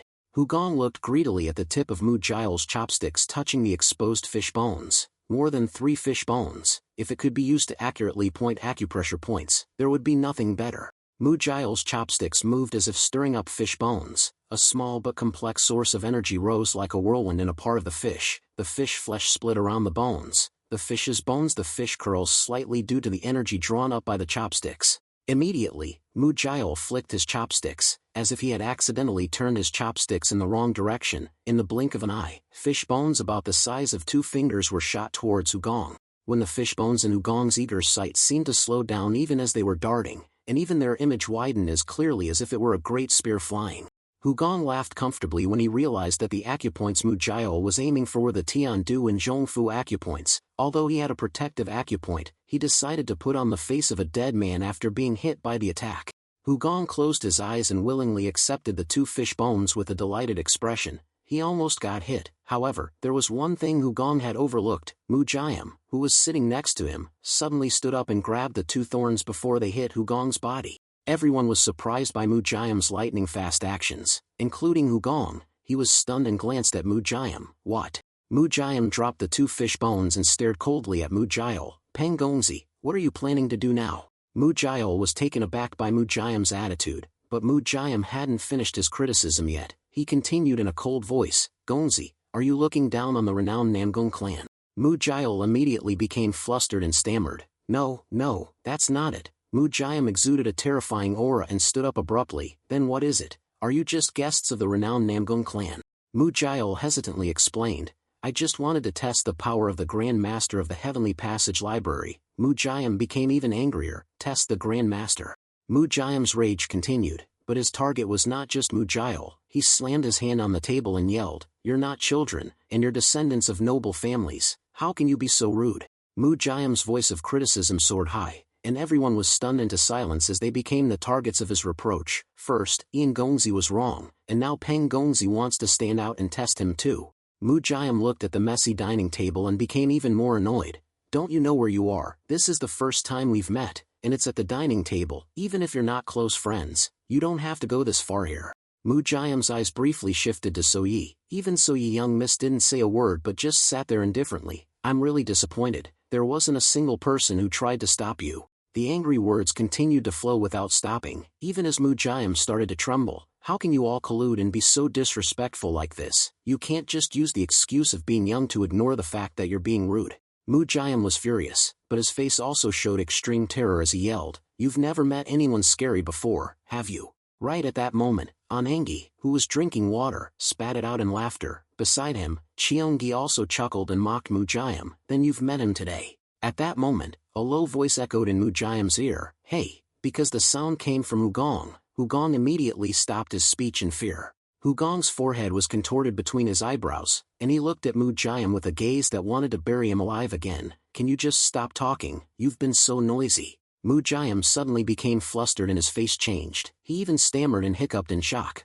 So. Mujayam hesitated for a moment before quickly finishing his statement. I've said enough. Everyone must understand, right? Everyone looked at Mujayam but didn't reply. A tense silence enveloped the atmosphere.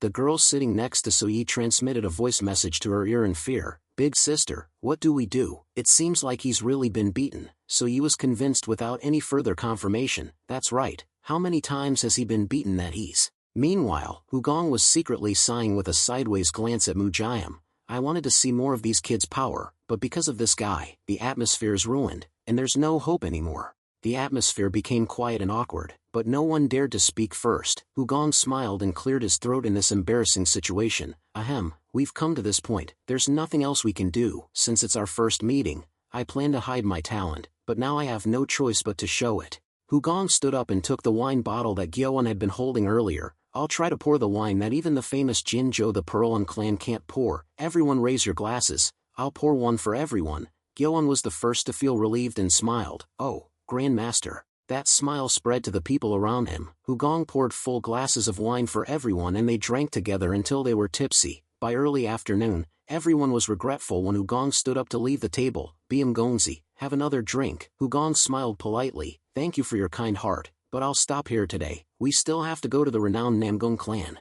Following Hugong's reminder, all the teenagers set off for the renowned Namgung clan. The carriages raced together through the wide roads, creating lively sounds of galloping hooves. After less than 2 hours of continuous travel, the carriages finally stopped. Hugong leisurely stepped down from the carriage with a relaxed expression. After him, other handsome teenagers also stepped out of the carriage. The announcement of the Namgung family's servants echoed throughout the hall. The promising talents of Miram have arrived. Hugong looked up at the grand buildings of the renowned Namgung clan with a nostalgic smile. It's been a while, hasn't it? The renowned Namgung clan is one of the most magnificent estates in Manhwa. Looking at its scale, it's no wonder it's one of the 10 great families. As Hugong entered the Namgung family, some people greeted him as if they had been waiting for him. A familiar, cheerful voice sounded. Hey, who's this? Manhwa 11 Unji, the branch master of the beggar sect, was the first to greet Hugong. Grand Master of the Heavenly Passage Library, you grace this humble place with your presence. How have you been? Then, Anangi and Cheongi rushed in and embraced 11 Unji with tears in their eyes. 11 Unji laughed and asked them, my dear brothers, are you well? Anangi and Cheongi laughed uncontrollably. We're fine, hee hee hee. The Gonzi of the Orchid Library, Mook Young, was also there with a welcoming smile. Ha ha ha, Biam Hyung, what's this? What wind brought you here? Even Anhua Yan Mong, the branch manager of the Miram Alliance, appeared with his usual bright smile. Welcome, Grand Master, we've met again here. We must have a special connection, right? At that moment, Mujayam cautiously approached Hugong and said, Grand Master, I'll go report the situation to the family head. Hugong understood that it was his duty, so he nodded calmly. Okay, I know, see you later. While Hugong and his group were laughing and talking cheerfully, from the high floor of the opposite building, a middle-aged man was carefully watching them. A man in his 50s, with a still abundant source of energy flowing through his eyes, stared intently at Hugong with an inquisitive and doubtful look. After Mujayam went to report to the family head, Hugong was unexpectedly invited to follow him. He couldn't help but exclaim in surprise, what? Hugong looked at Mujayam with a questioning gaze and asked again, family head, do you want to meet me personally? Mujayam led the way for Hugong and maintained a respectful attitude even though this was his own territory. Yes, after hearing the situation, the family head remained silent for a long time. Perhaps he's thinking deeply about the Grand Master. Arriving at the door of the family head of the renowned Namgung clan, Mujayam reported loudly, family head, I've brought the Grand Master of the Heavenly Passage Library. The family head replied in a cold voice, come in. Hugong stepped in and saw a middle-aged man standing with his hands clasped behind his back, his face lost in thought as he looked out the window. The family head of the Namgung family opened his mouth with a serious expression and directly criticized Hugong from his first sentence. You've been quite ruthless. The family head of the renowned Namgung clan, Namgung Hak, turned back to look at Hugong with sharp eyes. In your eyes, is the renowned Namgung clan nothing? Hugong didn't hesitate to admit, it's true that I went too far, but if I thought of the renowned Namgung clan like that, I wouldn't have come here. Namgung Hak continued with a solemn expression, I'm not one to let my people be harmed. Hugong silently waited for Namgung Hak's next words. He knew what kind of person he was, and the moment he looked at that aging face, thoughts of the past suddenly surfaced. Hugong thoughtfully looked at Namgung Hak's contemplative expression. Perhaps he didn't hate him in this situation because he hadn't done anything decisive. It seemed like he was recalling the words Hugong had spoken before. Namgung Hak was recognized for his absolute confidence and ability in his early 40s, and he took on the position of head of the renowned Namgung clan. When the Miram Alliance leader visited, Namgung Hak asked, Alliance leader, what should I do to lead the family brilliantly? I've reached the position of family head, and I feel lost as if I've forgotten everything. Hugong's words at that time were very simple. Haha, then I'll remind you. Hu Gong explained in a deep voice, if you have to strangle someone, smile brightly in front of them, and if you're going to spare someone, act like you're going to strangle them. Treat accepting someone else as gaining a treasure. People surrounding a newcomer means they're surrounding an outstanding talent. How's that? Do you understand? Hu Gong only left those simple words, but they opened up Nam Gung Hak's mind. I'll remember. Nam Gung Hak recalled Hu Gong's previous instructions and spoke in a harsh tone that sounded like he wanted to kill. The renowned Namgung clan is clear about grievances. If you injure a fingernail of the renowned Namgung clan, your hand will be cut off. If you scratch it, your head will be chopped off. Grievances will be clarified, and they will be repaid several times over. Nam Gung Hak even glared with a darkened face full of menace. What would the heavenly treasury choose? Facing Nam Gung Hak's intimidation, Hu Gong remained calm, unfazed by fear, serenely observing his opponent's threatening expression. Immediately, a smirk of amusement played on Hu Gong's lips, for he understood that Nam Gung Hak's attitude was essentially devoid of hostility towards him. Hu Gong respectfully clasped his hands before his chest and replied with a sincere smile. Without hesitation, it's a favor. Nam Gung Hak fell silent, as if struggling with his thoughts. After a long moment, he spoke while turning away. The heavenly dragon feast is approaching. I will give you a chance. Nam Gung Hak remained cold, warning Hu Gong, remember, this means I'll be watching you, not forgiving you. Hu Gong nodded calmly. Of course. The conversation between the two seemed to be coming to a pleasant end. Hu Gong immediately retreated from the room. I bid you farewell. Even as Hu Gong reached the door, Nam Gung Hak's sharp eyes followed him in silence. Alone, Nam Gung Hak shed his cold demeanor and began to ponder. Impressive. What is that nonchalant attitude? No sign of resistance or cowering. Even after recognizing the opponent is from the renowned Namgung clan, he still acts this way and personally seeks them out, so he's not someone who has lost his spirit due to fame. Furthermore, Mu Jiam was utterly defeated by him. That means his current martial arts skill surpasses not only the promising talents of the 10 great families but also the divine dragons of the 9 great sects. In this era of youth, who can compare to him? Not only that, observing his surrounding relationships reveals his leadership skills are not ordinary, his ability to integrate is good, and his relationships are solid. After some reasoning, Nam Gung Hak finally concluded that this only means one thing. A treasure. The heavenly treasury's grand master will eventually become a powerful figure in the Jianghu. The more Nam Gung Hak thought about it, the more pleased he felt with Hu Gong. After a moment, he suddenly smirked. A surefire way to keep that grand master by my side is, he chuckled. Nam Gung Hak's mind immediately went to his only daughter, Namgung So Yi. He laughed inwardly. My beautiful daughter, it's good to have a daughter. In his excitement, Nam Gung Hak even imagined his future grandchildren. Children, 5 will be enough. Namgung son, Namgung me, haha, no, Biam family, Biam son, Biam me. With a burning desire to foster an in-law relationship with the heavenly treasury, Nam Gung Hak eagerly commanded his subordinate outside, someone, call the head steward in So Yi ear. Soon, the head steward arrived. Nam Gung Hak was so excited that he unconsciously referred to Hu Gong as his son-in-law. Head steward, please make arrangements for, no, that's not right, I mean. After a few awkward coughs, Nam Gung Hak corrected himself. You arrange for the heavenly treasury's grand master and his companions to stay at the villa in the eastern part of the backyard.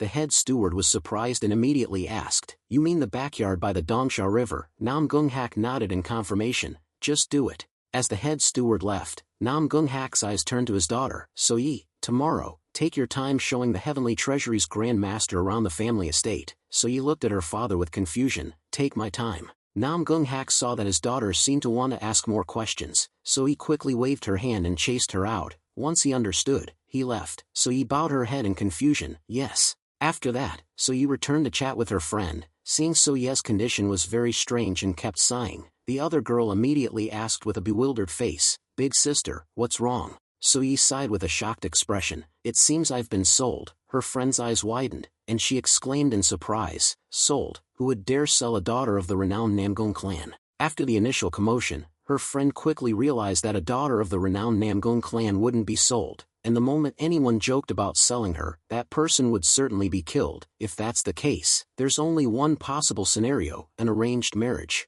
Having understood the situation, her friend became even more agitated. Could it be a political marriage? Who is the other party? The renowned Murong clan, the Hebei Pang family, or the Wangbo clan? In a short time, the faces of a few prospective suitors that her friend had in mind quickly disappeared from her mind. With a sigh from So Yi, the heavenly treasury, she said. Her friend's eyes widened in shock. Oh my gosh, what do we do now? So Yi continued gloomily. He even told me to take him for a leisurely tour of our family estate. Her friend asked So-yi hesitantly, he wants you to guide him personally, has there been a precedent for this? So-yi shook her head decisively, no matter who comes, regardless of their status, guiding them is not my responsibility. After a moment of contemplation, So-yi suddenly remembered, no, actually, there was, when I was 5 years old, I guided Hugong. Her friend sighed regretfully, oh, but he's not someone to marry. So-yi sighed again, with a heavy tone, not only that, but he's also staying at the eastern part of the backyard. Her friend was even more shocked, what, isn't that place reserved for Jianghu figures of importance, like Hugong?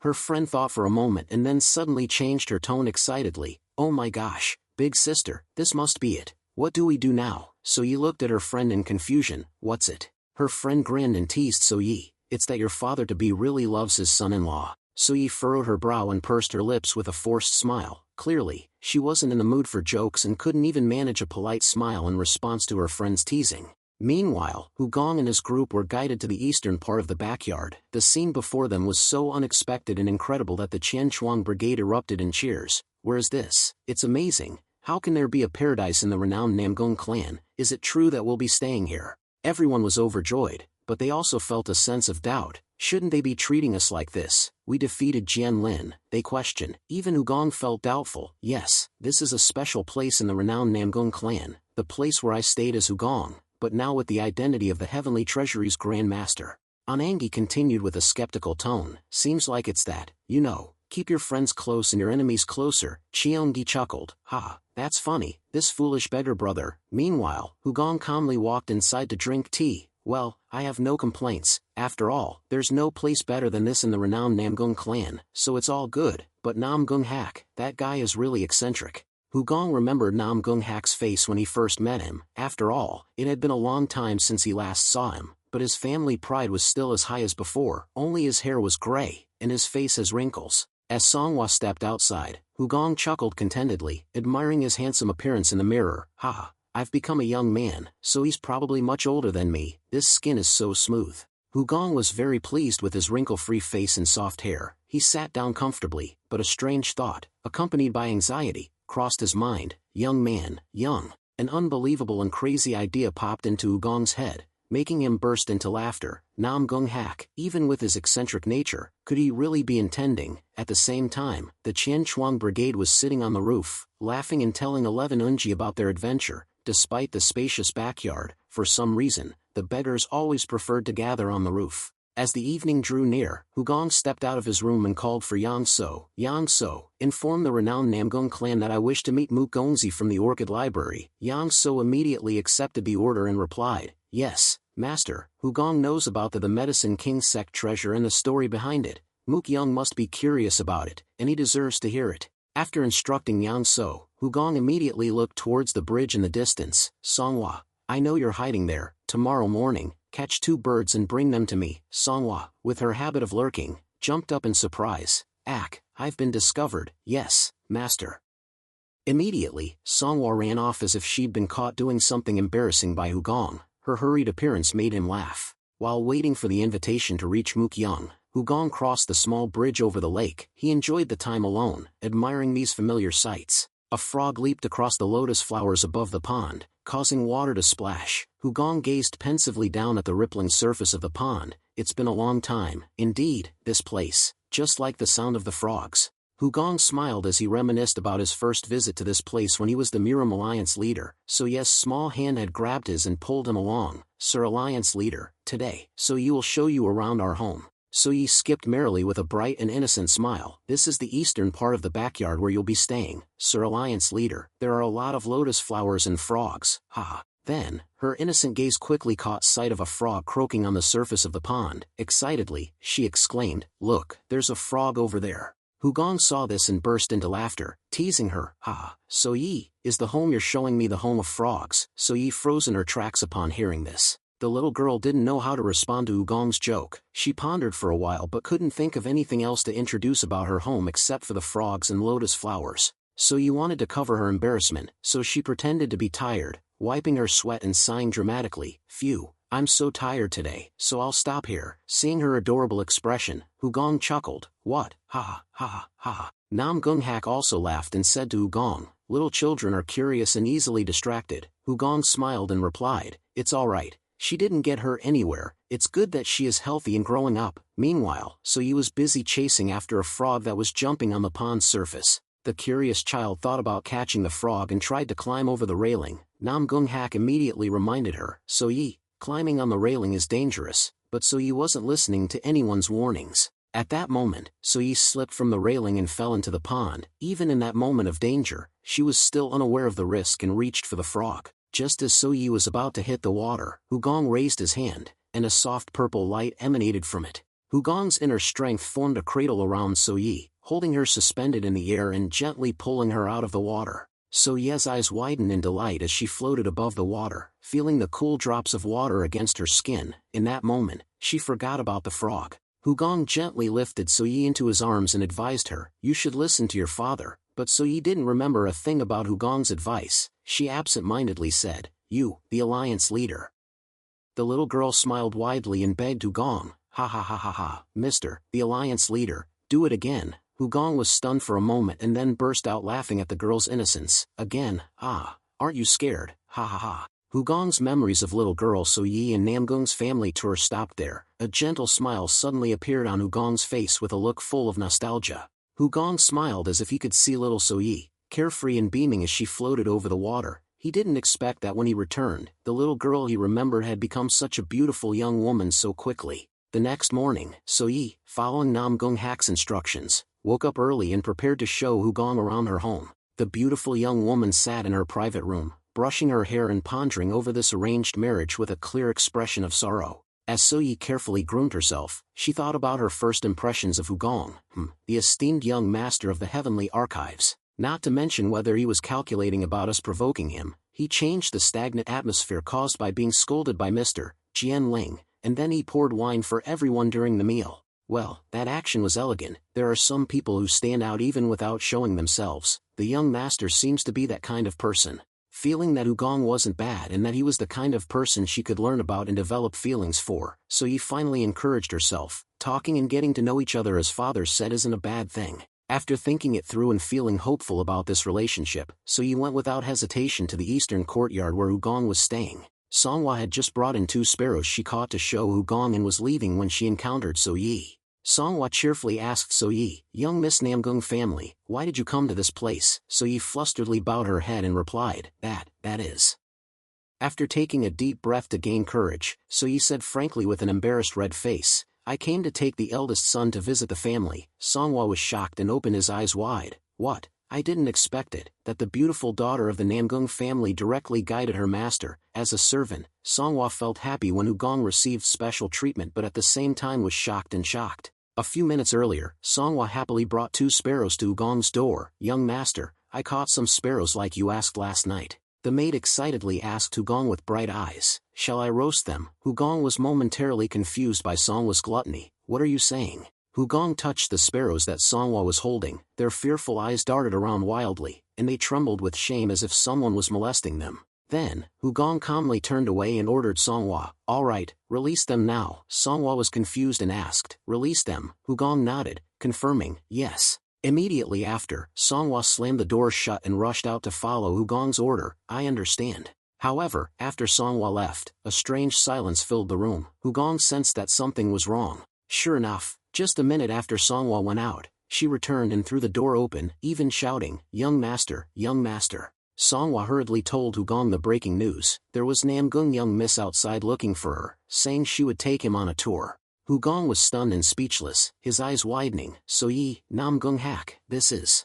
Manhwa wanted to pair Hugong with a beauty, so he urgently urged him, the young lady, to hurry up. Namgung young miss was waiting outside. Hugong turned pale with the corner of his mouth twitching in shock. Calm down any. Hugong's smile gradually shifted from shock to a cunning grin. You think it's suspicious that I'm in the eastern courtyard? Alright, I have to give you credit for your judgment. However, that's not going to happen. Do you think I'm going to let it go your way? Nam Gung-hak, you're dreaming. Hugong chuckled with a sinister tone that was unexpected. Immediately after, Hugong ordered Manhwa, tell her for me. Manhwa readily accepted the order. Yes, young master, prepare yourself. Hugong smirked and smiled mischievously, instructing Songhua to convey that I went for a walk around Reno-Wed Namgung clan with a young lady last night. In his mind, he thought about his previous memories and felt even more certain about it. My decision, and at that time, I was really happy. Songhwa's initial reaction was to be stunned speechless, her eyes wide open, then she bit her lip while blinking foolishly. Songhwa's face turned pale, a strained smile on her lips. "Ha, young master, what are you talking about? Last night you were talking with young master Mook of the Orchid Pavilion all night at the Lianqi. I saw it with my own eyes." Hugong just smiled and repeated his order, "Just tell her that." Songhua had a lot of questions, but she couldn't ask because Hugong's thinking was so unusual. Finally, she reluctantly replied, "Yes." Songhua wished that Hugong would treat So-yi well, but more importantly, Hugong's decision was something she had to support with all her heart, so she went outside and relayed to So-yi exactly what Hugong had said. Naturally, So-yi was confused upon hearing this news, her eyebrows furrowed, a mix of surprise and curiosity. She pressed Songhua, "With a young girl at night, who was she?" Songhua had to try hard to hide her embarrassment and explain to So-yi, "I didn't hear anything, I'm so sorry, young miss." In her heart, Songhua couldn't help but feel regret. Although she hoped that the young master would be with So-yi young miss, it seemed he didn't want to, so there was nothing she could do. So-yi immediately lowered her head in disappointment. Her sadness was evident, making Songhua feel awkward but unsure how to comfort her. So-yi's cheeks flushed with anger. How could he refuse my request? I've never even imagined that there would be a man in this world who would reject me, even if he already went for a walk last night. Shouldn't it be natural to just go along with it as if he hadn't gone? What am I going to say to father? If she goes back like this, So-yi's pride will be hurt, but if she complains, she will lose the appearance of a noble young miss. Just when So-yi couldn't do anything to relieve her frustration, a sweet voice rang out, "Big sister, come with us." Hearing the unexpected voice, So-yi and Songhua turned around to see that it was the two beggars, Anangi and Cheongi, strutting with a show of their dapper appearance. The two scruffy beggars appeared with the same tattered clothes as always, but their hair was now slicked back and shiny as if they had applied oil to it. Their hair is parted 8-2, it's exactly like measuring with a ruler. Both of their hair is very smooth and shiny. They smile lightly and pretend to reach out to stroke their hair to show off how handsome they are. "Namgung young miss, you have done your best to not embarrass yourself when you are with young miss. How do you feel, young miss? Are you surprised, big sister? Are we too elaborate?" So-yi's confusion was indescribable. Even Songhua, who had known these two beggars for a long time, couldn't handle the shock and was completely stunned. Later, Namgung Hak received a report from his subordinate that So-yi young miss had gone to the eastern courtyard. He responded indifferently, "I know." However, unlike his cold exterior, Namgung Hak was actually very happy inside. "Heh, those two have clearly understood my intentions. Besides, the most beautiful young man and woman, they probably won't need much time." The scene seems quite interesting. Namgung Hak walks up to the high floor to observe, searching for his daughter and Hugong, and then he smiles with amusement. "Let's see." However, Namgung Hak almost turns to stone when he sees his beautiful daughter and the beggars smiling as they walk through the estate. Meanwhile, Hugong has some time to relax alone, free from distractions. He sits back in his chair with a relaxed demeanor and prepares to practice his Wan Xiang technique. Hugong opens his eyes with a deep breath. Immediately, he points his hand at the air, as if he's channeling internal energy into it. 3 bright spots become the center, and ripples rise like mist spreading from them. The fragrance quickly spreads from the 3 bright spots. It begins with a delicate scent of pine, followed immediately by the earthy smell of soil, and finally the damp aroma of a pond. Hugong closes his eyes and inhales the fragrance, sensing the blending of these aromas as they intertwine like a connecting thread. Although he's clearly in the room, the naturally blended fragrance changes Hugong's perception of the surrounding space. The scent feels like he's sitting on a pavilion overlooking a lotus pond. Now, he has the ability to blend fragrances, and has entered the realm of heavenly fragrance 3 pearls. Hugong smiles with satisfaction. Dispelling the fragrance, he contemplates, "It seems I can create many more unique scents in the future, like those that include mesmerizing herbs and hexagonal venomous snakes. Ugh, that's too creepy." The usefulness of this technique is beyond words. Hugong closes his eyes again, sensing the fragrance he placed on the 2 sparrows, which Songhua released 220 paces to the east. This is no less effective than the tracking technique or the 10,000-mile fragrance. Having achieved this new martial arts skill, Hugong feels relieved and steps out of the room. Even within a radius of more than 400 paces, he can detect everyone within a small village. For larger towns, he can sense the bustling areas and outskirts.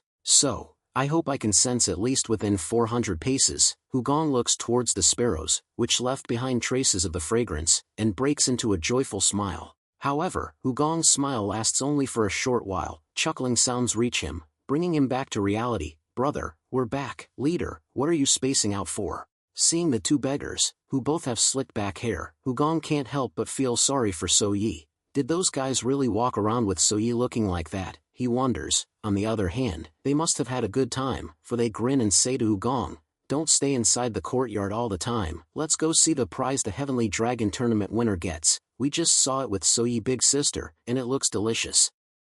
Cheongi and Anangi excitedly lead Hugong and Myo Bingbing to a room resembling a cage, with a fence reaching the ceiling. Cheongi exclaims, meet, we're back. Inside the cage is a bird. Although it's sitting still, it's clearly alive. Cheongi spreads his arms with an eager expression. My brother is here too, so you better fly in a cool way. Seeing this, Myo Bingbing yells, this beggar. Meet, this is a bird. Myo Bingbing criticizes Cheongi for his pragmatic way of addressing the creature. The bird is still in its pre-meat state, so calling it meat is rude. It's even colorful and cute. While the two beggars and Myo Bingbing are still arguing whether it's meat or not, Hugong quickly recognizes the bird. It's a colored emperor bird, a hybrid of a hawk. I didn't expect them to find one. I've only seen them in the Four Continents Tang clan and the Diamond Inheritance sect. Perhaps annoyed by being called meat all the time, the bird suddenly opens its eyes and glares at Cheongi angrily. Its clear blue eyes shine like gemstones.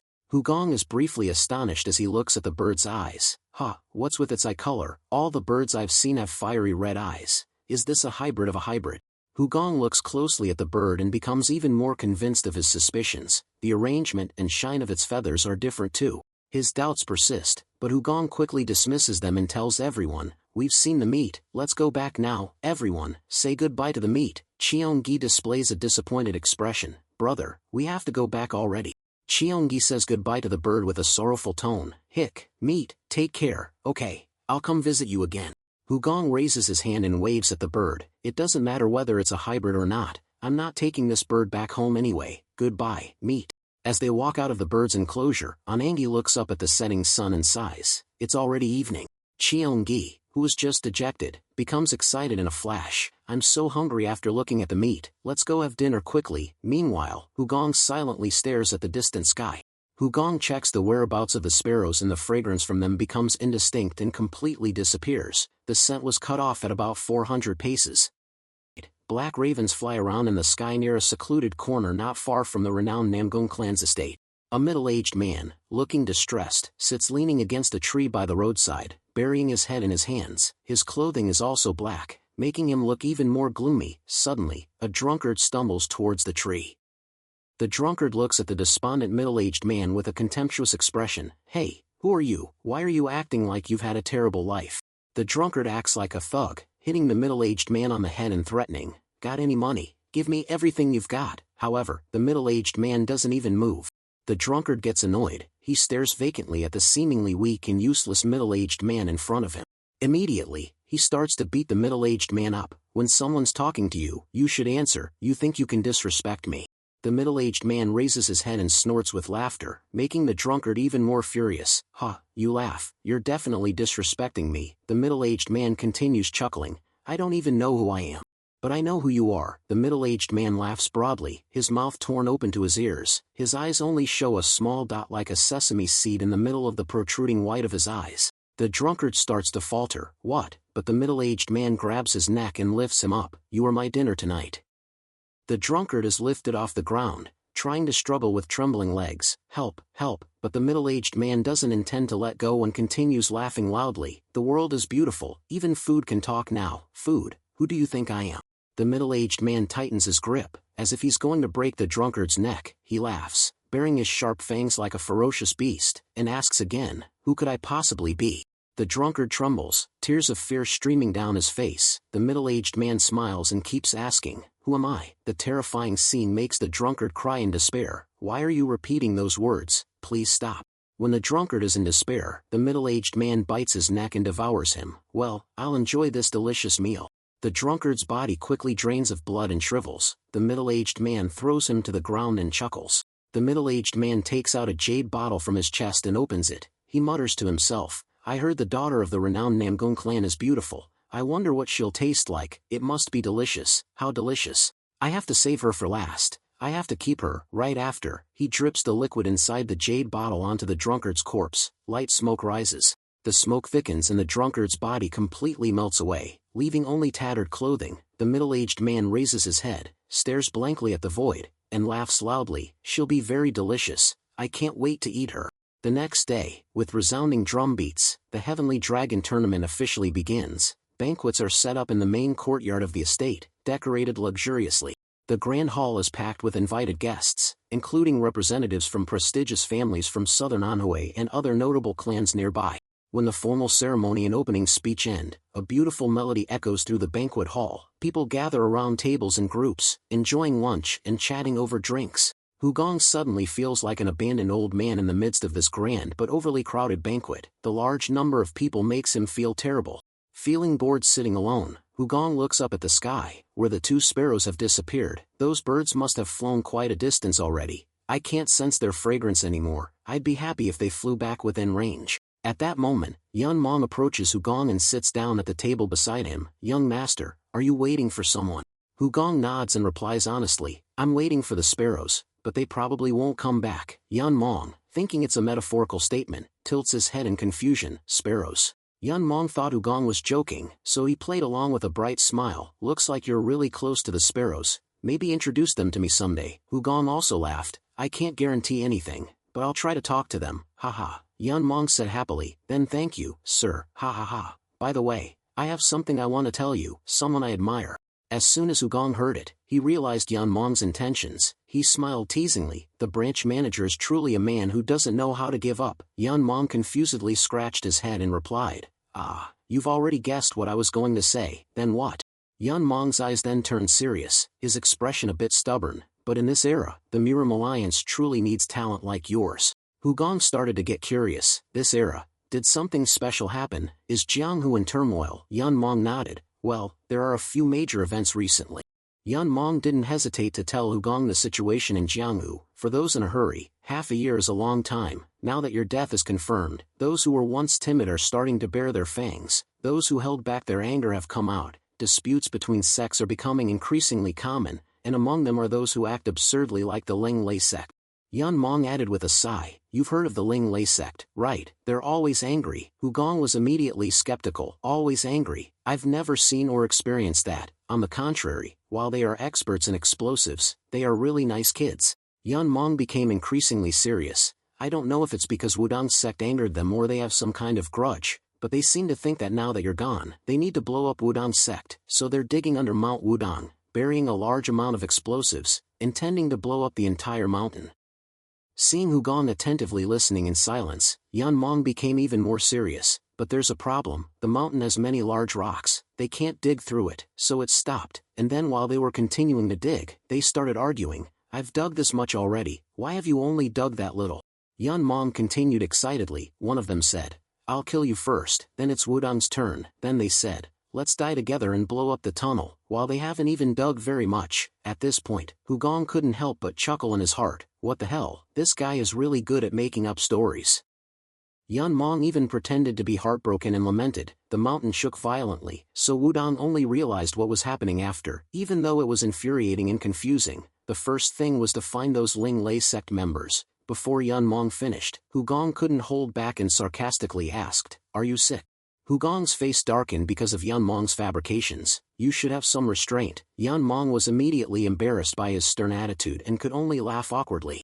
Yun Mong, being reprimanded by Hugong, awkwardly stood up pretending not to know anything. Ahem, then I'll excuse myself. I need to see a few people. At that moment, Hugong's eyes met the woman who walked past behind Yun Mong. So he was staring intently at Hugong with eyes filled with resentment mixed with coldness. That attitude made him confused. It's So Yi. But the banquet is at its most lively. Why is she making that face? At this moment, the flashy images of the two beggars appeared in Hugong's mind, and So Ye's angry gaze reminded him even more of the exaggerated poses of the two beggars. Immediately, he burst out laughing and spat out the tea he had just taken a sip of. His imagination was unexpectedly powerful. Even Hugong couldn't suppress his emotions. So Yi quickly turned away. She didn't expect that as soon as her eyes met Hugong's, he would laugh so blatantly, so Yi instantly recalled the situation from yesterday morning and her face flushed with anger. What's wrong? That guy didn't apologize, but he's laughing. Let's go for a walk, Yang-san, come on. Hearing So Ye's complaint, Hugong was flustered but too embarrassed to chase after her. She's gone. Hugong looked around the banquet hall with a face still showing the aftereffects of his previous laughter. I didn't intend to laugh, but I don't know why the image of those kids' outfits appeared at that moment. As his eyes swept across the crowd, a strange feeling flashed through him. Hugong looked back in that direction and quickly found the root cause. On the other side of the flower bed, far beyond the entrance of the banquet hall, there was a man who looked quite old. The worker, who looked like a middle-aged man, immediately entered Hugong's Ziling Yan, but he only silently examined the man. As Hugong looked at the middle-aged man's neck, he noticed that the skin texture was uneven. Under the Ziling Yan, the scene even hissed subtly. It wasn't his original face but the technique of a disguise artist. Hugong tapped his fingers on the table with interest. An interesting one has sneaked in, the renowned Namgung clan, yet they allowed a disguise artist to infiltrate the heavenly dragon Fong. Seems like they're not very strict. After that, Hugong raised his head and glanced around the banquet hall, activating his Ziling Yan like a personal identity scanner. Is there anyone else? Hopefully, it's just that one. After observing for a while, Hugong discovered more disguise artists, a maid carrying food, a guy responsible for cleaning dirty plates, and an old man who looked harmless. Besides the gardener standing at the entrance of the banquet hall, there was also one who was a bodyguard of the renowned Namgung clan. Hugong concluded that there were a total of 5 people. Hugong couldn't sit still anymore and gently stood up. A disguise artist hidden among the renowned Namgung clan swordsmen. That's absurd. What's their goal? Hugong targeted the first disguise artist he had discovered and approached him from behind with a series of questions in his head. Are they members of the Wu Ji Sha Bu, here to assassinate me, or are they targeting the colorful phoenix bird, or are they investigating, or is this a secret meeting? It didn't matter, whatever it was. Hugong soon approached behind the disguise artist who was pruning a plant. He silently approached like a ghost. Then Hugong glanced left and right to ensure that no one noticed or felt his actions were unusual. Hugong secretly brought a finger close to the gardener's sleeve and attached a drop of fragrance to him, just like he did with the 2 sparrows yesterday. Standing this close, when I turn around I can pretend to accidentally bump into him. Now you'll be the 3rd sparrow. As Hugong approached and marked each disguise artist, giving them the nickname Sparrow, he thought, if their goal is to assassinate the Heavenly Archive grandson, they'll be closely watching me. However, even when passing by them, there wasn't the slightest movement, let alone any fluctuations in killing intent. When marking and probing the 6th and 7th sparrows, Hugong vaguely guessed, their goal isn't me. When Hugong returned to his seat, he saw Anangi sitting nearby chewing. Group leader, where did you go? Hugong strode over to Anangi and said in a serious tone, Hey, Anangi. Hugong ordered the 2 beggars, Anangi, go get your senior brother 11 Unji, and Cheongi, go get Mong Mong. Anangi tilted his head for a moment because Hugong's atmosphere was a bit different from usual, but he quickly moved. Okay. Cheongi also happily followed, Mong Mong. Soon after, 6 people, including Hugong, were sitting around each other. Everyone except Hugong was curiously confused about what was happening. Hugong raised his glass with a bright smile. Eating alone is a bit boring, so I called everyone here. Let's have a meal together. Meanwhile, he transmitted to everyone, there are 5 disguise artists at the banquet.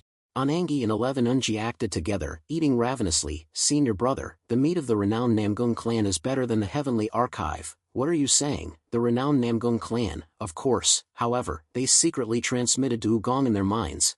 Disguise artists, 5 of them. If that's true, then there's no guarantee they have any ill intentions. At this time, Yun Mong suggested, Grandson, shouldn't we catch those disguise artists first? Hugong subtly signaled everyone not to act rashly. It's complicated. Those disguise artists are even hidden among the renowned Namgung clan swordsmen, so it's not a simple matter. Yun Mong became even more worried. The renowned Namgung clan, could it be that the renowned Namgung clan is trying to? Hugong understood Yun Mong's intentions and immediately shook his head slightly. No, they don't necessarily have to. Yun Mong was slightly relieved. Does that mean you're saying that we can't act rashly because we don't know their purpose or who they're related to? Hugong subtly nodded in confirmation. Yeah, maybe it's nothing, so there's no need to make a big deal out of it. At that moment, the scent from one of the sparrows showed signs of moving further away, drawing Hugong's attention. Hugong immediately judged the distance and direction of the disguise artist heading towards the entrance of the banquet hall. He thought to himself, it seems one sparrow has left the banquet. Hugong immediately stood up and informed everyone at the table. One just went outside. I'll go catch him and make a decision about what to do after finding out the truth through him. Before leaving, Hugong carefully assigned tasks to those remaining. Everyone, each of you keep an eye on one of the others inside. Don't approach them too closely or show any attitude. Even if any of them leave, don't chase after them, just let them go. 11 Unji and Anangi immediately nodded. We understand. After leaving the renowned Namgung clan, the disguised old man quickly blended into the bustling crowd on the street but didn't escape Hugong's control. As the old man walked through the crowd, his appearance quickly changed. His hunched back gradually straightened, each step gained more strength, the wrinkles on his face visibly decreased, his long silver hair became bald, his forehead had to be covered with a cloak. The subtle and rapid transformation was so fast that no one noticed. Even So Yi, with her sharp eyes, and her close friend, who were sitting on the second floor of an inn overlooking the street, didn't notice the disguise artist changing in the blink of an eye. They continued to grumble about Hugong. Right, big sister, you wouldn't believe it, he just laughed when he saw me. Really, just thinking about yesterday. At this moment, the disguised man walked into the inn across from the inn where So Yi and her friend were drinking tea. He entered and naturally took off his cloak and hung it on the rack. As soon as the disguised man entered the room, he immediately sat cross-legged and began meditating. Maintaining the highest level of disguise consumed a lot of internal energy, and the fatigue was intense, so he needed to recover his energy. Hugong saw the disguised man through the gap between the two doors filled with bolts. He quietly observed his opponent before rushing inside. Seeing that the opponent didn't seem to have noticed him, Hugong calmly raised 2 fingers to form a finger-pointing acupoint stance. Hugong's 2 fingers dragged along the gap of the door from top to bottom. The sound of wood being pried screeched, the wooden latches clicked before they smoothly split in 2 and shattered. The door was blown open, creating a commotion that shook the disguised man's meditation process, startling him so much that he jumped. The disguised man sprang up from his position and jumped back in a defensive stance. He frantically yelled at Hugong, who are you?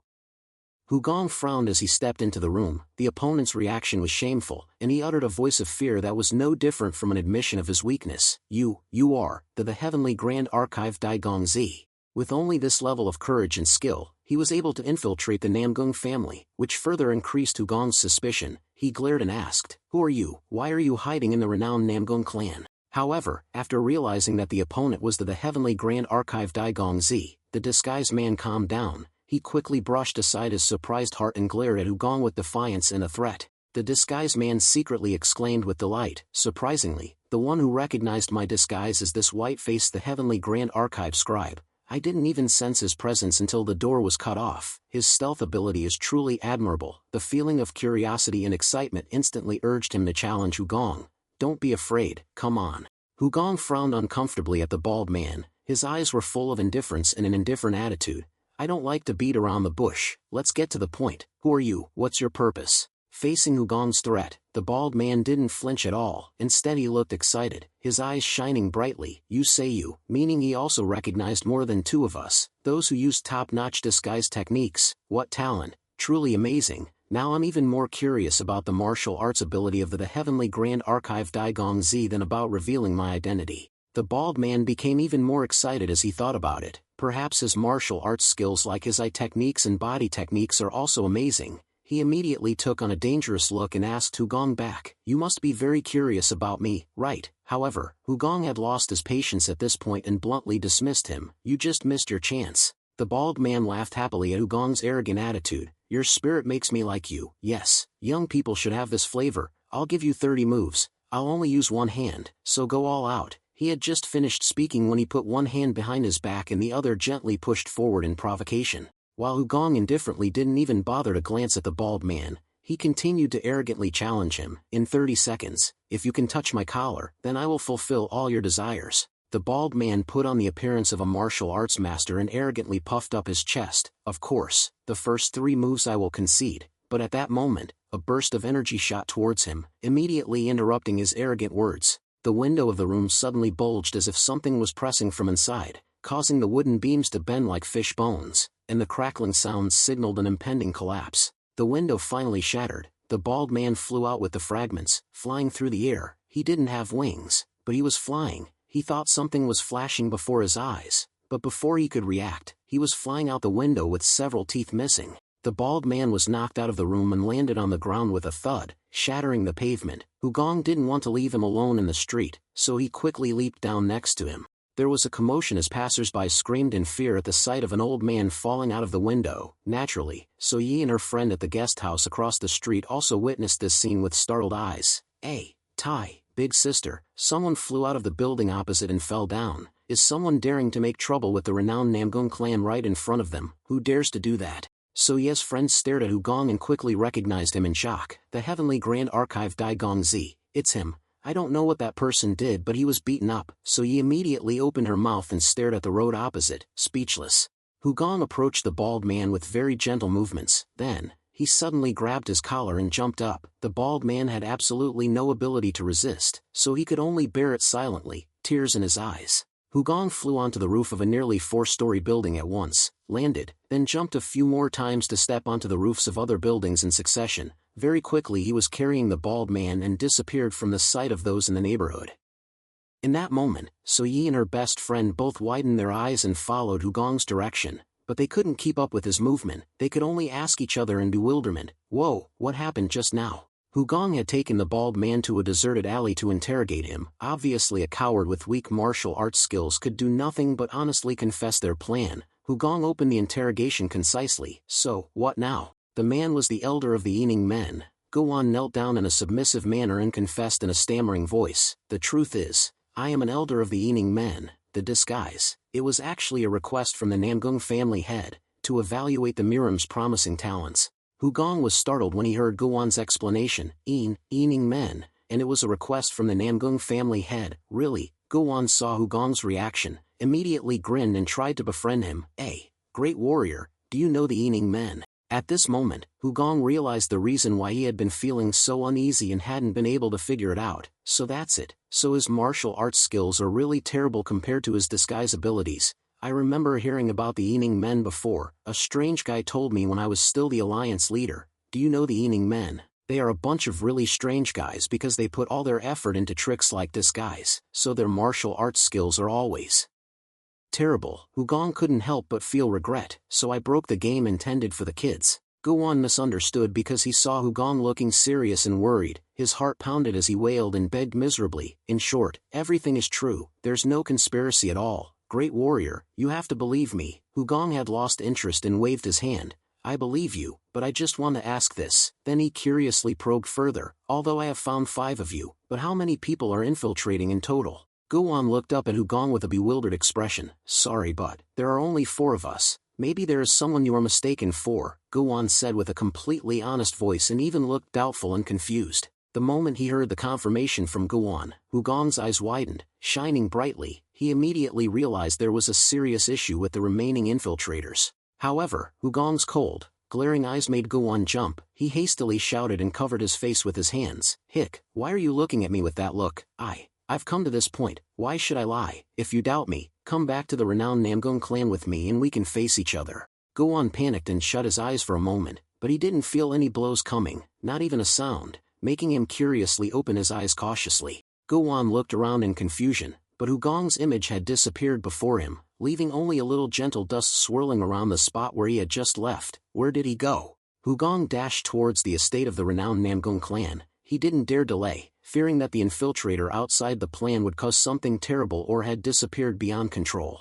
Approaching the renowned Namgung clan, Hugong stopped on a tree canopy from which he could see the entire estate of the renowned Namgung clan. He wanted to trace the whereabouts of the remaining disguised people and monitor their movements. Hugong closed his eyes and activated the Wanxiang technique, using his sense of smell to carefully sweep over the entire vast estate area below. Hugong meticulously examined the connections with the sense he had placed on the disguised people earlier. Even though this was an estate spanning hundreds of meters, with his current abilities Hugong could still cover the entire area without any difficulty. However, when the set connections were completely revealed, Hugong discovered that only 3 people remained within the renowned Namgung clan. 1 more had disappeared.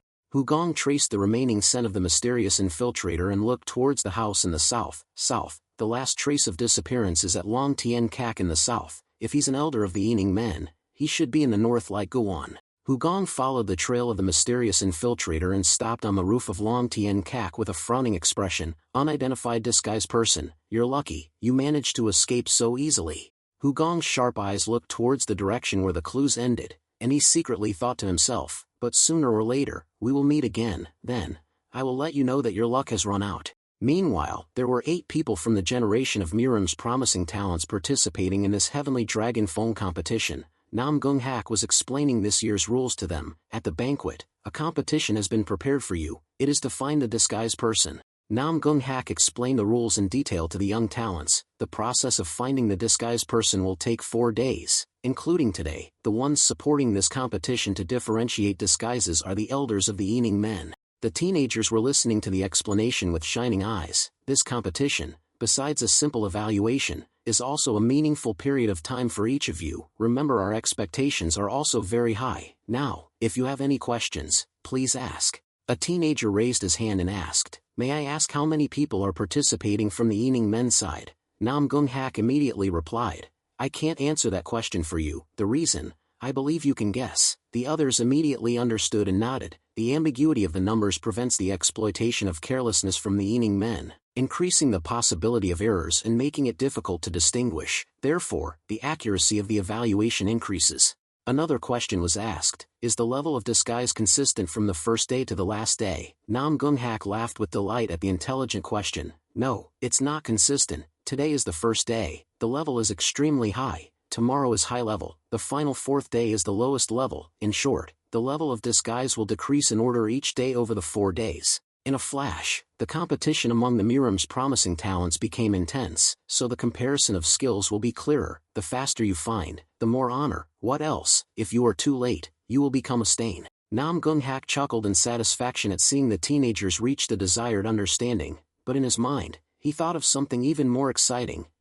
These guys, if I tell them that the elders of the Yining men have started infiltrating, they'll probably be shocked. Right after, Nam Gung-hak laughed happily. Now, there's one thing I haven't told you. You'll all be surprised when you hear it. It is. Just then, a startled voice suddenly interrupted Nam Gung-hak. Family head. Nam Gung-hak rolled his eyes towards the door. The space between his eyebrows narrowed, almost sticking together. Fei Lu Jian, why are you so rude to interrupt me? What on earth is going on? Fei Tianjian approached Nam Gung-hak. He bent down and whispered in his ear with a serious expression. Nam Gung-hak was shocked and furrowed his brows even tighter. What? Nam Gung-hak blurted out in front of the eager teenagers. The Heavenly Grand Archive Dai Gong Zi has found all the elders of the Yining men. Everyone's faces turned ashen. Before the competition even starts, someone has already reached the peak of glory. Immediately after, Nam Gung-hak faced Gowon. He had to accept the criticisms Gowon poured out completely. Clan head. Why did you do that? Why didn't you tell the Heavenly Dragon Library Grandmaster beforehand?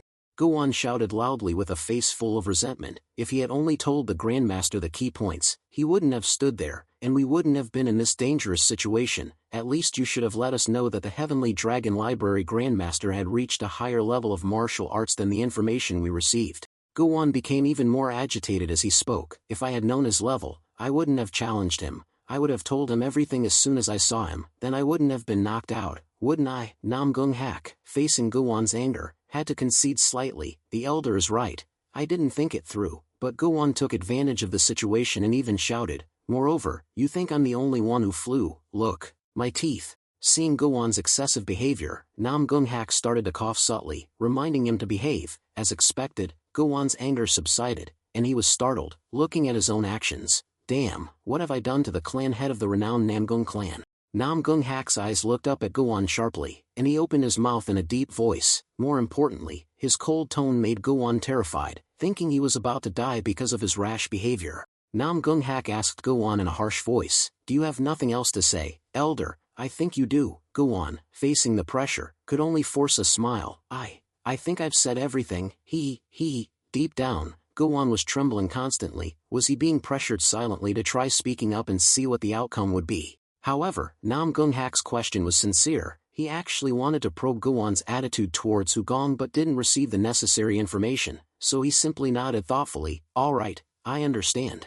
Based on Nam Gung-hak's judgment, even in his pain, there was no resentment towards the Grandmaster. At this point, the elder should be unleashing his anger towards him, but this was the second time. Jian Ling was also beaten by the Heavenly Dragon Library Grandmaster. Yet when he explained about the Grandmaster, there was no hint of resentment. One person was buried alive, another was blown out the window, but they didn't blame him. Instead, Why did they seem to be extremely admiring? That was why Nam Gung Hak tried to suggest something to Go-on, but Go-on couldn't even think about what he had overlooked regarding complaints against Hugong.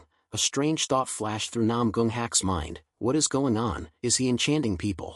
Nam Gung Hak couldn't help but laugh at his own humorous and unrealistic thought. Heh, if that's the case, then I must be enchanted too, because I was planning to let him marry So Yi. Right then, Go-on exclaimed as if he had just thought of something important. Ah, clan head, I remember. Nam Gung Hak nodded, waiting for Go-on's words. Oh, do you remember something else? Just say it. Go-on then looked puzzled and recounted. Really, the Heavenly Dragon Library Grandmaster said some strange things. Go-on shook his head, expressing his confusion while recounting the event. He asked how many people were infiltrating, then said he discovered 5, so I said he must be mistaken, then he disappeared right in front of me. Go-on sighed and said in a low voice, if our Hidden Shadow sect wasn't entrusted with this, who in the world would dare to disguise themselves at the renowned Namgung clan? At that moment, Nam Gung Hak's hand clenched tightly as anger surged through him. Nam Gung Hak's eyebrows furrowed deeply, with his shining eyes. His tone became urgent and startled. What did you say? Go-on looked at Nam Gung Hak's excited reaction in confusion, tilting his head. His eyes were hazy, just like when Hugong had spoken his suspicion. Only after a moment did Go-on realize the meaning, and he widened his eyes in shock. Could it be? The result was that not only Go-on, but the entire Namgung family was stunned. The defense system had been breached by an outsider, and it was in the Heavenly Dragon Pavilion. Soon after, everyone discovered the truth. The renowned Namgung clan had been infiltrated by outsiders into the Heavenly Dragon Pavilion.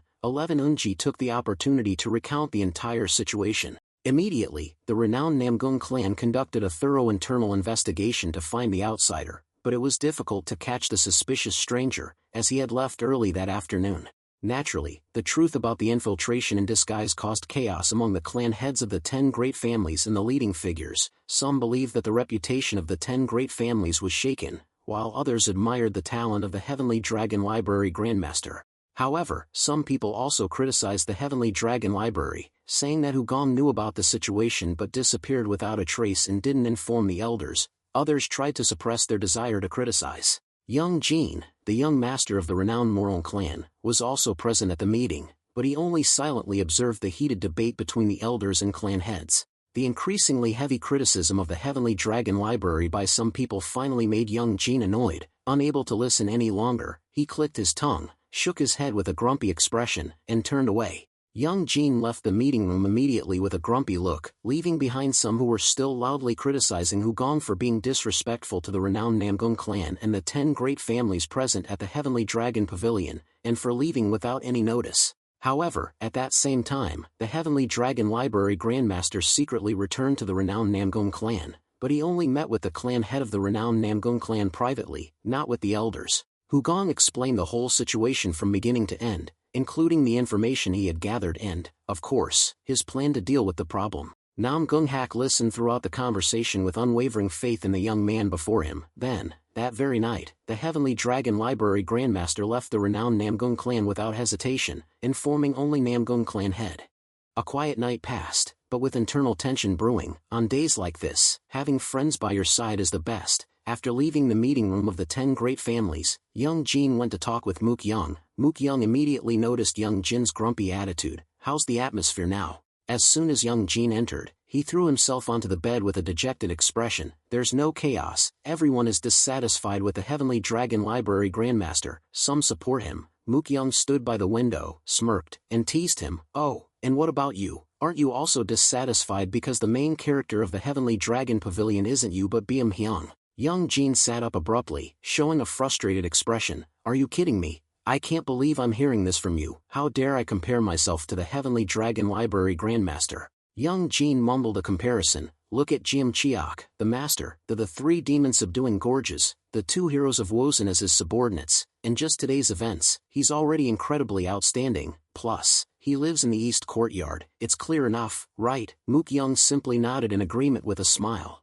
After expressing his admiration for Hugong, young Jin lay down on the bed again, grumbling, but those shameless fools don't even mention gratitude. What are they talking about? He likes to act as he pleases, or he's so talented that he doesn't know etiquette, or he's arrogant because he's treated specially by the renowned Namgung clan. Just hearing it makes me angry.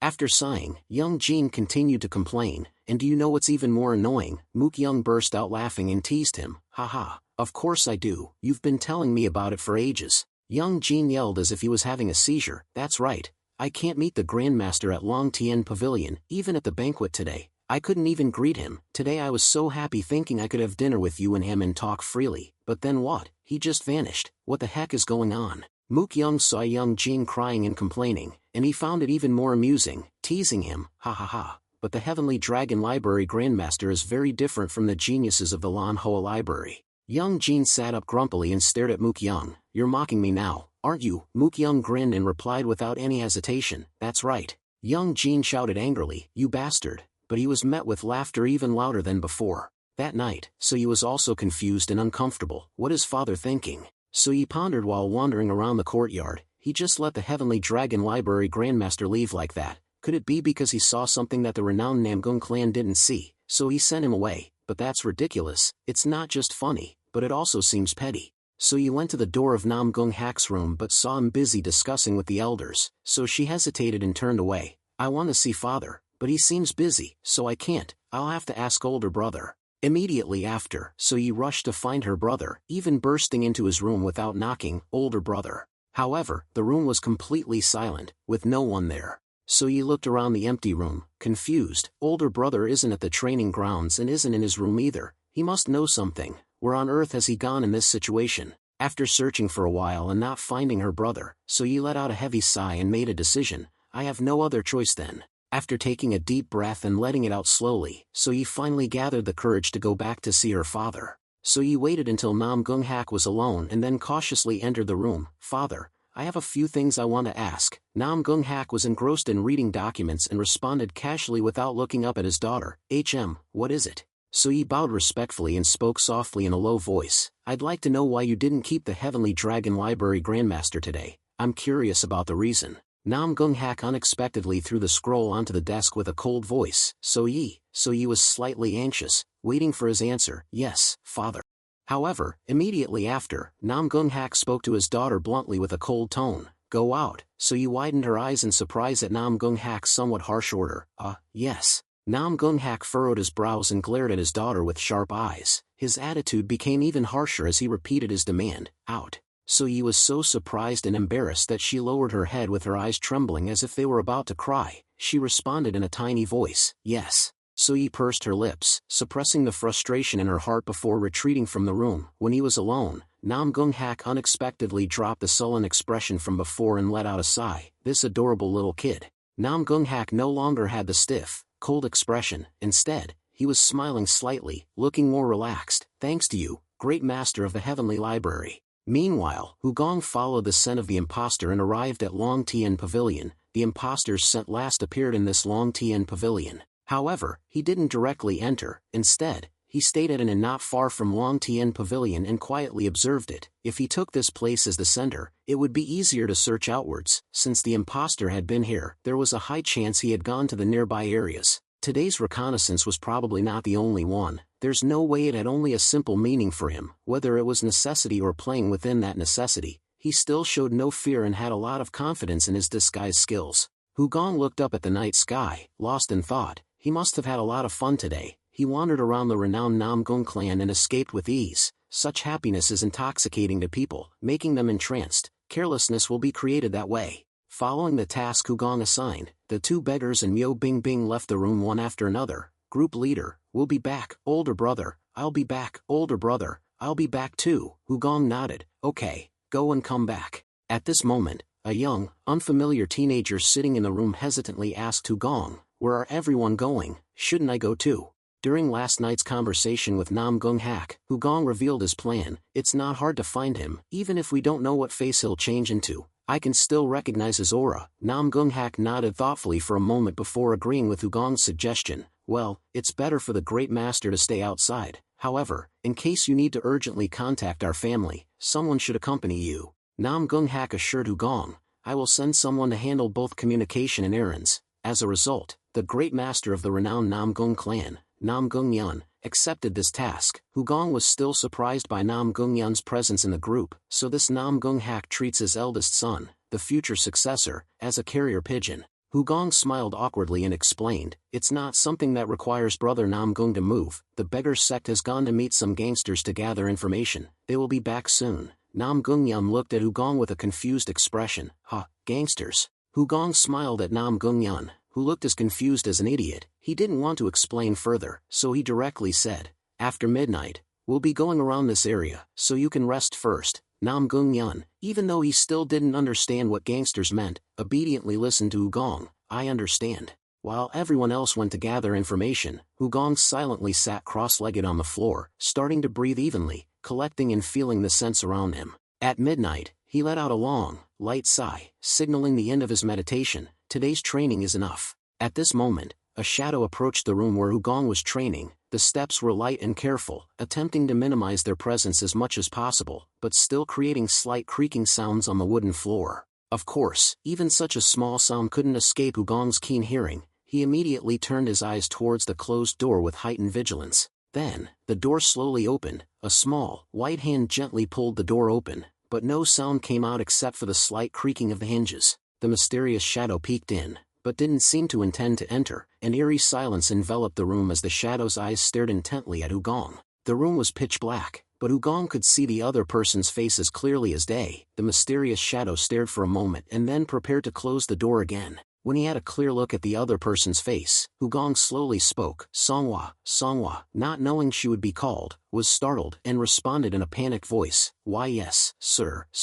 Hugong smiled gently and instructed Songhua, "I apologize that I haven't been able to say this before now. This is the last time. Don't sneak a peek at night anymore." Hugong knew in his heart that it was because of Biam Hang that she developed this bad habit. It's not a good thing for a young girl like her to be unable to sleep at the right time and endure such hardship. However, Songhua felt like she was being reprimanded by her master and responded with a sad voice, "Oh, yes." Hearing Songhua's response seemed somewhat dissatisfied. Hugong thought it might be necessary to have a serious explanation to persuade her. He cleared his throat and added, "Don't just listen half-heartedly. While it's because of you, if we look at it objectively, this isn't a good thing to do." Hugong constantly cleared his throat with forced fabrications. "I need my privacy too, you know. I'm a healthy man. Because of you, I can't." Hugong hesitated, speaking with an embarrassed tone. "In short, do you understand? If you continue to watch me like this tomorrow and the day after, then go back to the heavenly library for me." Songhua immediately burst into laughter, feeling more at ease. "Yes, sir." After confirming that Songhua had left in a good mood, Hugong sighed with relief. This little kid really. While closing the door, Hugong immediately started checking the scents he placed on the sparrows. 2 sparrows had been released before, and the 4 elders of the Hidden Shadows sect had severed their connection with the 10,000 scents. The remaining one was the 5th imposter. Then, Hugong opened the window wide and felt the wind blowing through. Such fresh air. Hugong immediately stepped onto the window frame, his expectations rising. When it was night, there were no people around, so the scents were clearer and his feeling of them would be even stronger. Night was the best time to catch his trail. Hugong didn't hesitate and leaped over the opposite roof with light steps, like a bird flying in the silent night. Suddenly, a voice rang out from behind Hugong, breaking the silence. "Great Master." When Hugong stopped and looked back, it was Nam Gungyun chasing him, having just jumped down from the inn window. Hugong was a little surprised because he hadn't intended to wake Nam Gungyun, Brother Nam Gung. However, Nam Gungyun seemed determined to follow Hugong. "I will go with you." Hugong couldn't refuse, so he responded casually, "All right, you follow me." Nam Gungyun looked up at Hugong with a confident gaze. "Okay." But Hugong was sighing silently in his heart. "I have to adjust my speed so this little kid doesn't fall behind." Nearly an hour passed. After going in a circle from south to east at a high speed, Hugong heard Nam Gungyun's rough breathing and worried about him. "Brother Nam Gung, are you all right?" Nam Gungyun gasped for breath and forced a smile as he responded, I'm fine. I'm okay." Hugong clicked his tongue in his heart. Should I say he's pathetic or praiseworthy? Where's the confidence from before? Well, this is a good experience to learn your own limits, right? Hugong chuckled mischievously and sped up into the night. "You're okay then, so let's go faster." Nam Gungyun looked like he was about to cry, while Hugong was laughing. Of course, Nam Gungyun didn't have time to look at that smile. He frantically chased after him, breathing heavily. Okay. Meanwhile, in a dark, abandoned house only dimly lit by moonlight filtering through the window, there was a gloomy atmosphere with no signs of life. After a while, the door of the abandoned house opened, and a woman entered. The woman, who looked very alluring and had a seductive figure, was staring at a middle-aged man who was huddled in the corner of the house, burying his face in his hands.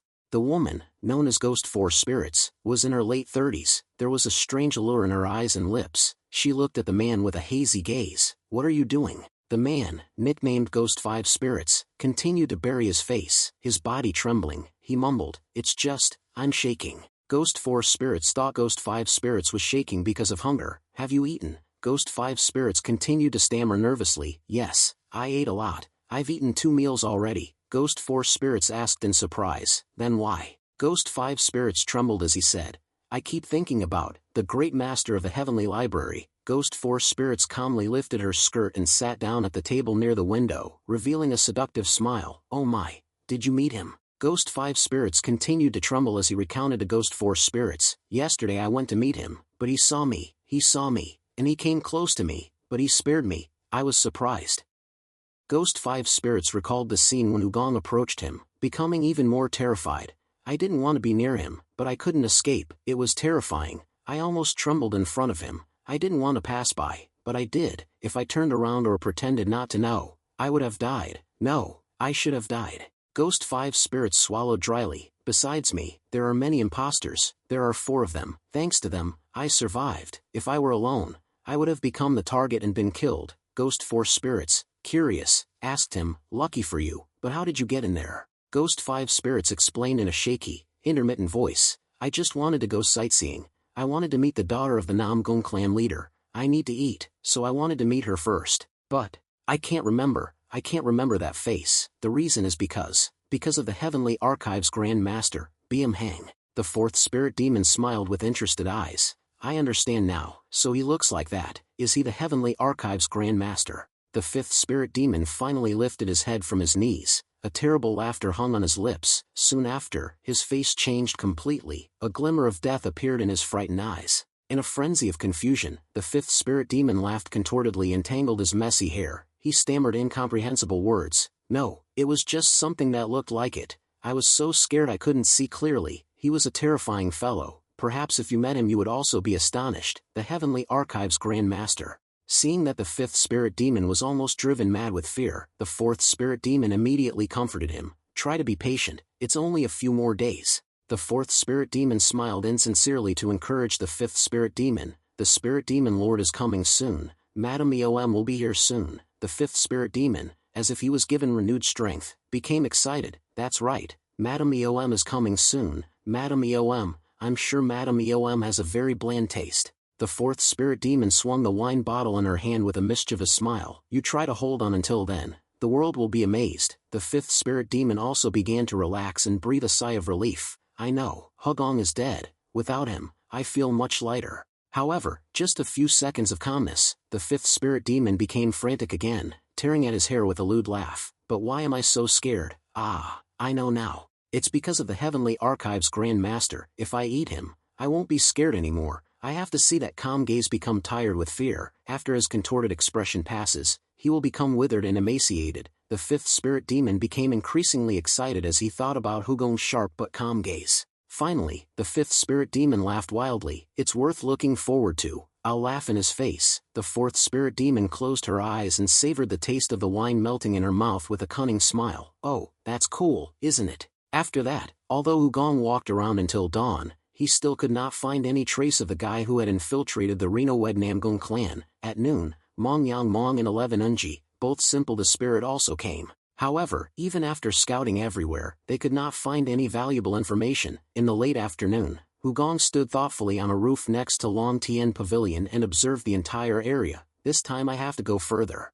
Nam Gungyan immediately chased after Hugong as soon as he discovered he was about to leave. "Are you planning to go out now?" Hugong nodded and replied, "Yes, today I plan to leave early. I will expand the scope further." Nam Gungyan didn't hesitate to jump down to the roof where Hugong was standing. "So let's go too." Hugong immediately turned around to look at him worriedly. "Why don't Nam Gung brother rest more?" Hugong looked at Nam Gungyan's pale face with a worried gaze. "Your complexion is a bit unwell." However, Nam Gungyan stubbornly forced a smile. "Haha, I'm fine." Hugong was stunned. This kid, because he consumed too much internal energy and was overworked, his face has become much thinner.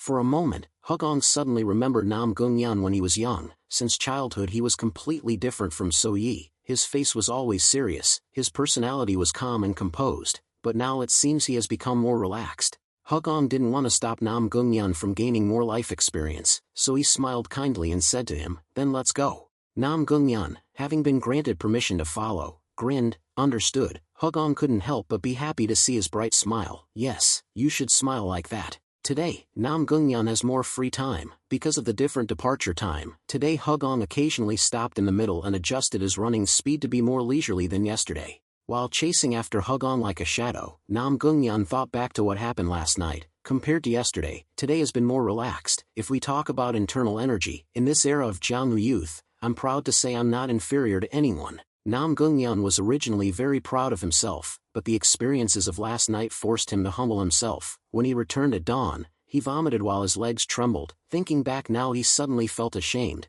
After last night's incident, it's true that I have to become more humble. After revealing all his ugliness in a mess, Nam Gung-yan's heart became lighter. His body also felt lighter, like something was imprisoned and then released. Nam Gung-yan thought back to when Nam Gung-hak told him to follow Hugong and then gradually understood that the reason his father told him to follow the eldest son was probably hoping that he would try to collapse like this and let go, burden. Nam Gung-yan's thoughts ended there. Suddenly he felt empty when he looked ahead and couldn't find Hugong's shadow. Nam Gung-yan turned back to look for Hugong and saw that he had stopped behind him at a considerable distance and was squinting into the distance. Nam Gung-yan couldn't help but wonder, Grand Master, why did he stop? Nam Gung-yan walked closer to Hugong but waited silently without asking anything. Hugong also silently tilted his head, feeling for a moment, then opened his mouth with concern. Is it the transformation dust? Nam Gung-yan looked at Hugong in a daze. Transformation dust? Why did you suddenly mention transformation dust? However, before he could finish his question, Hugong had already leaped away. Let's go. Hugong moved across the rooftops and asked Nam Gung-yan, can you smell it? Nam Gung-yan ran after Hugong closer to the source of the faint stench and suddenly realized, it seems to be coming from behind the small alley. Hugong rushed like a gust of wind and Nam Gung-yan followed close behind him without asking another word. They headed straight towards the alley where the stench came from. As they quickly penetrated the alleys, Hugong listened to the voices of the people walking below and picked up more information. Damn, that smell. Just the smell of that sourness is enough to make my nose explode. I know, this guy, but have you actually seen it? Yes, there's only a piece of the damn axeman's clothes left. What do you mean? The axeman suddenly disappeared, didn't he? Hugong passed by the conversation and found the scent becoming stronger in the outskirts of the sparsely populated village.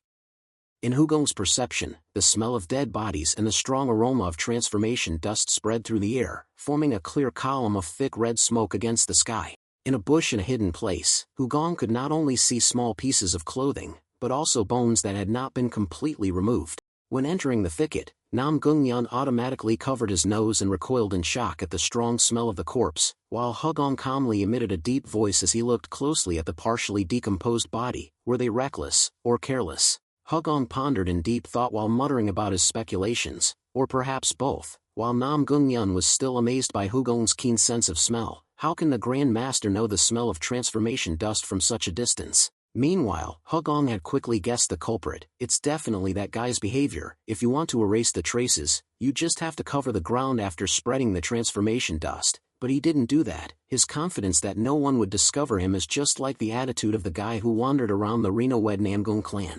Hugong immediately made a decision. Whether it's him or not, I'll have to focus on examining this area tonight. Then he turned to Nam Gung-yan and said, Nam Gung-wen, take this place as the center. Let's split up and check around. Nam Gung-yan nodded. Okay. Night fell quickly. In the dim shadows of the remote outskirts, the mocking tone of the fifth spirit demon echoed. Hey old hag. The fifth spirit demon laughed, baring his sharp teeth like a beast, and said words that the old woman couldn't understand. Old hag, I haven't had dinner yet, because today I want to eat something special. The old woman had never witnessed a horrific sight like this. Her throat was choked so she couldn't speak clearly, but she still tried to beg as hard as she could. Please, please, beg. Please spare my life. The fifth spirit demon's face kept changing, and when it stopped changing, he tore his mouth open and laughed until his ears were red. He swayed eerily in front of the old woman. I want to eat something special, like porridge, but it's always bland stuff, and then you came. My porridge has arrived. Do you understand what I'm saying? After laughing his fill, the fifth spirit demon suddenly switched to a sad face, mocking the old woman. Oh, please, please, please spare my life." The old woman trembled in fear and couldn't hold back her tears. As soon as he saw the old woman pale and bloodless, the fifth spirit demon suddenly grabbed her neck and lifted her up. "Well, then thank you for the meal, I'll eat well." The fifth spirit demon squeezed the old woman's neck and raised her into the air. He stuck out a tongue that was a foot long and licked his lips with a delighted expression. "It's delicious, I'm very grateful for the meal." The fifth spirit demon suddenly stopped speaking. Even the old woman didn't know why. He didn't just stop talking. His face seemed to freeze for a moment. His pupils also widened in astonishment. Something had changed in the blink of an eye. The fifth spirit demon immediately turned back. The hand squeezing the old woman's neck was released. The moment the fifth spirit demon turned his head, he quickly lunged forward and swung his weapon, creating a streak of light across the night sky. Very quickly, the two weapons collided. The sound of metal clashing echoed through the night and shot out bright sparks, momentarily blinding the surrounding space. The light flashed in the blink of an eye and quickly faded. Hugong appeared in time and attacked from behind, forcing the fifth spirit demon to stop attacking the old woman and use his weapon to defend himself. In an instant, laughter echoed through the night. "Ha ha ha." The five spirits demon laughed so excitedly that his body trembled. As the two weapons continued to rub against each other, creating sparks of electricity, the five spirits demon's insane laughter spread, stirring the night sky. "Ha ha ha, you found me, you actually took the initiative to come find me, great master of the Heavenly Pass Library." Hugong sneered and pushed forward with the blade, pressing against the weapon in the five spirits demon's hand. "Well, let's greet each other." Not knowing who the great master of the Heavenly Pass Library was, the old woman could only take advantage of the moment they were clashing and slowly retreat in extreme panic. Just then, a hand rested on her shoulder. The old woman startled, turning her head to look behind her. Nam Gungyan had silently appeared behind her and gently reassured her with a calm smile. "Please don't worry, I will get you out of here." Once the old woman calmed down, Nam Gungyan immediately lifted her up and moved away from where Hugong and the five spirits demon were fighting. Even though it was Hugong's order, Nam Gungyan couldn't help but look back at him worriedly. Nam Gungyan led the old woman away, troubled and anxious for Hugong. "I know how talented the great master is, but will he be alright on his own?" Meanwhile, Hugong and the five spirits demon continued to clash fiercely with their gleaming weapons in hand. The two sides were locked in a stalemate, and even though the iron wheels in the five spirits demon's hands seemed sharp, they couldn't cut through Hugong's blunt blade. As the struggle reached its peak, both sides unleashed their profound inner strength, pushing each other back. A deafening sound echoed through the night, making the earth tremble, and the two simultaneously separated.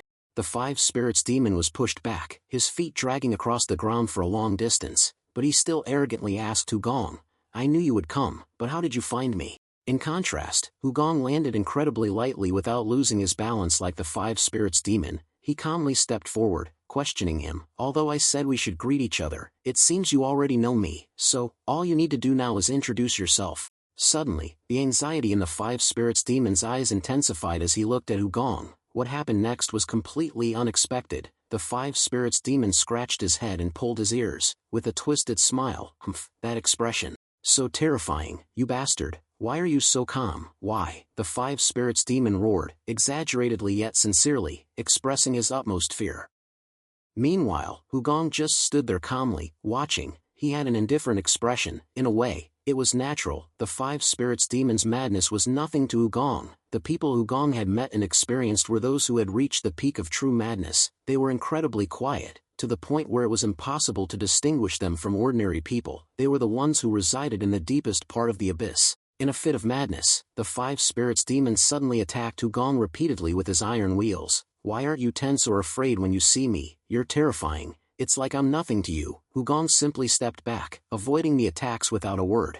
Hugong felt increasing disappointment in his heart. Of course, to me, he's just a monkey who's clumsily imitating madness. Then, he couldn't help but sneer at the five spirits demon. Disappointing. The five spirits demon continued to roar while attacking Hugong relentlessly. "So scary, so scary. I have to eat you quickly." However, Hugong remained indifferent, ignoring him and lost in thought. Guys like this are usually not the ones in charge, they're just controlled. I had hoped this would be the end of it with this guy, but I guess I have to see who's behind him. Just then, Nam Gungyan returned and hid behind a collapsed wall not far away. He was overwhelmed by the enemy's inner strength and techniques. The five spirits demon was still relentlessly attacking Hugong. "I must see your face crumble." Hugong just wanted to know where everything stemmed from and who was controlling it, but the five spirits demon acted like a braggart. boasting about his victory, leaving Hugong with no choice but to counterattack. Hugong suddenly charged forward with a decisive swing of his sword. "How much longer are you going to dilly-dally?" The Five Spirits demon flinched back, then waved both his hands, sending the 2 iron wheels flying towards Hugong. Immediately after, he swung his right hand behind his back with lightning speed. In a flash, dozens of hidden weapons flew out of the Five Spirits demon's hand and scattered in the air. The hidden weapons, bathed in moonlight, flashed brightly for a moment before emitting threatening sounds. The next second, the hidden weapons exploded, firing countless poison needles from within towards Hugong. At the same time, the glittering iron wheels spun like tops, aimed at Hugong, accompanied by a strange, fierce humming sound. Poison needles rained down on the ground like a shower, and booming explosions, along with swirling dust, engulfed the entire space where Hugong stood. Nam Gungyan's eyes widened in shock as he saw the scene. Great Master. But what surprised and baffled Nam Gungyan most was Hugong's escape. It was smooth and graceful, like a light arrow shooting swiftly through the night. All the hidden weapons and iron wheels failed to touch a single hair on his head. The Five Spirits demon's pupils were filled with astonishment. He hurriedly gathered his strength and sent the iron wheels flying back towards him. Damn it, this madman, he actually dodged all of that. Come back here, iron wheels. The powerful spinning iron wheels immediately charged towards the Five Spirits demon, intending to attack Hugong from behind along their path. Only then did Hugong's sword swing up again, clashing with the spinning iron wheels behind him. Hugong spun like a whirlwind, knocking away the 2 iron wheels. At the same time, he quickly jumped back a few steps to ensure enough distance. The Five Spirits demon immediately used his hands to catch the iron wheels after they bounced back. The Five Spirits demon's skin was already pale, now even more so, like a floating corpse. He couldn't help but be bewildered. I've never seen body techniques like this. In his panic, the Five Spirits demon calculated again and realized Hugong had dodged a total of 36 hidden weapons. Of those, 24 had smooth surfaces to shine under the light, while the remaining 12 were dulled and didn't reflect under the moonlight. The 24 flashing hidden weapons suddenly emerged from the darkness, solely to deceive the senses. When trying to escape them, an opponent would inevitably get hit by 1 or 2 hidden weapons silently, but Hugong hadn't been hit by even one. While the Five Spirits demon was in a frenzy, a low and calm voice rang out, "Is that all? Come on, show me everything you've got." Hugong waved his hand, challenging the Five Spirits demon with an arrogant smile. The Five Spirits demon's face gradually contorted. Seeing Hugong's calm expression, his blood seemed to drain away. It was so terrifying that he couldn't even laugh maniacally anymore. Fear gradually transformed into anger, and the Five Spirits demon recklessly unleashed his iron wheels. "Fine, I'll make you regret this." The 2 iron wheels flew out, suddenly increasing from 2 to 4, then doubling again during flight, becoming 10 iron wheels attacking Hugong. Hugong faced the dozens of iron wheels charging toward him with complete composure. Not bad. But except for 2 of them, the rest were illusions. Hugong had used his death spirit eyes to see through the Five Spirits demon's technique, calmly dismissing it as a childish trick that could be easily countered. The illusion was recognized, and Hugong instantly moved through it, approaching the Five Spirits demon with incredible speed. At the same time, he swung his hand, knocking away the 2 real iron wheels among the illusions. Quite the technique. If I hadn't reached the 4th star level, I might have had a bit of trouble recognizing it. The Five Spirits demon was startled, flinching back a step. He hurriedly summoned the real iron wheels. "You saw through the illusion. Dangerous, still dangerous. I have to kill him right now." On their way back under the Five Spirits demon's summon, the pair of iron wheels attacked Hugong from behind once more, but he quickly detected them. As an iron wheel was about to strike Hugong's neck, he instantly swung his sword and knocked it away. A loud clang echoed through the night as the iron wheel was deflected, soaring into the sky. But there was still another iron wheel. It had flown towards Hugong's left side while he was knocking away the other one with his sword. Immediately, Hugong used his inner strength to block the left iron wheel's trajectory. Hugong blocked the iron wheel with one hand while raising his sword in his other hand, ready to plunge it into the ground. Hugong's sword plunged into the ground with a series of clanging sounds. The iron wheel was impaled on the blade, swaying and attempting to change direction while trapped in Hugong's sword light. It twisted and contorted as if writhing in pain. Soon after, the iron wheel lost its power and spun along the blade, losing its ferocity and falling heavily to the ground. Only then did Hugong's gaze turn to the Five Spirits demon. The Five Spirits demon bared his teeth in a smile, but he trembled and took a step back. "Yes, that's right. I knew it. It's just as I thought." The Five Spirits demon's voice became shaky with terror. He continued to retreat away from Hugong's sharp gaze. "If the renowned Namgung clan were to show familiarity, then I would probably be dead already. I would die. I would definitely die." After retreating 3 or 4 steps, the 5 spirits demon began to turn and flee with extreme panic. He had completely lost the will to face Hugong. However, the 5 spirits demon couldn't escape easily this time. Hugong's face appeared beside him in a blink of an eye, like a ghost clinging to him. Even though the 5 spirits demon ran with all his might, Hugong still kept pace with him, his sword raised high. The sword light flashed under the moonlight, creating a beautiful arc that sliced across the 5 spirits demon's leg. A searing pain shot up his right leg. In a blink of an eye, one of his legs was empty, and blood was gushing out. Before the 5 spirit demon could even let out a groan, Hugong quickly changed his attack stance, blocking the demon's path and raising his sword high to his chest. After channeling energy into his sword, Hugong launched it directly at the 5 spirit demon, treating him like a puppet and pinning him to a tree not far behind him. The sword pierced through the 5 spirit demon's belly and was firmly embedded into the tree behind him, blood gushing out of his mouth and soaking the blade sticking out in front of him. While hanging like that, the 5 spirit demon continued to tremble with interrupted breathing sounds, and when he looked up, he saw Hugong leisurely walking closer to him. Hugong let out a sinister smile as he approached the 5 spirit demon. "Now, let's talk a little, shall we?" The 5 spirit demon, his mind numb, gave a mindless smile, an uncontrollable habit. The 5 spirit demon looked down at the blade stuck in his stomach, a wave of regret washing over him. "I knew it would turn out like this. I shouldn't have come out." The 5 spirit demon looked up at Hugong again. His expression was so calm that the demon started laughing. "But I want to see. I want to feel again the sensation I had from that young master. Why did I choose this? It's like I was led to him." Even the 5 spirit demon's soul trembled as he looked at Hugong's extreme calmness, unfazed by any madness or strangeness. He groaned, "Humph, humph. Even when you do something like this, your expression remains so tranquil." Suddenly, Hugong began to strike acupuncture points on the 5 spirit demon's body. Adding to his confusion, over 20 points were struck in the blink of an eye, and the situation rapidly changed. The blood flowing from his stump stopped, the feeling of his blocked circulation faded and completely disappeared, leaving the 5 spirit demon bewildered. "Why did he stop my bleeding?" Immediately after, the 5 spirit demon realized he couldn't control the flow of his meridians. "Wait, my body has no sensation." "No, on the contrary. I feel a strange energy. There are 7 strange energies swirling like beasts, stirring within me." The more the 5 spirit demon thought about it, the more terror filled his heart. "What is this? I'm scared. It's like my heart is being crushed. What will happen if these energies go haywire? What am I going to face?" At that moment, Hugong calmly opened his mouth and presented the 5 spirit demon with a condition. "If you answer truthfully and quickly, you can die fast. If you stall, I'll let you live longer. Understand? You can choose." The 5 spirit demon understood and nodded. He was completely helpless. His ability to control himself had been taken away. Even death required permission. Hugong calmly asked, "Name." The 5 spirit demon stammered, "5 spirit demon." Hugong furrowed his brows slightly and repeated the question with a sullen expression, "Name."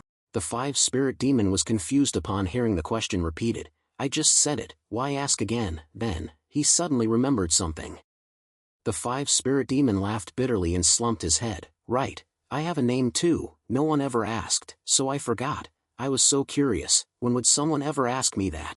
Ironically, at this moment, when it was time to die, the one bringing death asked the 5 spirit demon his name. He could only laugh hysterically and answer, "Bang Yujium," but it all means nothing. We all die in the end. Hugong furrowed his brows seriously as he looked at the 5 spirit demon. Although he looked crazy, his words seemed somewhat grounded. He asked cautiously, "Everyone?" The 5 spirit demon firmly confirmed, "Yes, that's what I was told." Hugong's expression remained cold and composed even as the 5 spirit demon revealed the terrifying plan behind it. "EOM Madam has arrived, along with the whole army. All the people, at Heavenly Dragon Peak, will die. So, young master, if you don't escape, you'll die too." "No, no, that's not right. There's still one among you." The 5 spirit demon ended his explanation with a savage smile and an unchanged bloodthirsty face. At this point, Hugong's expression finally changed. He couldn't help but smile triumphantly to himself. Heh, heh, asking his real name seems to have triggered his emotional vulnerability. I guess I understand now. When he came to stir up trouble at the renowned Namgung clan, I thought there was some ulterior motive, but he actually said they'd massacre Heavenly Dragon Peak. Now that's dramatic. Hugong pondered deeply while searching through the 5 spirit demon's chest. Who is this EOM Madam he mentioned so casually? And what about the army? He said among you, meaning there's a traitor inside Heavenly Dragon Peak. After finding what he needed, he smiled at the demon and said, "Your words are quite interesting. Hugong found the jade bottle containing the bone-dissolving powder in the 5 spirit demon's chest and pulled it out. Since it's interesting, let's speed things up, he thought to himself. He might be lying, but even if he is, this is not a bad turn of events. The 5 spirit demon grinned and mumbled with an apparent sense of fulfillment. You're cruel. Are you going to use my bone-dissolving powder to decompose my bones? But that was a misunderstanding. Hugong had no intention of killing him by using the bone-dissolving powder. Instead, he placed his hand on the demon's acupoint with a mischievous smile. No. I have an easier way. The moment Hugong infused energy into the 5 spirit demon through the acupoint on his head, the previously hidden energies were activated and exploded within. The 7 energies in the 5 spirit demon's body writhed and twisted. His chuckles disappeared, replaced by pain. His pupils dilated with terror and panic. His screams of horror pierced through the night's silence in the quiet suburbs. As a result, under the dim moonlight, the 5 spirit demon's body appeared as a messy pile of flesh and blood, crushed and shriveled, no longer resembling a human form. It was still a long way from dawn. Hugong dashed through the darkness, Namgung-yun diligently trailing behind him like a shadow. While moving, Hugong continued to organize his thoughts. Eom Madam was once the wife of the Seo Mun clan master, Shimin Chu, and also the blood mistress of the Blooding Valley. It's unclear whether Shimin Chu knew about it before their marriage or learned about it after, but it doesn't matter. The crux of the matter is that Blooding Valley secretly planned to swallow the Seo Mun clan whole, but the plan was disrupted by the unexpected appearance of the Heavenly Passage treasury, causing Eom Madam to become furious. That fury was then directed towards Heavenly Dragon Peak, because it was still being held as if nothing had happened, despite the fact that one of the 10 great clans, the Seo Mun clan, had crumbled. Moreover, the Heavenly Passage Treasury young master's name was also included on the list of honored guests, so, this was clearly a good opportunity to wipe them all out in one go. Now, Hugong understood the source of the problem, but the important thing that remained was the army that the ghost of the 5 spirits mentioned, making Hugong unable to help but wonder, what is the size of the army, where does it come from, what's the level? The 5 spirit ghosts don't know those things. He's already told all the stories about Mrs. Eom, the ghost spirit master. From the 1 spirit ghost to the 4 spirit ghosts, the 12 ghosts, it seems like he doesn't know about the real army. Suddenly, Hugong remembered another piece of information the 5 spirit demon mentioned. He said, one among you. Hugong could only speculate in the hazy. One might be a clan, or it might be a person. This is a tough one. How do I find out? But if they know the truth that all the people at Heavenly Dragon Peak will die from this army, then the traitor is likely to take some action soon. As he saw the Dragon Benevolence Manor gradually appearing before him, Hugong suddenly sped up. I need to find out if there's anything suspicious within the renowned Namgung clan. Hugong saw that the Dragon Benevolence Manor was close by and there was no sign of pursuit, so he thought it would be fine to leave Namgung-yun alone. He disappeared after instructing, Namgung brother, I'm going ahead. Namgung-yun, trailing behind with heavy breaths, was stunned. Okay. Up until now, the only reason Hugong had been moving at the same pace as Namgung-yun was to ensure his safety, so, when Hugong vanished from sight immediately, Namgung-yun could only stand there, gaping like an idiot. Then, roughly guessing the reason, Namgung-yun bit his lip dejectedly. This is pathetic. I'm just a burden to the young master, let alone being able to help. What kind of a mess am I? In that moment, Namgung-yun compared himself to Hugong once again, and he saw the vast difference in their abilities, causing him to clench his fist with a sense of self-reproach. Immediately afterward, Namgung-yun slapped himself a few times, urging himself not to give up. No, I've been following the young master for the past few days, and I've gained significant strength. How can I be so pathetic? Am I even myself anymore? Namgung-yun couldn't tolerate this fleeting sense of defeat. He immediately gathered his depleted energy. His speed increased the moment he lifted his feet off the ground. As a result, Namgung-yun's tired body couldn't keep up with his will and the beat of his heart. He tripped over a branch while attempting to perform light footwork. Namgung-yun tumbled forward, rolling off the branch 10 times, bumping against this and that, finally stopping when he reached the ground. Namgung-yun stretched out on the ground and sighed while looking up at the night sky. Countless glittering stars reflected in Namgung-yun's eyes. He felt like he was acting absurdly and gave up on trying to follow Hugong. He pondered over what had happened because today was different from any other day. Today was the first time Namgung-yun had encountered such a maniacal laugh. At first, Namgung-yun was very afraid of the crazy 5-spirit demon. If the one who encountered the 5-spirit demon hadn't been the young master, but himself, he would have definitely been torn to shreds. But then, Namgung-yun's fear shifted to Hugong. The moment he saw the 5-spirit demon become a pile of bloody flesh, Namgung-yun finally understood why the demon was so scared of Hugong. At that moment, Namgung-yun's breath seemed to stop, and his body unconsciously trembled. Namgung-yun still couldn't forget the numb feeling he had when he saw Hugong's bone-shattering energy dissolving into the mangled corpse of the five-spirit demon. The chills that ran down his spine and the sense of reality continued to linger until now. Thinking about that scene, Namgung-yun hugged himself to stop the tremors from returning. Until now, what did he know about the Jianghu? He thought he knew the Jianghu well, but he was wrong. It was much more brutal and insane than he imagined. While thinking vaguely, Namgung-yun even posed a terrible hypothetical situation, assuming the eldest son was the enemy. What would it feel like to face the young master as an enemy? Namgung-yun looked up at the stars with a heavy sigh. Even in his imagination, the thought sent shivers down his spine. As Hugong arrived at the Long Tian Manor, a familiar voice grumbled from the living room, "So the young master is finally back." 11 Unji appeared with teasing complaints. "I couldn't sleep and had to wait until midnight for you, making my skin wrinkled. Did you find anything?" Hugong hurried towards 11 Unji. "Have you found anything?" 11 Unji shook his head regretfully. "No, I haven't found anything, but I noticed something special." Hugong looked up at 11 Unji as if urging him to continue. 11 Unji snorted and informed Hugong, "The Bakley clan left last night." Immediately, Hugong returned to the renowned Namgung clan and went into Namgung Hak's room for a private conversation. He relayed the core of the situation. After listening, Namgung Hak pondered deeply. So that's what happened. Perhaps because he was woken up in the middle of the night, Namgung Hak furrowed his brow, unable to grasp the information. His mind was in turmoil as he muttered, "Demon Emperor Heaven, Bloodine Valley, the Grand Army, EOM Madam, the Demon Spirit Master. There's also a traitor lurking. It's so complicated, and the meaning of each word and sentence is broad, making it difficult to piece together."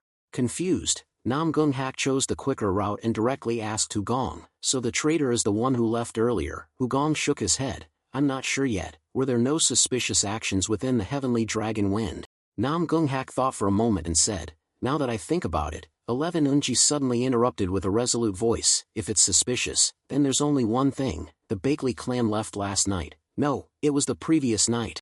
Hugong turned to 11 Unji, waiting for the details. 11 Unji immediately recounted what he had witnessed. That crazy Baekri Jinpeng, or Baekri Jinsang, suddenly started a fight with Mo Yongjin because he ignored him. He even drew his sword, making everyone stunned. During the fight, Mo Yongjin's skills were impressive. He managed to block and parry the opponent's sword with his bare hands several times. Then, Baekri Jin's sword was suddenly in Young Jin's hand.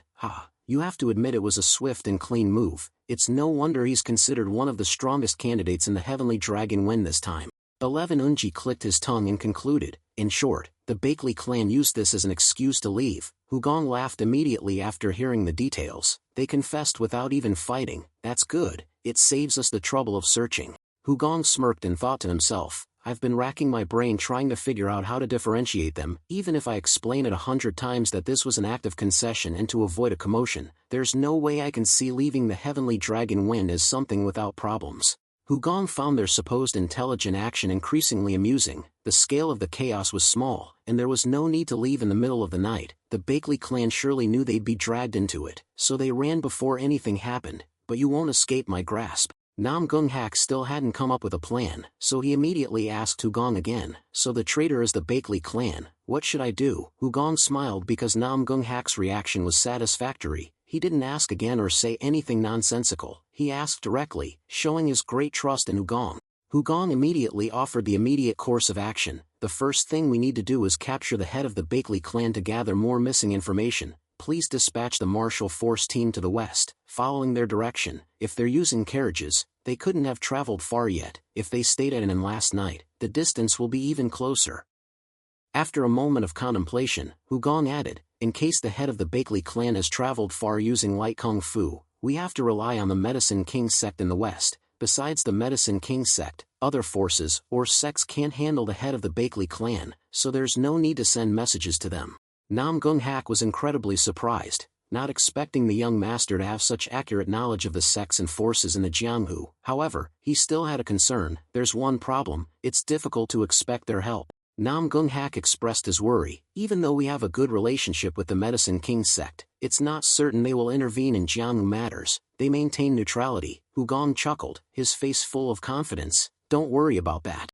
Hugong gave a friendly and humble explanation to Namgung Hak. "I have a small connection with the Medicine King sect, so they will help us." Hugong then turned towards 11 Unji with a serious expression. I also have something that needs your help, branch leader. 11 Unji grinned, anything. Hugong didn't hesitate with his request. Please help me investigate the Grand Army. It's possible the 5 spirit demon misunderstood their words, but we still need to be prepared to welcome them. 11 Unji immediately replied with a confident tone. Leave it to me. I'll thoroughly investigate every nook and cranny of Manhwa as if I'm sweeping it with a broom. I think a Grand Army would be around 100 people. Hugong, however, carefully reminded 11 Unji, branch leader, the Grand Army could also have a different meaning. Be vigilant and don't be limited by focusing on the number of people. Hugong began listing other possibilities. It could be a type of explosive like the heaven-shaking thunder, capable of killing many people at once. It could also be poisonous arrows falling like rain. It could also be hidden weapons covering the entire sky like the Tang clan's thousands of flowers falling from the sky. We need to carefully consider all possibilities. Upon hearing Hugong's advice, 11 Unji exclaimed with a cheerful smile. Oh, I understand. I hadn't thought about that, but I guess there's nothing else we can do. After giving 11 Unji his task, Hugong politely turned to Nam Gung Hak. Finally, there's this one thing I need your help with. Nam Gung Hak nodded in response. I'm listening. Hugong didn't hesitate to make his request. I need to clarify all the connections and direct lineage of Shimin Chu, the former head of the Seo clan. Please thoroughly investigate, including Shimin Chu's relatives by marriage and his wife's family. Furthermore, the current leader of the Seo clan is Shimin Bong, the elder. If you send him a letter, he might be able to help us to some extent. Nam Gung Hak accepted everything and nodded. I understand. Meanwhile, he couldn't suppress his surprise and admiration.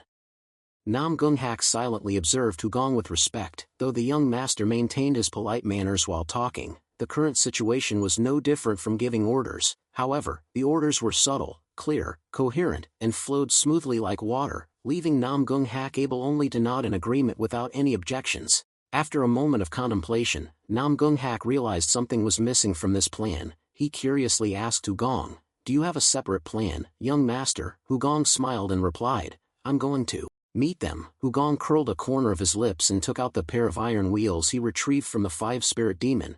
A spark of an idea flickered in his sharp eyes. At dawn, as the sun began to rise, the plans were carried out according to Hugong's instructions while he returned to the opposite Long Tien Manor. At this time, Nam Gung Yan was sitting alone on the roof of the inn they used as their base. A sudden gust of wind swept past, carrying away the young man's troubles. Nam Gung Yan still had a vacant expression, lost in thought about Hugong, the young master. For him, the shock from last night hadn't passed yet. His appearance was evidence of that shock. A teenager who always looked like a model of neatness now had disheveled hair and unkempt clothes. Nam Gung Yan recalled the previous night. As he saw Long Tien Manor gradually coming into view, Hugong suddenly accelerated, passing him in the blink of an eye without any difficulty. Hugong even disappeared after just one sentence. Nam Gung Wen, I'll go ahead. Nam Gung Yan remembered feeling so heavy and tired that he wanted to collapse right there. As Hugong vanished from sight, Nam Gung Yan could only stand there, mouth agape like an idiot. He only realized then that the sole reason Hugong moved at the same pace as him was to protect him. The more Nam Gung Yan thought about it, the more disheartened he felt about his own uselessness. Because of the fight, the young master probably exhausted more energy than usual last night, yet he didn't show any fatigue on the way back. Was he a burden to the young master? Just as Nam Gung Yan was sighing and blaming himself, Hugong suddenly appeared behind him, whispering, Nam Gung Wen. Nam Gung Yan jumped in surprise with a startled cry. Realizing it was Hugong, Nam Gung Yan was even more startled. Young master. Hugong sat down beside Nam Gung Yan and looked at him with a teasing, suspicious gaze. What are you so startled about, Nam Gung Wen? It seems like you were on the rooftop admiring some lady passing by. Nam Gung Yan awkwardly laughed and waved his hand. Ha, what are you talking about? Hugong quickly noticed his strained expression and uncharacteristic disheveled appearance. You little rascal, the shock from last night still hasn't worn off, has it? You don't look like yourself at all. After observing for a while and seeing Nam Gung Yan calm down, Hugong gently smiled and said, Nam Gung Wen, you did great, you've worked hard today. Hugong smiled brightly and sincerely encouraged Nam Gung Yan. Basically, Nam Gung Yan had done his best. It was just that Hugong's abilities were on a different level, which was why he couldn't keep up. The moment he received Hugong's comforting words, a ray of relief lit up Nam Gung Yan's eyes. All his worries disappeared. It felt like an elder was patting him on the shoulder, comforting him and saying that he had been through a difficult time. Overwhelmed with emotion, Nam Gung Yan froze for a moment, then turned away to hide his watery eyes. Ahem, I didn't do anything.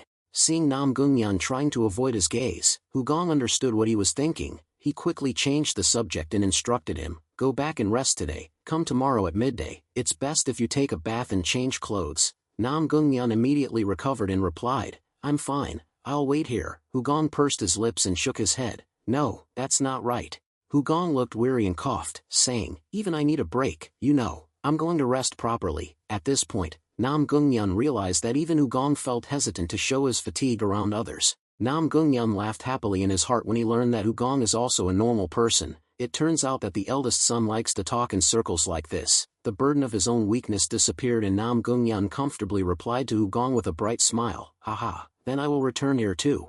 After a while, the guards standing at the gate of the Reno-Wed Namgung clan simultaneously bowed in greeting as Nam Gungnyeon stepped inside. "Greetings, young master." At this moment, Sui heard the news of Nam Gungnyeon's return and immediately ran over to greet him. "Older brother." Nam Gungnyeon was slightly surprised to see her. "You're up early." Sui replied with a smile, "Yes, I just happened to wake up early today." Sui's eyes scanned Nam Gungnyeon from head to toe. This was the first time she had seen her brother looking so disheveled, and she couldn't help but ask curiously, "Where have you been?" Nam Gungnyeon replied with a gentle smile, "I just went out for a change of scenery." Sui continued to ask, "Did you go with the great heavenly library master?" But before she could finish her sentence, Nam Gungnyeon hurried past her. "I have to go." Sui immediately stopped talking and tears welled up in her eyes. Before she realized it, her brother was gone. Sui felt a piercing coldness in her heart, like the north wind blowing through. "No way, why won't father or older brother let me finish my sentences?" That morning, members of the bakery family indeed stopped by to the Medicine King's sect to rest. Yong-Wan politely placed a cup of tea on the table and invited the bakery family's head.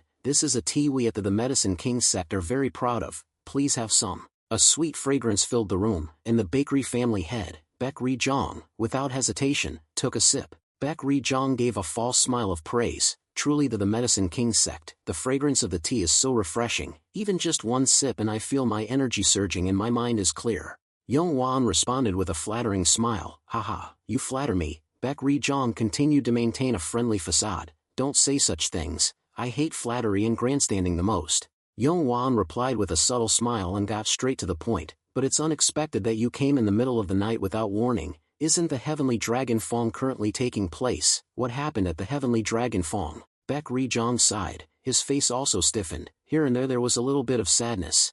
It's a shame to say it, leaving in the middle of the Heavenly Dragon Wind was all because of his son, this talented old man. The Heavenly Dragon style this time has the distinction of being another competitive category in addition to martial arts. The goal is to see among Murim's promising talents who can find the fastest translator. But anyway, before the announcement, my son has already found all the hidden images that the elder has translated. Baek Ri-jong appeared wronged as he explained, and then the great heavenly library master suddenly lashed out, saying, "How could you find them before the announcement? It's clear that the old fool of the bakery family gave your son clues to win glory." Yong-Wan, siding with Baek Ri-jong, expressed his disapproval. "You mean the great heavenly library master? What kind of place is that? Now even those kids who haven't learned to blow their noses properly are coming out to the Jianghu Ind.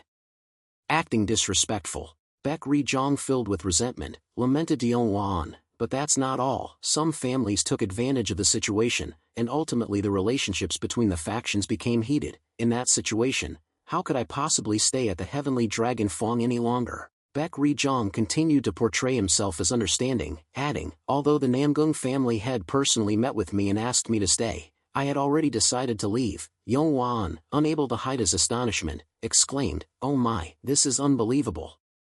Baek Ri-jong dejectedly lowered his head, feigning regret. "It's all the fault of this incompetent old man. It's because of my lack of virtue that I have to endure this." Yong-Wan chuckled softly and comforted him. "Master, don't say such things." Baek Ri-jong, encouraged by the sympathy, sighed again. "No, it's all my fault." Yong-Wan looked at Baek Ri-jong's hypocritical face and whispered to himself, "This should be enough to explain what happened at the Heavenly Dragon Fong later." He finally couldn't hold back any longer and said directly, "The more I see and hear, the more I realize just how foolish you are." For a moment, Baek Ri-jong doubted his own ears. He had intended to use the Medicine King's sect as an indirect witness to support his claim of being absent during the massacre at the Heavenly Dragon Fong, but the Medicine King's sect, always maintaining neutrality, unexpectedly criticized him, leaving him stunned. Baek Ri-jong hurriedly looked up at Yong-Wan with a questioning look. did I hear wrong? However, Yong Wei Yuan's expression remained unchanged. A short curse emerged from Yong Wei Yuan's tightly clenched teeth, driven by anger. You bastard. The leader of the Medicine King sect openly cursed, and instinctively, Baek Ri-jong sensed something was wrong. He immediately sprang up, jumped over the table, and prepared to attack Yong Wan. Baek Ri-jong lunged forward, clamping his hand around Yong Wei Yuan's neck and squeezing. He gave a sinister smile and interrogated him. Vice Master, seems you haven't been listening to what I've been saying, have you? Baek Ri-jong still feigned innocence while his other hand secretly drew out a dagger. It's because you weren't at the Heavenly Dragon Fong that you don't believe me and misunderstand. Just then, Hua Zhang, hearing the commotion, rushed in with a look of panic. Vice Master. Baek Ri-jong held the dagger to Yong Wei Yuan's neck and smugly grinned, menacing him. However, to prove my words, it seems I need the help of the Medicine King sect. However, Baek Ri-jong's arrogant smile quickly vanished as he looked at the arm that was clamping down on Yong Wei Yuan's neck. He could now see his backhand turning black, with visible veins protruding. Baek Ri-jong stared blankly at his hand, which was rapidly turning black beyond his control. My hand, what's happening? Immediately after, an indescribable pain surged through his chest, as if someone were grabbing his heart and squeezing it tightly. Waves of pain attacked him, leaving him disoriented. Baek Ri-jong released his grip on Yong Wei Yuan's neck and hurriedly clutched his chest and throat. His heart felt like it was about to explode, and blood continuously gushed out of his burning throat. Not only was his heart constricting in pain, but he couldn't even summon his strength. Looking at Baek Ri-jong as he staggered and collapsed to the ground, Yong Wan calmly stood up and slowly walked over to him. This morning, a letter arrived from the Reno Wed Namgung clan saying that the bakery family is an accomplice in the conspiracy. Is that true? Baek Ri-jong's heart was constricting, but he didn't give up. You just believe the Reno Wed Namgung clan's word. The Medicine King sect tends to avoid getting involved in trouble, so Baek Ri-jong pinned his final hope on that. He wanted to make Yong Wei Yuan's judgment ambiguous. However, Yong Wan firmly shook his head in response. I don't believe it, so I decided to ignore the letter. Baek Ri-jong was even more shocked and confused. Then why? Before Baek Ri-jong's incredulous and confused gaze, Yong Wan quickly provided the answer. However, the one who wrote the letter is the Great Heavenly Library Master. He is a benefactor of our sect. Baek Ri-jong's world collapsed for a moment. The despair he felt was indescribable. Baek Ri-jong was overwhelmed with fear and panic. The Great Heavenly Library Master is a benefactor of the Medicine King sect. No, more importantly, how does he know about my collusion with the Blood Demon Lord? Meanwhile, Yong Wan leisurely strolled behind Baek Ri-jong and whispered in his ear, Master, there's something I need to correct. What's with this saying that everyone's on the side of the great young master? It's ridiculous. I almost burst out laughing. Yong Wan completely trusted Hu Gong's character after seeing how he dealt with the unruly Chen Chuang group, so Yong Wan scoffed at Baek Ri-jong's stupid deception. The great young master isn't the kind of person who cares about trivial matters. You should be more careful when making things up. Seeing Baek Ri-jong slumped in a corner, defeated, Yong Wan eliminated all his remaining hope by asking Hua Zhang, External Affairs Master, how's the situation outside? Hua Zhang immediately reported, yes, I've neutralized all the forces of the bakery family as you instructed. Yong Wan nodded and instructed Hua Zhang, good work. Now, send a letter to inform the Reno Wed Namgung clan so they can take custody. Also, during the escort, interrogate and clarify everything possible. This is the great young master's request. The interrogation intensity can be at the highest level. Baek Ri-jong,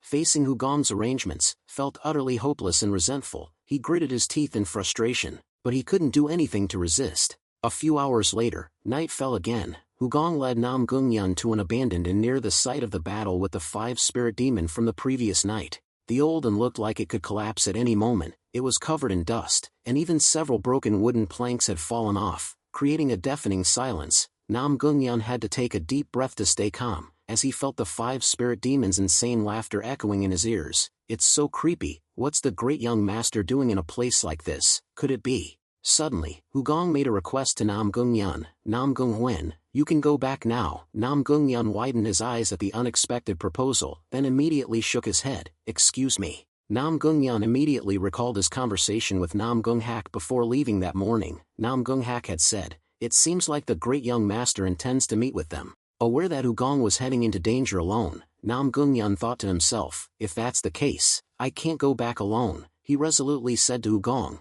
I'll go in with you. Nam Gung-yun reasoned with Hu Gong, if you intended to send me back from the beginning, there's no reason why you'd ask me to come along. How could you suddenly change your mind? In reality, he was deeply worried because a disturbing thought had crossed his mind. Perhaps the great young master has considered the worst-case scenario. Maybe he's preparing for the moment he faces death. I'm the one he needs because I know this place well and can come back here. Seeing Hugong remain silent, Nam Gungyun became even more determined. Therefore, I must stay, he resolutely reiterated. I'll come with you.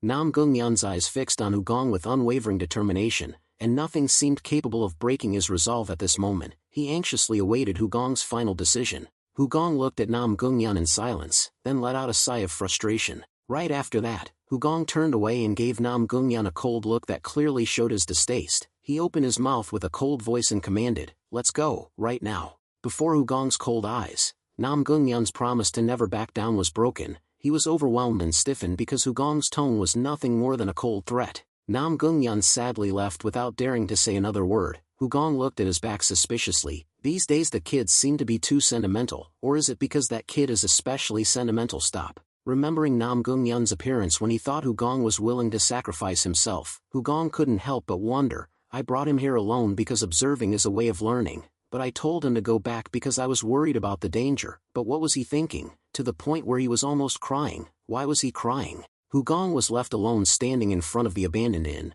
deep in thought. He looked around and began to consider his next move. Hugong looked up at the shining moon and pondered for a moment. The sun had already set. Tonight, thanks to the moonlight, it might be a good thing. So how should I send out the invitation in a way that's attractive? Hugong thought it would be great if he could face the army head-on. Soon he came up with an interesting invitation. He pulled out 2 circular weapons belonging to the 5 spirit devil and held them aloft in the air. Hugong used internal energy to launch the circular weapons far away, following the trajectory of a boomerang, then summoned them back. The weapons shone brightly throughout their flight under the moonlight. As soon as the circular weapons flew back, Hugong drew his sword, thrusting it through them. The iron rings began to bounce and clang. Each time the blade struck the circular weapons as they slid down, sparks flew, and their spinning speed increased rapidly. As the speed increased, the circular weapons began to emit a booming sound. It was a piercing and terrifying sound, capable of making someone jump and retreat if they heard it up close. Hugong smiled contentedly. This much sound is enough. Hugong immediately swung his sword wide and flung the circular weapons into the air. The iron rings flew through the dark night, shining brightly with a captivating golden glow.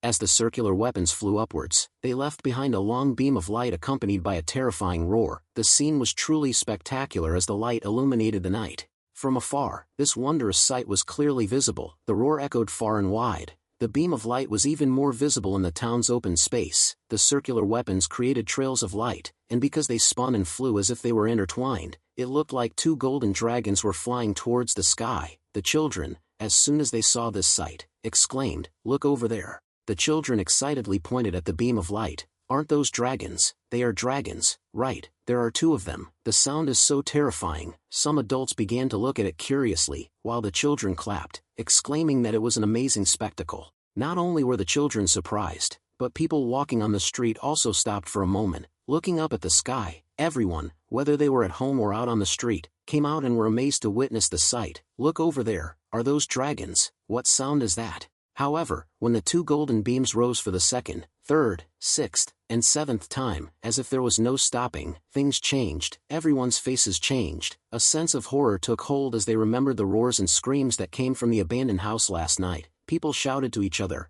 "Quickly, go inside, don't go out, close all the doors so you can't see. We heard the same sound last night. Something unusual is going to happen again." Of course, those who Hugong had invited also saw the spectacle. The spirit devil leader and the other spirit devils also saw the pair of golden dragons in the night and quickly went to report to Lady Eom. "He's alone." Lady Eom, the blood demon mistress, a woman in her 50s, frowned at the spirit devil leader's report. "Alone? What is he thinking? Isn't he scared, or has he become arrogant with just that much strength?" The spirit devil leader confidently affirmed, "Yes, the devil assassins have confirmed that he is sitting alone in the abandoned inn." They then checked over 400 walls, including those around the inn, but didn't find any helpers or traps. Lady Eom couldn't help but wonder about Hugong's actions. She knew better than anyone what her family had endured because of him. She couldn't forget how her husband and son had suffered such a crushing defeat. Lady Eom pondered deeply. The opponent is a genius of the heavenly library. I don't know how superior his abilities are, but one thing is certain,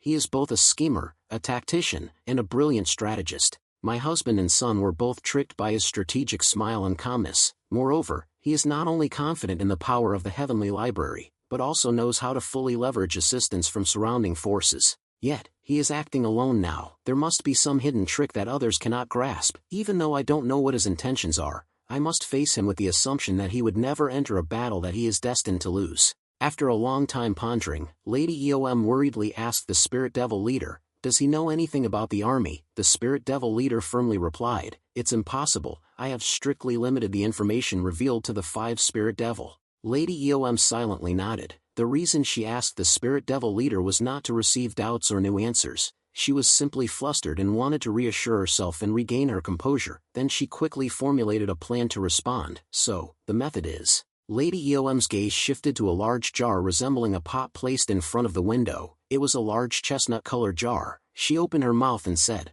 while staring intently at the jar, "Dao Chong Shangren." In that moment, the jar seemed to understand what Lady Eom said. It slowly moved and turned around. It turned out that a short, elderly man was carrying the large jar on his back. Dao Chong Shangren smiled widely and replied, "Very wise, mistress." Dao Chong Shangren took out a black jade bottle from inside his shirt with a sinister smile. "I was very worried about whether you would take the easy path or the rough path." He gently handed her the bottle. The black jade bottle then flew through the air softly and slowly, like cotton. "Here, take it." The jade bottle continued to gently land in Lady Eom's palm. She smiled triumphantly and replied, "Thank you." Lady Eom giggled and immediately ordered the Spirit Devil leader to call his 3 subordinates, Spirit Devil 2, Spirit Devil 3, and Spirit Devil 4. "The 3 of you have to go and come back." Lady Eom specifically instructed Spirit Devil 4, Spirit Devil 4, he might say something unexpected, so first you probe his intentions. However, if nothing special happens,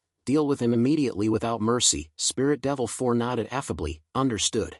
Then, Lady Eom handed the black jade bottle to Spirit Devil 4 and reminded her, "His cunning cannot be expressed in words, so the longer you wait, the harder it will be to deal with him. Before any variables emerge, use this to end him quickly." Spirit Devil 4 respectfully took the jade bottle with both hands. Subordinate understands. Lady Eom never forgot the fate her eldest son faced with his horrific appearance. Therefore, she specially emphasized the order with eyes full of hatred. "Absolutely do not kill him. You must capture him alive and then cut off his 2 hands and 2 legs. I don't intend to see that big young master with all 4 limbs intact, so when you bring him to see me, he can only have his head and body left."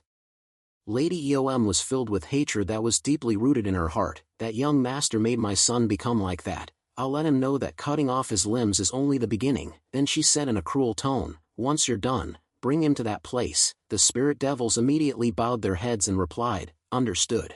As night fell, the dilapidated inn unexpectedly became quite ancient but also extremely dull. Hugong sat waiting for his guests, feeling somewhat bored. "The reconnaissance was done 2 divine hours ago. It's later than I thought. Was it because it took so long to confirm that there were no companions or traps and report back?" Hugong suddenly smiled excitedly as he thought deeper. "But more importantly, the question is, why is he alone? That must cause them much more chaos. Facing such an illogical action, those people will surely fall into discord. They will take time to resolve it. Is this genius really that reckless? Are his martial arts skills that good? Did he prepare for a surprise move? These questions will surely arise in their minds, pushing them to make a precise and sure move. And because Hugong wants to see that result, he came here alone." In Hugong's speculation, that solution by a precise move, if it's the army, would sweep away Heavenly Dragon Wind. Hugong wants to destroy the army tonight, otherwise there will be no renowned Namgung clan tomorrow, and there will be no Heavenly Dragon Wind tomorrow.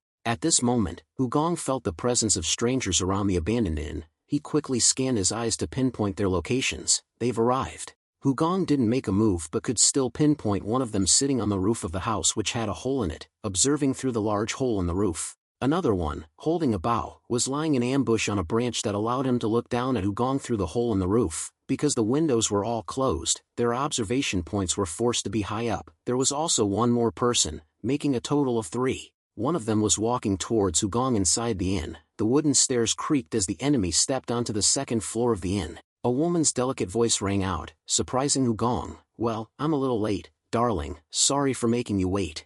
As soon as he saw that beautiful woman, Hugong hesitated for a moment then tilted his head in surprise. What is this? His heart had automatically reacted. In that instant, a loud sound reverberated throughout his chest. Spirit Devil 4 struck a seductive pose with a sweet smile and an equally charming voice. "I'm Spirit Devil 4, I'm so happy to meet you." let's chat a little, she said as she smiled radiantly and beguilingly. Hugong's heart beat even faster, a strange feeling taking over his body, rendering him speechless. Hugong's composure was shaken to the point that he himself felt embarrassed. It's strange, my mind is still agitated despite achieving the 4-star realm. This scent, why is my heart suddenly pounding so hard, why? Hugong knew very well that he wasn't attracted to the demon's appearance, even those colorful smiling eyes didn't appeal to him, but his heart was still pounding for no reason. After a while, Hugong vaguely guessed, it was because, the scent. The stimulation of the scent not only affected his internal energy but also caused excitement, but Hugong still tried to hide his inner feelings with a smile. It seems that the blood demon master is busy, huh? As the demon got closer to Hugong, the scent stimulated every nerve in his body. It was warm and soft, but full of enchantment, a strange smell he had never smelled anywhere before. Although Hugong had reached the level of 10,000 fragrances, he would not be affected by the scent, but the current situation was affected, so he felt even stranger. The demon, unaware of Hugong's feelings, still put on a charming and swaying pose. What? Disappointed to see me? Sorry, I'm here out of curiosity, but it seems to be a good decision. I was very surprised because you look much more stylish than I thought. Hugong continued to ponder the demon's scent. Could it be that it was a scent he didn't know? He had to investigate. Immediately, he asked her, you don't use any fragrance at all, do you? The demon was also surprised by the unrelated question, fragrance. Instead of laughing, the demon tilted her head and sighed. Then, the corner of her mouth curled up, her expression turning to disappointment at Hugong's lack of knowledge. Darling, are you thinking that because I'm a woman, I would naturally use fragrance? The demon began to explain to Hugong, you are wrong. People in the Jianghu don't use fragrance, on the contrary, they need to hide their body odor. Hugong nodded in understanding. Oh, so that's it. However, as the previous leader of the Miram Alliance, he would never not know the psychology of the Jianghu people, but from this woman's answer, it seemed to confirm that this wasn't her natural body odor. Hugong squinted and observed the demon again with a look of doubt. If it wasn't the smell of her body, where did it come from? The demon, not understanding the issue, continued to mock him. Darling, you're more naive than you look. Even a genius isn't perfect, right? Hugong ignored the demon's mockery. Get to the point. From the way you talk, it seems the blood demon master has a message for me, right? The demon laughed insincerely, but her tone sounded disappointed. Yes, Madame Eom told me to tell you that she doesn't want to face you, darling. The demon put on a bored expression and continued to talk. It seems Madame has changed her mind after losing the 5th demon. What impressed her the most is that you appeared here alone. She's afraid that there might be a huge trap waiting for her like the SEO1 Jia incident. Hugong chuckled at her blatant lie. Interesting, is that all? In fact, he knew very well that if Madame Eom gave up, she would never send 3 subordinates here. The demon chuckled and shrugged. Well, unfortunately, that's all. Hugong didn't have high hopes for a truthful answer. Instead, he secretly activated his 10,000 fragrances skill and found the focal point located in the middle of the demon's chest. The scent emanates from there. What exactly is it? At this moment, the demon reached into her chest and searched for something. Oh, right, I forgot. Madame Eom sent you a gift. Darling, you'll probably like it when you see it. Hugong frowned cautiously and stared at where the demon was reaching in. A gift from the blood demon master. The demon took out a black jade bottle and placed it gently on the table. Here, darling, take it. Hugong immediately guessed. Is that a poison? Hugong sensed that the final moment had come, but he pretended not to know and reached out to take the bottle. If this fragrance was poison, the toxicity would probably spread through the air. However, the demon seemed to accidentally drop the jade bottle with a surprised cry. Oh my god. The jade bottle, which had just been picked up, fell back onto the table and shattered. It was clear that the demon had intentionally dropped it with a sinister smile. Because the jade bottle had broken, the stronger-than-before fragrance quickly spread, stimulating Hugong's entire body. Hugong's heart beat faster on its own. His mind also suddenly became clearer somehow, but to hide it, he pretended to be stunned by the unexpected event. The demon chuckled while saying teasing words. Oh my god, I slipped. The gift is broken. What should I do? Hugong frowned and glared at her. What kind of disrespectful behavior is that? At that moment, Hugong suddenly shuddered. Something was biting his hand, but that was just the beginning. He began to feel a tingling sensation as if bitten by an insect. The back of his hand also itched. It was only then that he realized the problem when he looked down at his hand, which was calmly resting on the table. The bugs were so small that they looked like tiny dots clustering on Hugong's hand. He had never seen anything like it before. Although they were small, they were very fast, so he didn't even realize them until they started biting. Hugong looked around in confusion and discovered that the swarm of bugs was gathering around him. It wasn't fragrance in the jade bottle, but bugs. In other words, it was a kind of insect that emitted a special scent. As the swarm of bugs started to cover Hugong's entire body, the demon chuckled and pretended to care. "What's wrong, darling? Are you okay?" Seeing Hugong frozen in place, helpless as the bugs covered his entire face, the demon replied sarcastically, "Oh, it doesn't seem like you're okay, huh?" Hugong, at this point, could no longer maintain his composure and asked her in confusion, "These bugs, what are they exactly?" The demon laughed joyfully and raised her arm, which was covered in bugs, for Hugong to see clearly. "The poison will wipe out Heavenly Dragon style, Feng Ri Chong. It's small and fast, so it's hard to detect, right?" The demon leisurely circled Hugong with a smug smile. "Within half a day, the nerves in the bitten area will become paralyzed and feel limp instantly. Darling, how do you feel now that you're bitten all over your body? That's what I'm saying. Why didn't you know to be afraid and come alone?" "Well, even if there were more people, it wouldn't make any difference." The demon, confidently and carelessly, lowered her head and leaned close to Hugong. "Darling, now tell me how you feel." The demon chuckled and threatened Hugong, "You'll have to have your limbs cut off." "Darling, Madame Eom said so. Only your body and head will be brought back. Maybe you'll live a long time after that.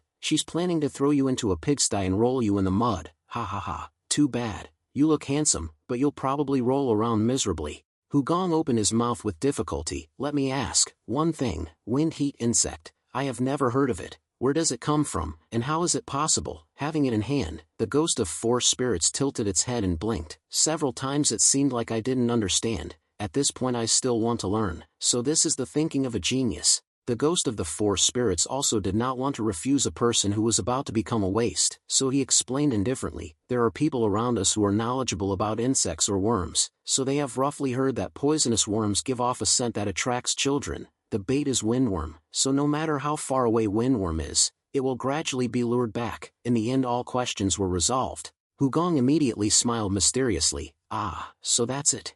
Hugong was happy because he understood why he felt excited by the scent, why his heart beat constantly, and why, despite the disturbance, his mind became clearer and more alert. The Feng Ri Chong is the food of the poison Yang Chong, and Hugong had absorbed the poison Yang Chong's inner core, so he had this reaction. At this moment, Hugong couldn't feel happier. Right after being bitten by the Feng Ri Chong, the energy of the three evils circulating throughout his limbs started to explode. The bugs were adding power to the three evils, tens of thousands of Feng Ri Chong, if he absorbed all the Feng Ri Chong they had.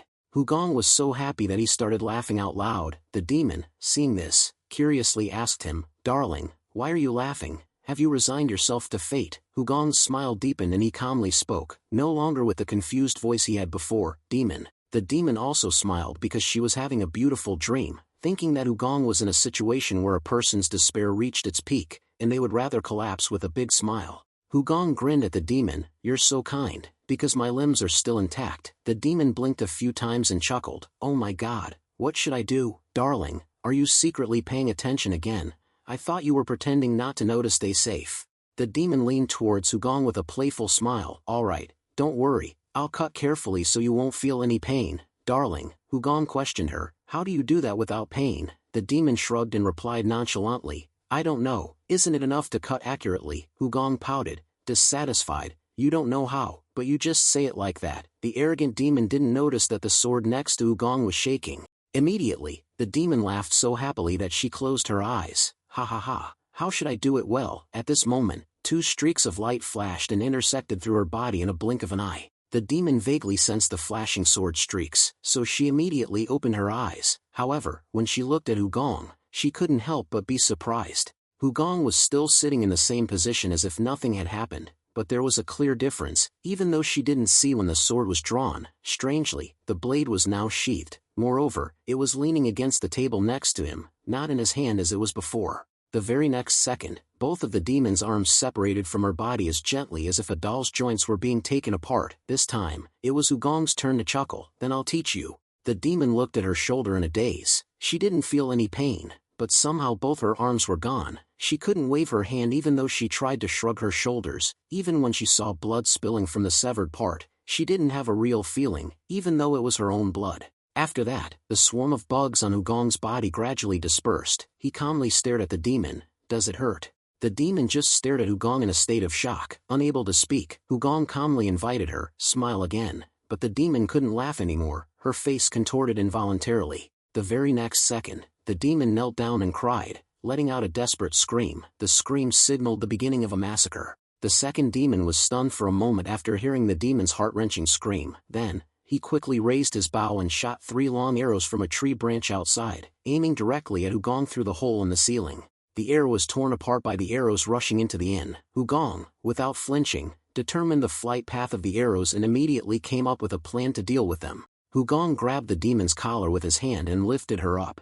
Hugong raised the demon's armless body to shield himself from the 3 arrows. 2 steel arrows hit her thighs. A series of short and heavy sounds echoed. The powerful arrows could tear flesh with just a touch, and both of the demon's legs were torn apart instantly. 1 arrow, luckily, missed her body and veered away. At that moment, the third demon, who was on the roof, also started swinging his sword right after the steel arrows passed. Hugong looked up at the bright sword flash under the moonlight and released his grip, dropping the demon to the ground. Hugong glanced at the third demon's furious sword style. The changes in his sword movements and techniques had been shaped. Then, Hugong immediately raised his hand and drew a circle in the air.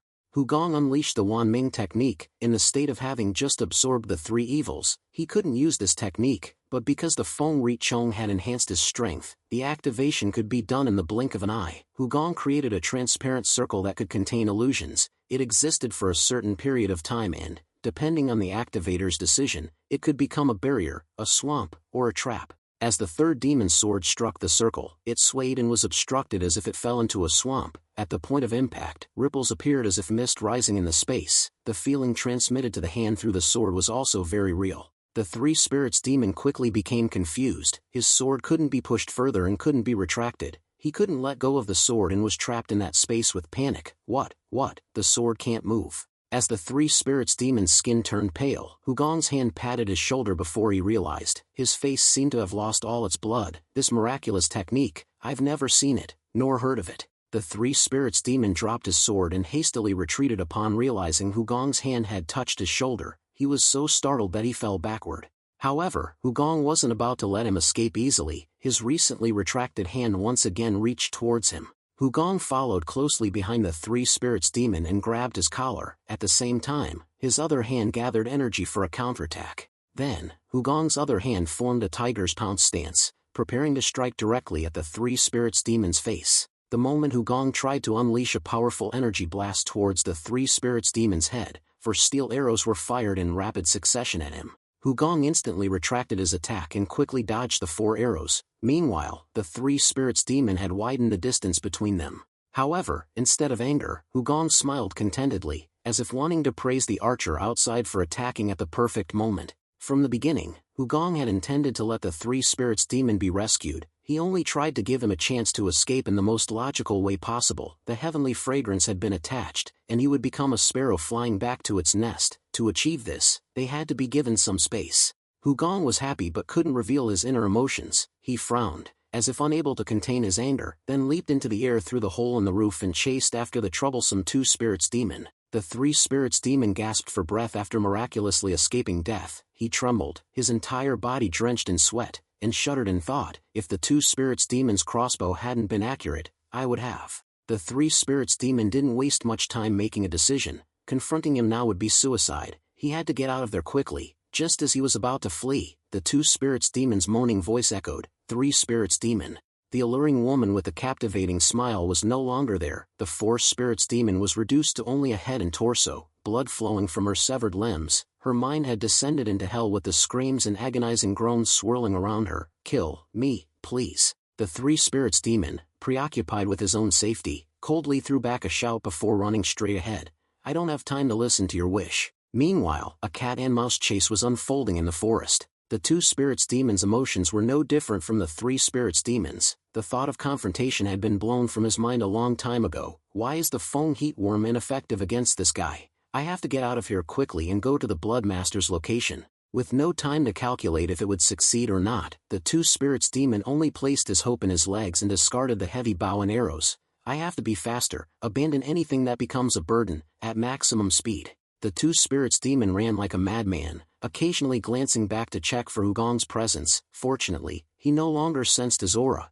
Did he go after the three spirits demon? After checking the space behind him and feeling relieved, the two spirits demon continued running straight ahead, his hope of escaping death soaring. But the moment he sighed in relief and looked ahead, a blade pierced his throat. The two spirits demon's throat was impaled by the blade. Upon being stabbed by the sword, he unconsciously ran a little further before stopping and coughing up blood. In his stunned state, he looked down at the owner of the sword with wide eyes.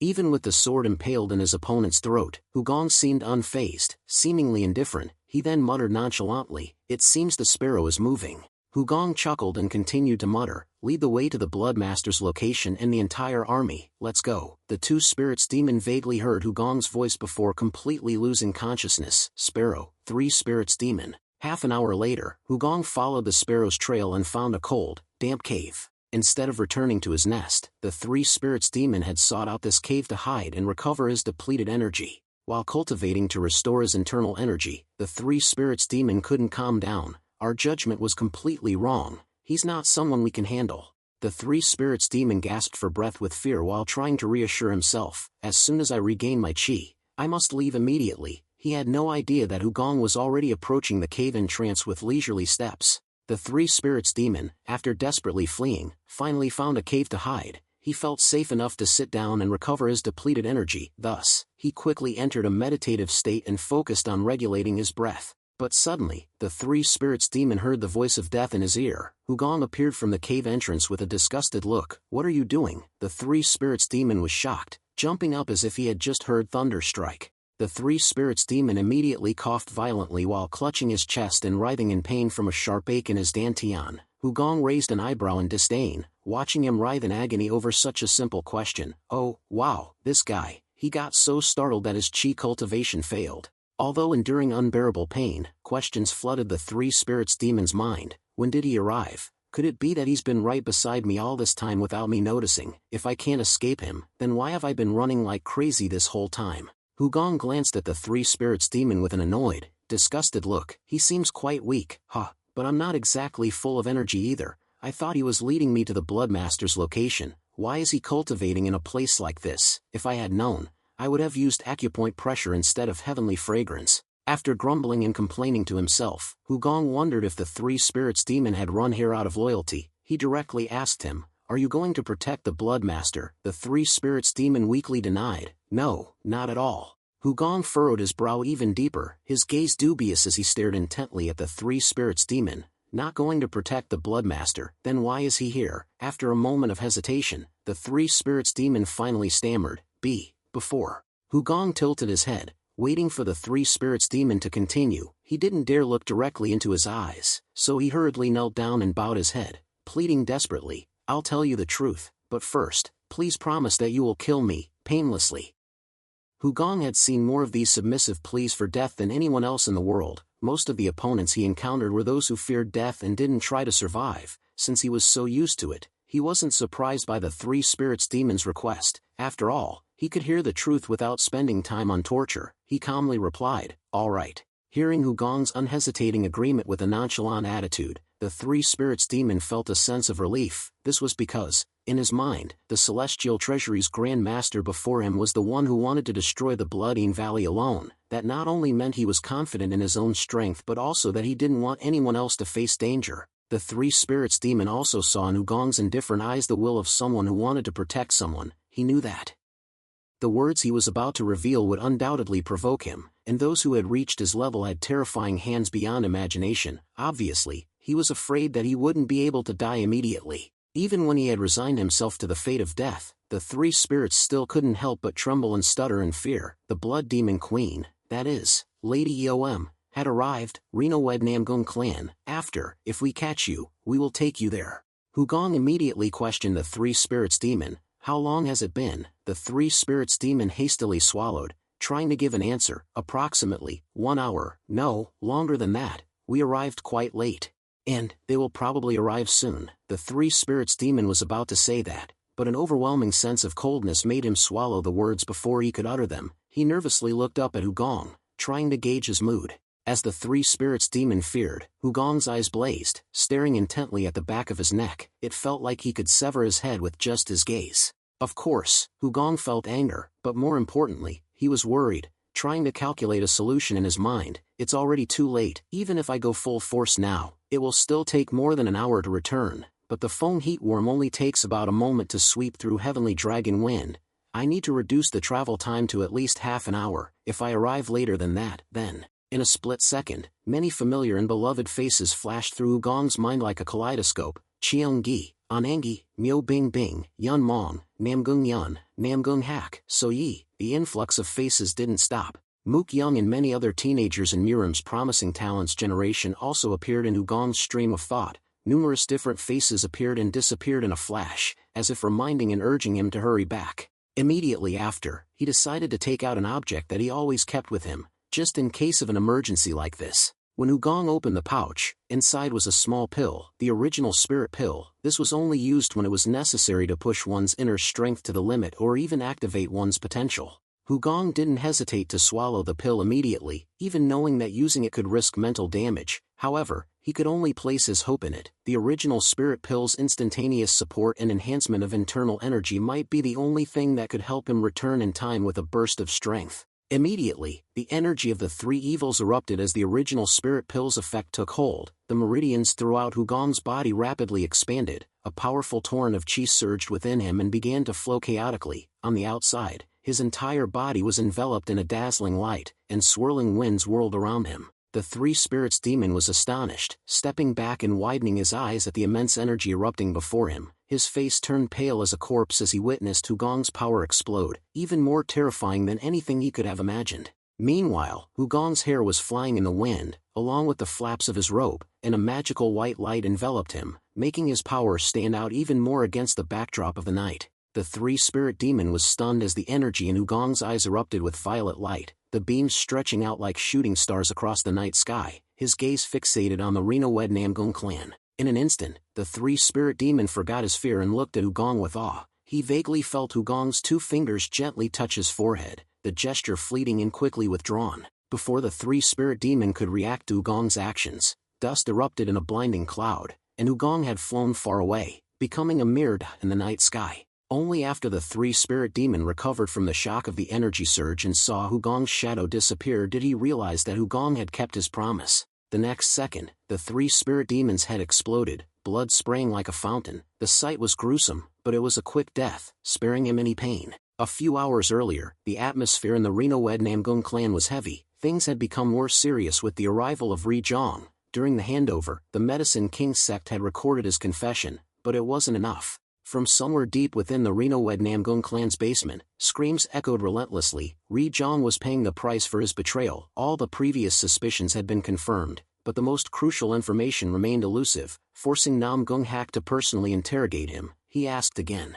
Namgung Hak looked down at the chained Ri Zhang and interrogated him. "What is the Bloodine Valley's army?" Ri Zhang gasped, his voice cracking. "Please, stop." Ri Zhang was in a state of utter devastation. His body was bruised, his face covered in blood, and his dislocated shoulder left his arm dangling precariously from the chain. He pleaded, "I don't know anything. If I did, why wouldn't I tell you? I've revealed everything I know." Ri Zhang struggled to explain. "How can I confess to something I don't know? Are you really going to?" But his explanation was useless against Namgung Hak's iron will. He calmly instructed his subordinate, "Continue." Namgung Hak's subordinate continued the torture using ancient methods. Ri Zhang struggled and screamed, but Namgung Hak only became more eager to extract information from him. An hour had passed, yet Ri Zhang insisted he knew nothing about the army. There was no mercy in Namgung Hak's eyes. Ri Zhang was simply a feast prepared by Gong, and he only needed to scoop and eat. But if he didn't find information about the army, he wouldn't have the face to meet the one who had arranged this feast. Moreover, Namgung Yan had said upon his return that Gong was meeting his enemy tonight,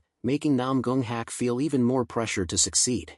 Seeing Ri Zhang's stubbornness, Namgung Hak commanded coldly, "Fai Lu Jian, cut off his fingers one by one, starting now." Fai Lu Jian immediately drew a butcher knife and carefully tested its sharpness before taking action. Fai Lu Jian brought the knife to Ri Zhang's right thumb. For those who used swords as weapons, losing a thumb was akin to losing their martial arts abilities. Ri Zhang's face contorted with a bitter smile. "Ah, so cruel. I was right to join them. You can't deny that, can you? But they didn't tell me anything about the army." Ri Zhang tried to explain. "Things are already like this. Why would I hide anything? I've revealed everything I know, to protect my family." However, Namgung Hak only snorted coldly. "Ri Zhang, Who are you trying to convince? Start talking again, tell me what the army looks like. At that moment, Nam Gung Hak's leg felt like it was being pricked by needles. A few seconds later, he collapsed, his legs giving way from weakness. His sudden collapse startled Fai Lu Jian, who hastily stopped torturing Ri Zhong. Soon after, Fai Lu Jian,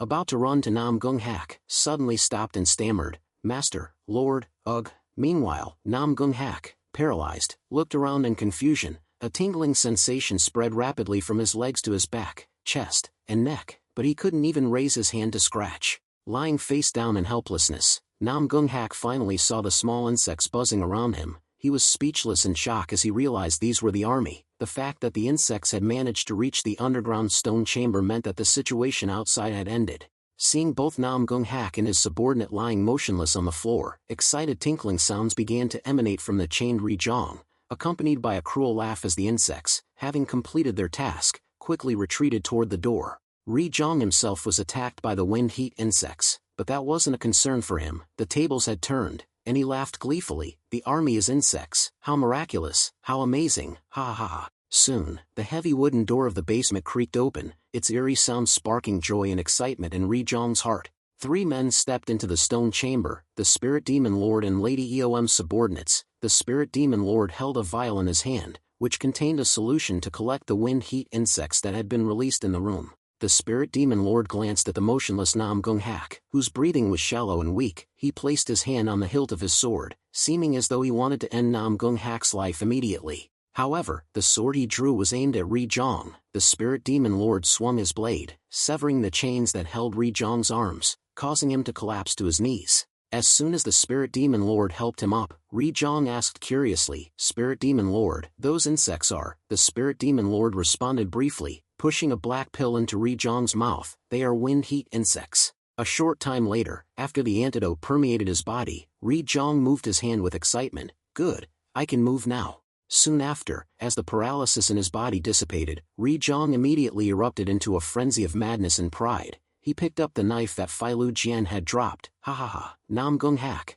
now you will taste what you have done to me." As Ri Zhong hobbled 2 steps toward Nam Gung Hak, the Spirit Demon Lord stepped in his way. "The Bakley Clan Master, Nam Gung Clan Master's life is not yours to take." Ri Zhong glared fiercely at the Spirit Demon Lord. "What do you mean?" A muffled voice emerged from behind the silver mask. "The Blood Demon Lord has no intention of ending this simply." The Bakley Clan Master, "Do you know the most painful feeling a person can experience? If you don't, you will find out today. Tonight will be the beginning of a feast of blood." Meanwhile, a group of people were busy preparing for the party right in the Great Hall, the venue for the previous Heavenly Dragon Wind. But 11 Unji's screams as he was carried away like a doll being broken doesn't suit this scene at all. Death is no big deal. Kill me, let's see. All the high-ranking members invited to the Heavenly Dragon Feast, including elders, clan masters, and Muram's promising talents, were forced to sit at the banquet tables. Around 50 tables were laid out, and the key figures were placed in their seats like lifeless wooden blocks or dolls, left for others to arrange. The scene was so extravagant that it drove Ri Zhong into a frenzy. "Ha ha ha,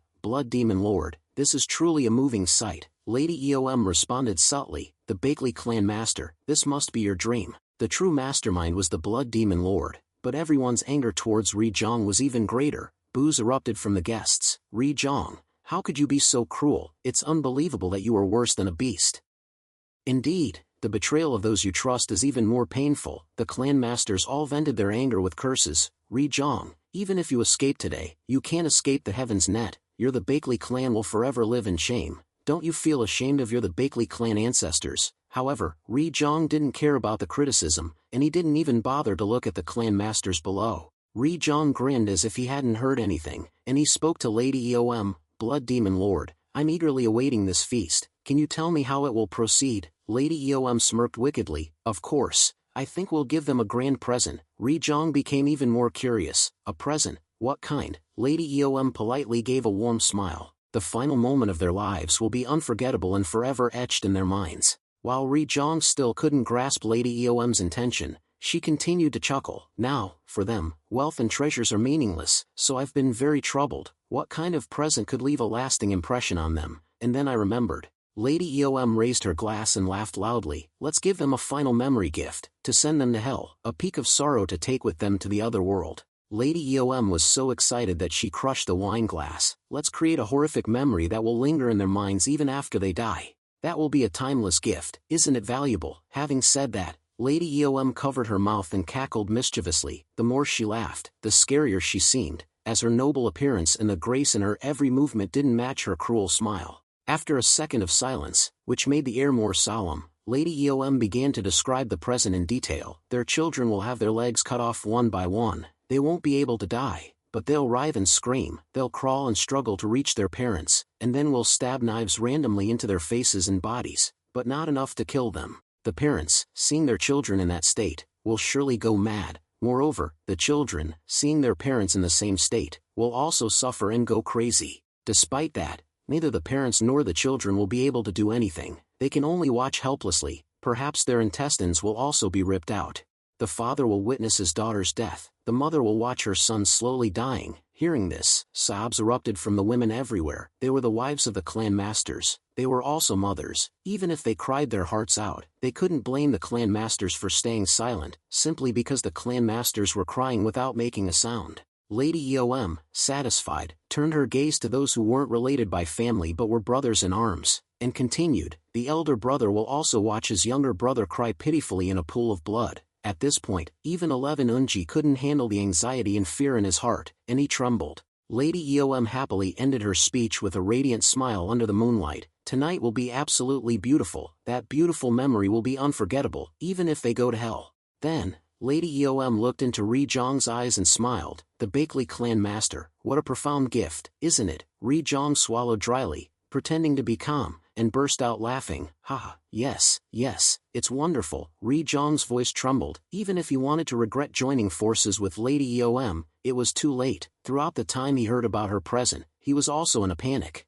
as if falling into an abyss of despair, because the horrifying scene seemed to have unfolded before his eyes. Lady Eom gently regained her elegant demeanor and continued, well, now, at this very moment, a voice cursing Lady Eom erupted. Are you the only one so excited, you crazy woman? Lady Eom's arrogant smile froze immediately. She turned her gaze to follow the voice, her eyebrows twitching in agitation. The one who had just uttered the first curse at Lady Eom was Miao Bingbing. However, it was obvious that she didn't know the identity of a woman who was not prominent in the Murim like her. Everyone was startled by the outburst of the curse. Their eyes quickly turned towards Miao Bingbing, wondering why she had the courage to speak up in this situation. When Lady Eom saw that the person who was scolding her was just a young girl, she started to feel curious instead of angry. Her amused gaze led to Miao Bingbing's next curse. Are you a mad dog who just knows how to bare your teeth? Miao Bingbing's eyes held not only resentment but also overflowing confidence as she declared, you don't have much time left either. Lady Eom asked Miao Bingbing with a fake friendly smile, oh my, what are you saying, little girl? Miao Bingbing roared with intense spirit, because all of you will die when the Qianchuan leader arrives. A tense confrontation ensued. Lady Eom remained relaxed and calmly asked Miao Bingbing, the Qianchuan leader. Miao Bingbing asserted fiercely, yes, the Qianchuan leader, the great master of Heavenly Treasure Library. Lady Eom continued her fake smile. Why do you think so? Miao Bingbing couldn't explain clearly her belief in Ugong, so she could only respond in a childish tone. It's just like that. An old and ugly person like you doesn't need to know. After hearing the Ghost Spirit Master's report on Miao Bingbing's identity, Lady Eom gave a half-smile full of sarcasm. So it's Miao Bingbing of Baihua Manor. You have quite a spirit, unlike others. I like you, so I will tell you this. Though her smile was sinister, Lady Eom's eyes remained warm as she looked at Miao Bingbing. Initially, I intended to surprise you all, so I didn't say anything. But now that you've spoken first, it's true, the great master of Heavenly Treasure Library is on his way. Miao Bingbing's angry face immediately lit up. You mean, he's coming? Seeing Miao Bingbing's eyes trembling with excitement and anticipation, Lady Eom chuckled, but it will take some time, because he doesn't have legs to walk anymore. The moment Lady Eom's dark words echoed through the night, Miao Bingbing's heart plummeted to hell. She stared at Lady Eom without blinking, faced with that shocked gaze. Lady Eom uttered a regretful cry. Oh, my, I'm sorry, I forgot. Seeing tears welling up from Miao Bingbing's eyes, Lady Eom's smile deepened. He doesn't have hands either. Lady Eom chuckled triumphantly, completely extinguishing the hopes of the Heavens Master Squad. Anyway, the rest of you are fine, so you will still live. Besides, if he comes, whether he's the Qianchuan leader or the great master of Heavenly Treasure Library, just wait and see. I will tear him limb from limb, then will you be able to smile as brightly as I do. Cheongi also shed hot tears. The senior brother, the masters of Heavenly Dragon Peak, and the elders were all powerless, even though they tried their best to demonstrate their martial arts skills. Against those invisible tiny bugs, could the leader remain safe? Cheongi himself had guessed the outcome, but he was just a kid after all. He couldn't help but feel cowardly in this situation. He could only bow his head as if he didn't hear anything and didn't dare to ask anything. He simply tried to avoid the painful reality. Anangi imagined what Lady Eom said and couldn't help but shiver. Leader, although our time together was short, we've shared life and death many times. If I have to see your terrifying form, then I. Not only was Chen Chuang Group shocked, Nam Gungyan was also falling into the depths of disappointment, regret, and despair. Great Master, there are still so many stories I want to share and so much I want to learn from you, but now you're gone. The others felt heartbroken. Lady Eom saw the tears of sympathy for Hugong and immediately burst into laughter for a long time. She praised him, unexpectedly. The great master of Heavenly Treasure Library seems like a good person. Because of him, I get to see the even greater sorrow of many people, so I can't help but feel proud of my calculations. After a long sigh filled with enjoyment, Lady Eom continued, but everyone, now is not the time to worry about others. Now, let's start the feast. As if she'd been waiting for that announcement for a long time, Lady Eom's subordinates immediately dragged So-yi out. She screamed, calling for her father, but he could only yell helplessly, "What are you doing? No, it can't be, So-yi." The members of the renowned Namgung clan all cried out, but there was no way to stop So-yi from being dragged to the center of the banquet hall by Lady Eom's subordinates. Lady Eom continued her speech solemnly. People of the Jianghu always debate about where the greatest family in the world is. Many people don't hesitate to mention the renowned Namgung clan. After So-yi was dragged to the center of the banquet hall, one of Lady Eom's subordinates forced her to swallow 2 black pills, the antidote for the Fenger Chong. As soon as So-yi swallowed the pills, she felt a clear reduction in the paralysis. She gradually regained control of her body. Everyone knew what that meant, even without explanation. Paralysis was something that needed to be undone so that she could writhe like crazy when provoked, because she would have to struggle desperately. Lady Eom spread her arms out in a grand gesture and continued her speech. Coincidentally, this place also belongs to the renowned Namgung clan. I have no reason to hesitate in choosing the first gift. Now, introducing to everyone, Namgung So-yi. Despite the grand introduction, only cries of anger and resentment met her, leaving Lady Eom feeling disappointed. There was no applause, no excitement. Wonderful, then let me offer a proposal here. Anyone from any family can participate. If that person voluntarily raises their sword towards the beautiful Namgung So-yi, I will save their family. Seeing everyone's faces grow even more grim, Lady Eom continued to encourage, not just families, even Beggar Sect or the Miram Alliance. I will spare everyone involved. It's something only one person has to do. What do you think? Namgung Hak roared with rising fury, almost vomiting blood. Are you even human? How can you be so cruel? Everyone felt the same way. Even Ri Zhang, who had betrayed, couldn't help but feel a chill down his spine because of Lady Eom's proposal, but he could only hide his inner terror and give a forced smile. Yes, this is indeed an unreasonable proposal. No one can do this, not even an animal. This is just a scheme to make the situation even more miserable. Most people thought so, but faced with the situation at the brink of life and death, there were also those who would change according to their environment. A voice emerged amidst everyone's surprised gaze. I will do it. The speaker was Sama family head, Samayu. Everyone was stunned for a moment. The atmosphere immediately plummeted. Even his wife and son were startled, their eyes trembling as they looked towards their father. Namgung Hak stammered, Sama family head. What are you saying right now? However, Samayu pretended not to hear and said to Lady Eom, that promise, you will definitely keep, right? Lady Eom couldn't hold back her joy, so instead of answering right away, she burst into laughter. Ho ho ho, Sama family head. Don't worry too much. Looking at the Bailey family head here, don't you know, now we are in the same boat. Ri Zhang hurriedly joined in with a wide smile. Sama family head, welcome. The dead can't speak, only the living have glory, right? However, right after that, Lady Eom's subordinates grabbed Samayu's son, causing him to panic. Blood demon lord, my son. He was terrified, but Lady Eom calmly said, don't worry. A black pill similar to what So-yi had just swallowed was put into Samayu's confused mouth. Along with Lady Eom's reassuring words, he immediately understood the situation and became obedient. After Samayu swallowed the pill, Lady Eom chuckled, emphasizing, after blood flows from that arm, I will release your son. Obviously, the paralysis was lifted. he still had a sword in his hand. In other words, Lady Eom's actions towards Samayu's son were a warning against any betrayal. As he brought the sword closer to So-yi, Samayu looked back at his son with hesitant and worried eyes. In a brief moment, a profound inner struggle occurred in his heart. But all hesitation quickly faded when Samayu saw the blade against his son's neck. From the perspective of others in the renowned Namgung clan, Samayu's actions were a heinous crime that could not be tolerated. But from the perspective of a father, he was just struggling in despair, fighting for his son's life. Samayu gritted his teeth and said to Lady Eom, "Blood Demon Lord, you don't need to worry needlessly." Lady Eom responded with a cunning smile. "Sama family head, please remember, trust will increase the more you clarify it with action." The crowd was filled with resentment. Lady Eom opened her mouth again, boasting to them, "I don't have much patience. I can't wait any longer. It seems there are no other heroes with the courage to stand in this position. The opportunity has passed. Now, one by one, you will witness your children drenched in blood and screaming. Come, Sama family head." Samayu nodded, stood behind So-yi, and raised his trembling sword high. "I will start from the right hand." So-yi, panicked and desperate, could only stammer and plead for mercy. "Sama family head." At that moment, Lady Eom stopped Samayu as he was about to swing his sword. She exhaled with a dissatisfied gesture. "No, no." Lady Eom's following announcement completely shattered So-yi's psyche. "Start from the wrist and go to the elbow. Just cut it into small pieces like that. You understand, right?" Samayu brought the sword towards So-yi's wrist. His eyes filled with horror. The disgust of his own action only made his blade tremble and slow down for a moment. As the sharp blade approached So-yi, Samayu hypocritically spoke to her. "So-yi, just hate me." So-yi didn't answer him. She was too distraught to speak. Then, So-yi unconsciously remembered Lady Eom's words from earlier. She clenched her lips, suppressing the sobbing that was trying to escape her throat. The woman's words were right. The final moments of life are special, because one will not be forgotten.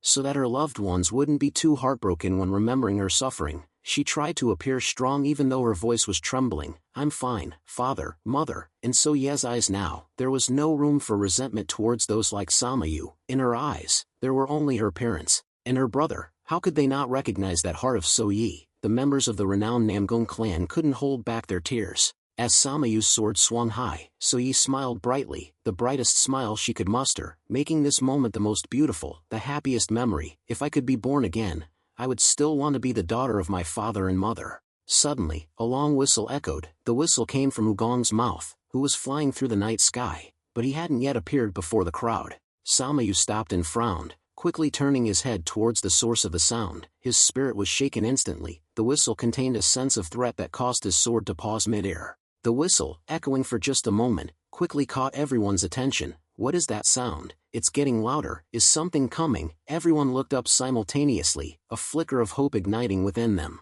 Soon, the whistle became so loud that it could deafen anyone. Lady Eom also realized something was wrong. Her expression quickly changed. The Dao Chong merchant felt uneasy and glanced at her with worried eyes. "Blood Demon Lord." Lady Eom couldn't answer because she was feeling a powerful mental threat. Judging by the amplification of the sound, the inner strength of the person coming was truly frightening. Besides, the melody of the whistle was short but profound, causing her immense anxiety as she wondered who was about to appear. With the third whistle, a whirlwind of energy hurtled towards the banquet hall. Wugong's field of vision shifted rapidly, passing towering walls and ancient trees at the edge of the estate. The whistling finally ceased after 3 breaths, leaving only a ringing in everyone's ears. A profound silence enveloped the renowned Namgung clan, everyone anxiously looking up at the gloomy night sky. A swirling vortex of blinding white light appeared in the air like a mirage, hanging directly above So-yi's head. However, she was in a daze and didn't even notice. When So-yi felt the Madame Eom's subordinates loosen their grip on her as they gawked at something behind, she snapped out of her trance and turned towards the vortex of light.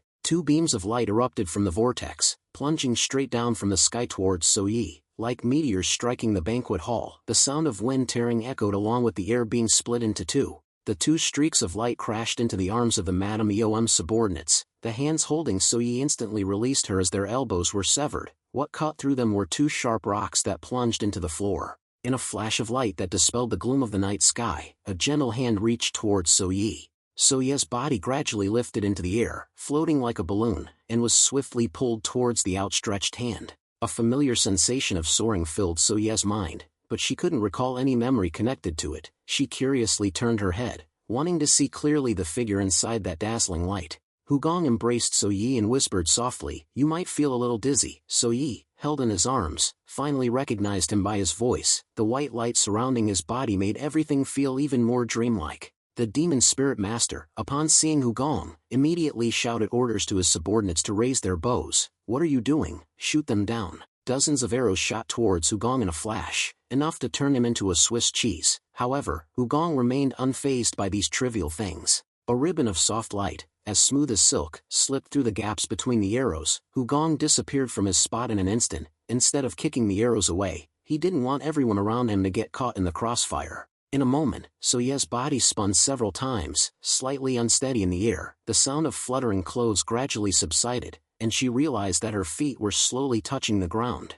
Hugong gently placed So Yi down and took her hand. So Yi, stunned, looked at the burst of internal energy flowing from his heart. It was a warm source of power that seemed to not only comfort her spirit but also awaken her heart, which was lost in a haze of confusion. Hugong looked at So Yi and smiled kindly. "Young miss, are you all right?" Joy surged within him as he recalled the past. He had pulled a little So Yi from the pond in the back garden, and it was good to be able to save her from danger once more. Back then, a little So Yi had said she wanted to do it again, and now she had truly achieved her wish. So Yi stared blankly for a moment, her eyes wide. Yes, the forgotten memories of the Miram Alliance leader, Hugong, at the pond in the back garden, finally flooded back into her mind, albeit belatedly. So Yi, with tears welling up, nodded. "Yes, I'm fine now." They were tears she had held back for a long time, all the resentment and fear being released with the torrent of her tears. Hugong let So Yi cry, not offering any consolation. Instead, he simply held her hand gently. After soothing So Ye's emotions, Hugong swept his gaze across the key figures in the banquet hall, especially glancing towards the perpetrators with a sharp,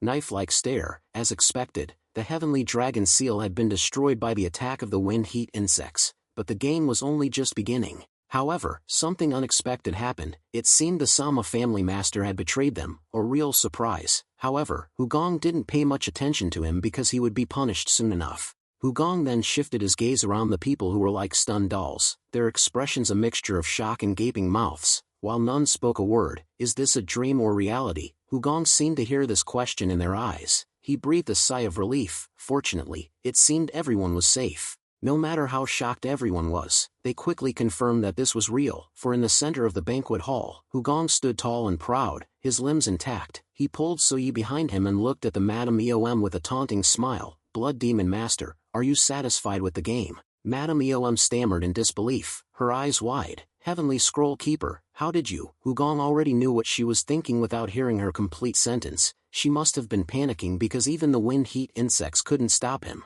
Just then, a loud cry came from Cheonggi. Older brother, is that really you?" The young man yelled with urgency, as if he had only just believed he wasn't mistaken. Then, cheers erupted from the table of the beggars and Myo Bing Bing. "The young master, the Qianchuan leader is here." "What did I say? The Qianchuan leader would definitely come. I knew you would come, I was absolutely sure." Seeing their excited expressions, Hugong chuckled internally. "These guys, they said they believed in me, but they cried so much. Anyway, they are grateful for me, right?"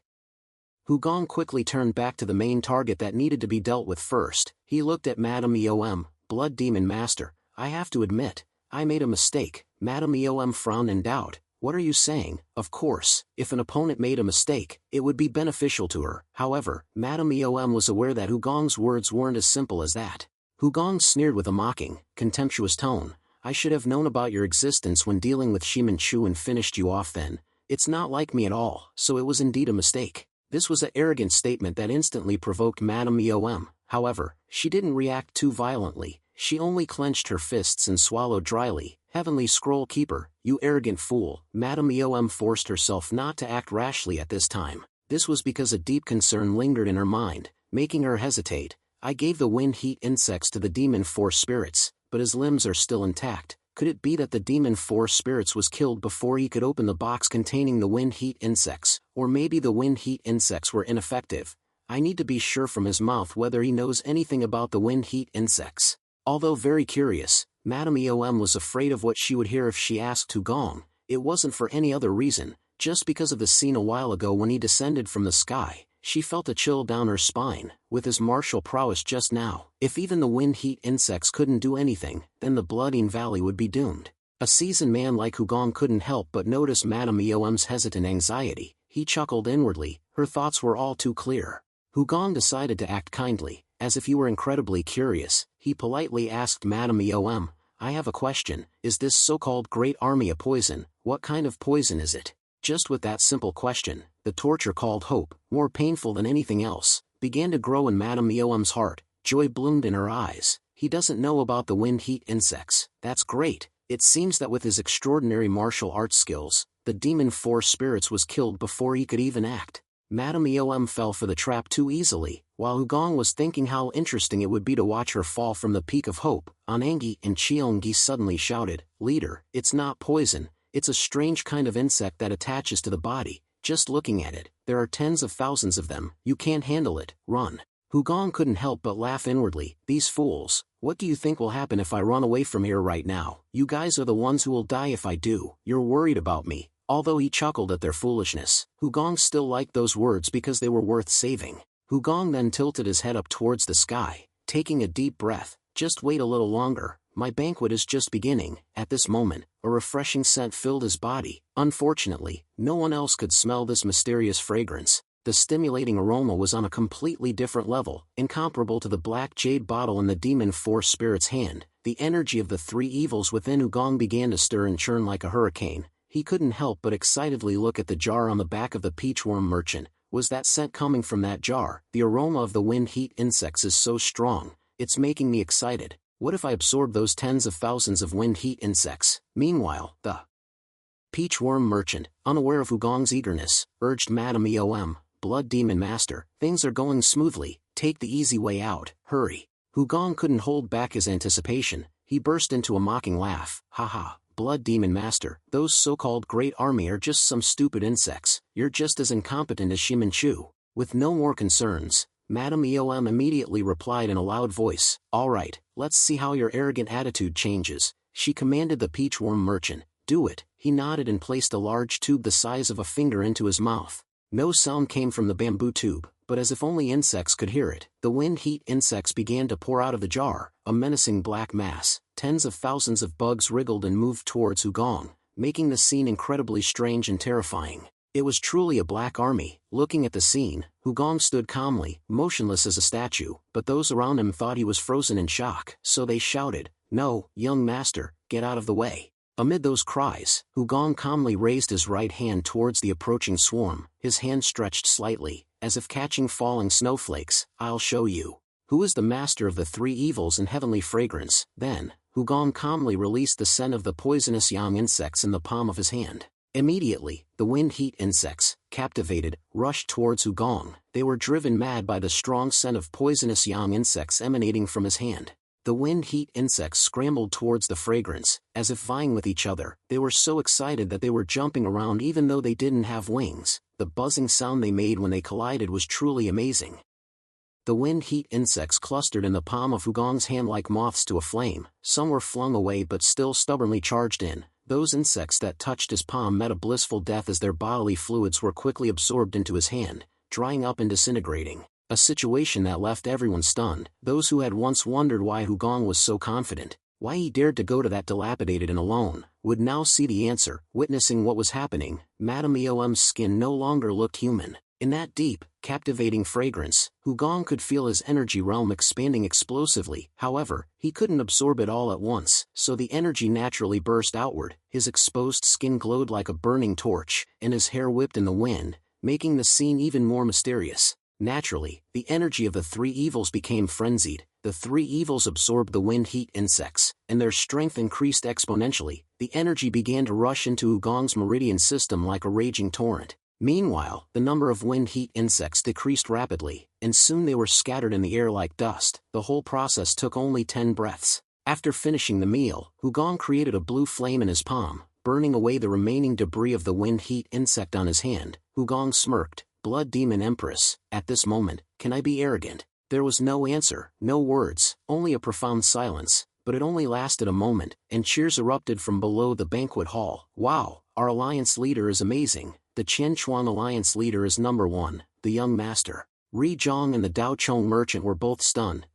What is this? All our wind heat insects are gone. On the other hand, the EOM madam staggered to her feet and almost fell. The ghost spirit master behind her quickly caught her, but his hand was trembling. Between the collapsing side and the excited side, Hugong took the next step. He lightly placed a dot in the air with his two right fingers. At that moment, ripples of fragrance spread from his fingertips. The three evils were truly strange, each had its own indescribable stench, but when all three were combined, the fragrance intertwined and brought a sweet and captivating feeling. Those in the banquet hall were as if immersed in a feast of fragrance. What is this fragrance? Wow, it's so fragrant. As a result, all those who were poisoned by the wind heat insects were freed from paralysis. Not only in the grand hall, but wherever the fragrance spread, all people and all creatures began to regain their strength. Everyone looked around in amazement and staggered to their feet. No one touched them or gave them an antidote. The only unique thing was the fragrance. So, doubts began to arise, but it was short-lived. Once they were sure that the origin of this fragrance was from Hugong, they quickly urged each other to move to the training ground and get their weapons.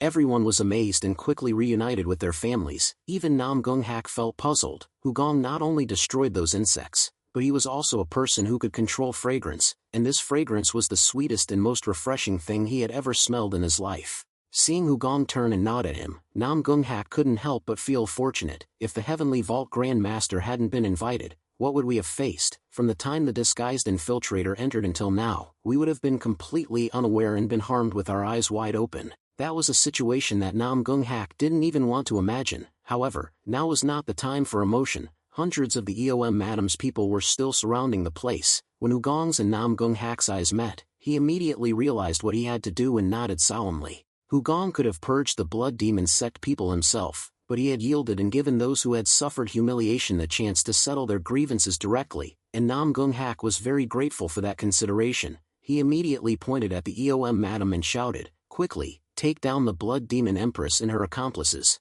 People from the banquet hall rushed up the steps like a wave of fury. They were a truly great army. The ghost spirit master instantly became a shield for the EOM madam, blocking their way. "EOM madam, please get out of the way quickly." The blood demon sect people tried to fight back, but those participating in the Heavenly Dragon ceremony were all prestigious martial arts families. Their strength quickly overwhelmed their opponents. Only the ghost spirit master stubbornly resisted. At that moment, a flash of light emerged from the center of the banquet hall. Hugong leaped into the air and landed on the steps. He directly targeted the stubborn ghost spirit master and extended his leg to kick down. The ghost spirit master tried to flee, but it was futile. Hugong kicked him in the back, but not to slam his head into the ground. He pushed the ghost spirit master towards a more painful death. Now, waiting before the ghost spirit master were dozens of swords from the guards of the renowned Namgong clan. He was kicked tumbling forward by Hugong, unable to resist. His death was inevitable. After venting his anger on the one who had ordered the dozens of arrows to be fired at him, Hugong continued to seek the second one deserving death, the traitor Ri Zhang. He was limping away, but quickly collapsed from extreme stress as Hugong pursued him. Hugong reached out and grabbed Ri Zhang's head, then clenched his hand. In a flash, Ri Zhang's head was crushed, and his body went limp. Blood spurted from his 7 orifices and splattered everywhere. With the traitor dealt with, Hugong finally looked at the mastermind. The EOM madam, who was stealthily trying to escape, was startled and stopped by his gloomy call, "Blood Demon Empress." Hugong calmly stepped out of the pool of Ri Zhang's blood and walked straight towards the EOM madam. "Where's the swaggering arrogance from before? Are you going to run away?" The EOM madam was terrified in her heart, so her feet automatically stepped back, but she still tried to force a smile. "Humph, Heavenly Vault Grand Master. Even if I die, I must cut off your acupuncture points." As soon as she finished speaking, the EOM madam swung her hand, releasing dozens of silver needles towards Hugong. But it was a futile resistance. She didn't know that her opponent was not the Heavenly Vault Grand Master, but the alliance leader of Murim who lived up to his reputation. Hugong used only one hand to catch all those silver needles. The EOM madam's face was pale. She unconsciously took another step back. "He caught my silver needles." As the EOM madam looked closely at Hugong's hand, all 12 silver needles were neatly arranged in the spaces between his fingers. Hugong smirked and shook his head. "You only aimed at the body, so I was able to catch them easily. Or would you like to try catching them?" As soon as Hugong finished speaking, he transmitted internal energy into the silver needles and flung them back at the EOM madam. The speed and power were completely different, making her instantly panic. As the silver needles ripped through the air towards her, the EOM madam's whole body stiffened like stone. Although the silver needles clearly only aimed at her body, just like she had done, she stood frozen in place. Finally, the EOM madam's chest and limbs were pierced by the strong force of the silver needles. Her body had 12 large holes. She looked at the large hole in her chest for a while, and what she saw now was absurd and ridiculous. She was stunned. Is this the last thing I see? For a moment, the EOM madam had the strange ability to see behind her without turning her head, but that ability was not something she could use for long. Hugong glanced at her body in the pool of blood and turned away. This side is done. As Hugong looked towards the center of the banquet hall, he saw Samayu in a panic, trying to flee. His face was pale like a floating corpse, and his steps were hasty and trembling. Samayu kept looking back as he fled. It was simply because Nam Gung-hak was chasing him with a sword, burning with murderous intent. In his heart, he couldn't help but regret. If I had known it would be like this, I wouldn't have done that betrayal regardless of morality. However, regret was meaningless at this point. Nam Gung-hak used the same sword that Samayu had intended to use to chop off So-ye's hand. With a single swing, he severed his head.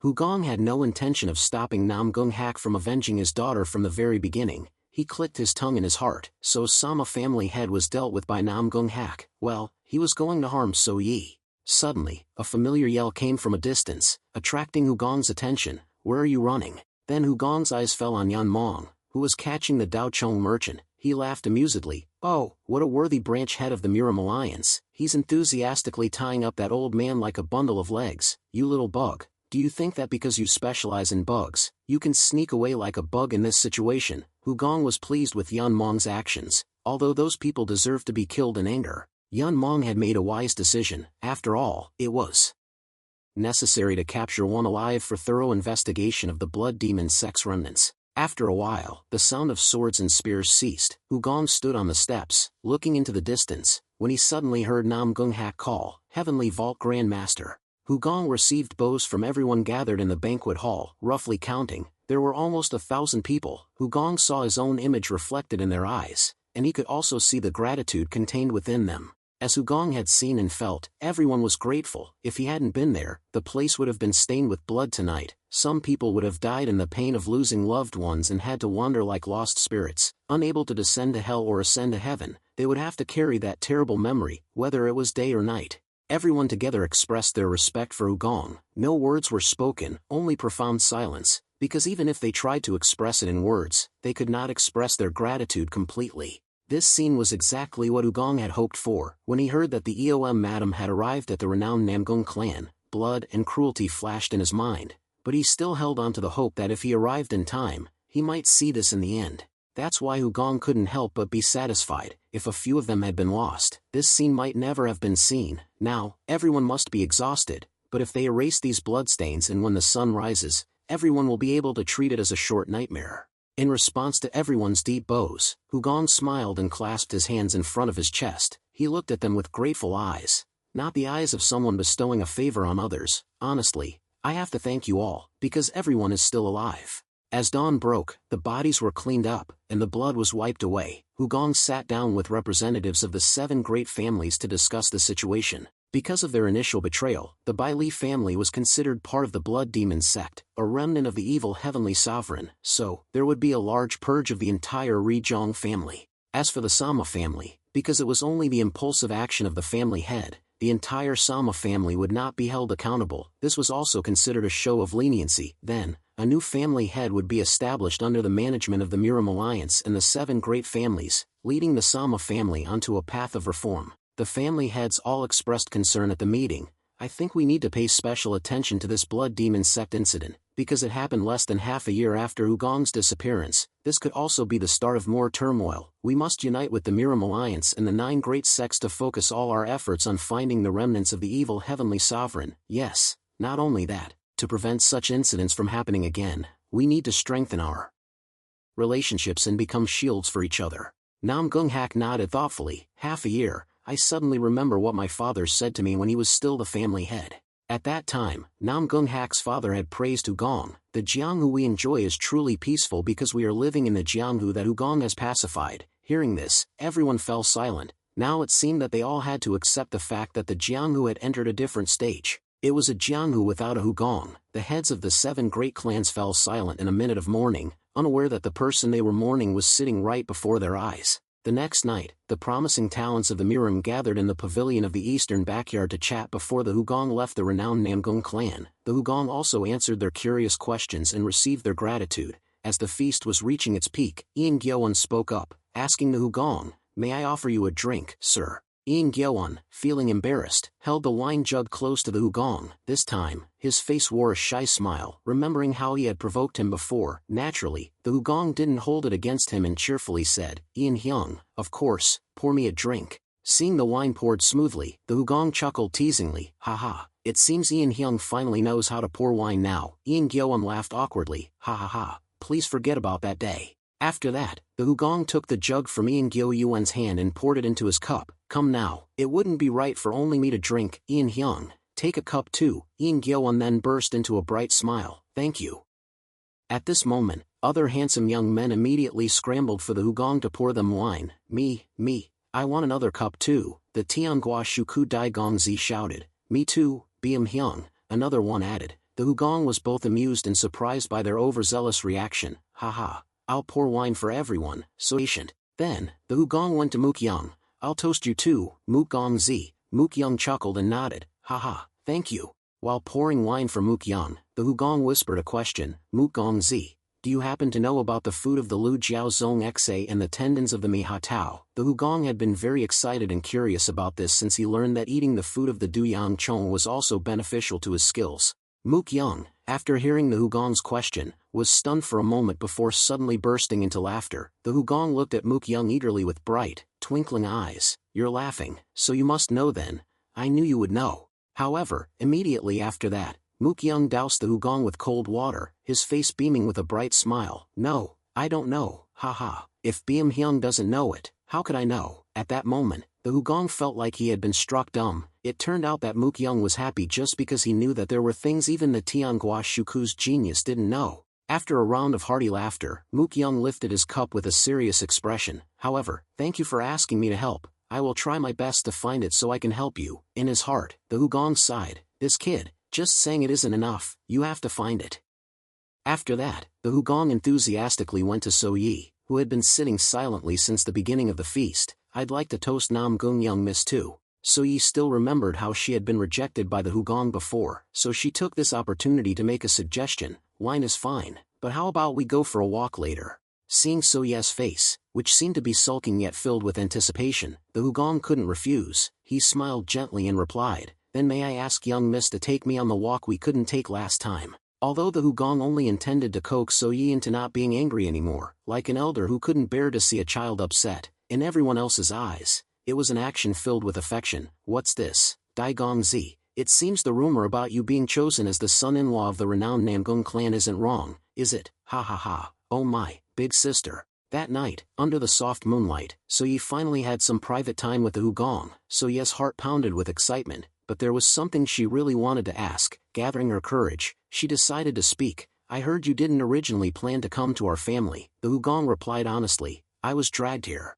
So Yi had thought the conversation would be awkward, but after that one statement, the feeling of discomfort vanished. She giggled and teased him. "You're very dignified for being dragged here, aren't you?" The Hugong clicked his tongue and replied, "Because I'm a Dai Zhuang Fu, if I'm dragged here, I have to be strong, don't I?" So Yi laughed brightly, enjoying his humor and sincerity. After walking for a while in peaceful silence, So Yi spoke up again, this time with embarrassment. "It's just that I'm curious, why did you do so many things?" The Hugong tilted his head and looked at her, pondering over the unclear question. Was she asking why he didn't want to participate in the heavenly dragon fong but still risked his life to intervene in this incident? The problem was that he never even thought about a reason for it. It was just something he had to do, wasn't it? Even though he thought about it so simply in his heart, he still had to find an answer that wouldn't make it feel ambiguous. Haha, the rules of conduct of a Dai Zhuang Fu, it was written in a book I once read. By the way, aren't you tired from walking? So Yi shook her head cheerfully. "Not at all."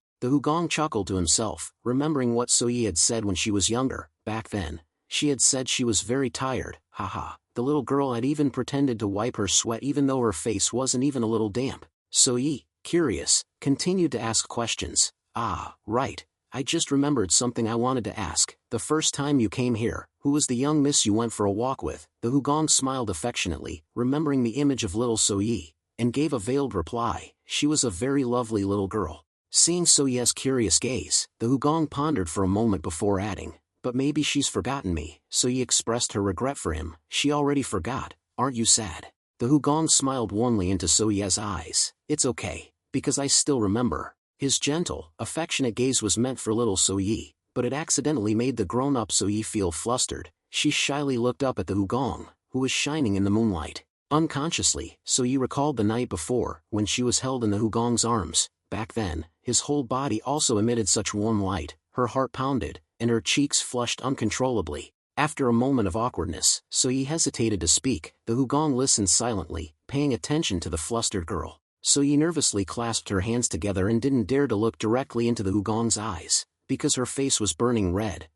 "Thank you. I came here to say this. I'm serious. Thank you so much, Gongzi." Up until just now, So Ye had thought she would definitely cry when saying thank you, but because of the comfortable atmosphere when she was with the Hugong, she had smiled brightly when saying it. "It's sincere. I'm truly grateful to you, Gongzi. I will never forget your kindness." The Hugong only responded with a gentle nod and a somewhat subdued smile. In his heart, he thought to himself, "I'm also very grateful that you're safe, and it's fine if you forget. I hope you can forget." The next morning, the Hugong and his group left the renowned Namgong clan. Everyone was sad as they left. The time was short, but it felt like they had been together for a whole year. A new member appeared on the roof of the horse-drawn carriage. Inside the moving carriage, the Hugong closed his eyes and pondered. His consciousness became still and sank deep into his mental space. He wanted to review his progress after what had just happened. The Hugong followed the path where the energy of the Sani was leisurely flowing. With a calm heart and gentle breath, he felt the energy of the Feng Ri Chong, which had been integrated into the Sani. He had now surpassed the Si Xingzhong Qi. In less than a month since obtaining the Sani, he had reached such a level of mastery, making him feel extremely excited.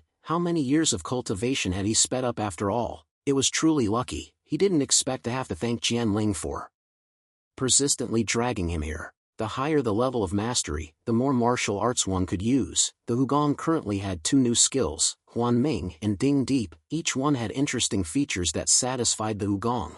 Huan Ming creates illusions or phantoms. It was used once when facing Eom Fu Ren's subordinates. To test its progress, an illusion appeared before the Hugong. 3 Huan Ming rings formed when the Sani's energy reached its peak. 2 rings were maintained, while the third quickly disappeared immediately after it was created. However, the Hugong was still satisfied. The illusion of Huan Ming wasn't something that just appeared out of thin air. The Hugong would have to maintain the energy that existed in the space of the illusion. 3 Huan Ming rings were too much effort for his current strength. Besides, with just 2 illusions, its use was already endless. It's best if he doesn't have to use Yuan Ling Dan, but if he has to, he will be able to maintain 3 Huan Ming rings. After that, the Hugong continued to test the operational capabilities of Ding Deep. An illusion unfolded in his mind with a puppet for experimentation. In the Hugong's hands, small pieces of scattered nails immediately appeared, connected by invisible strings. The use of Ding Deep was similar to Eom Fu Ren's use of Inchan,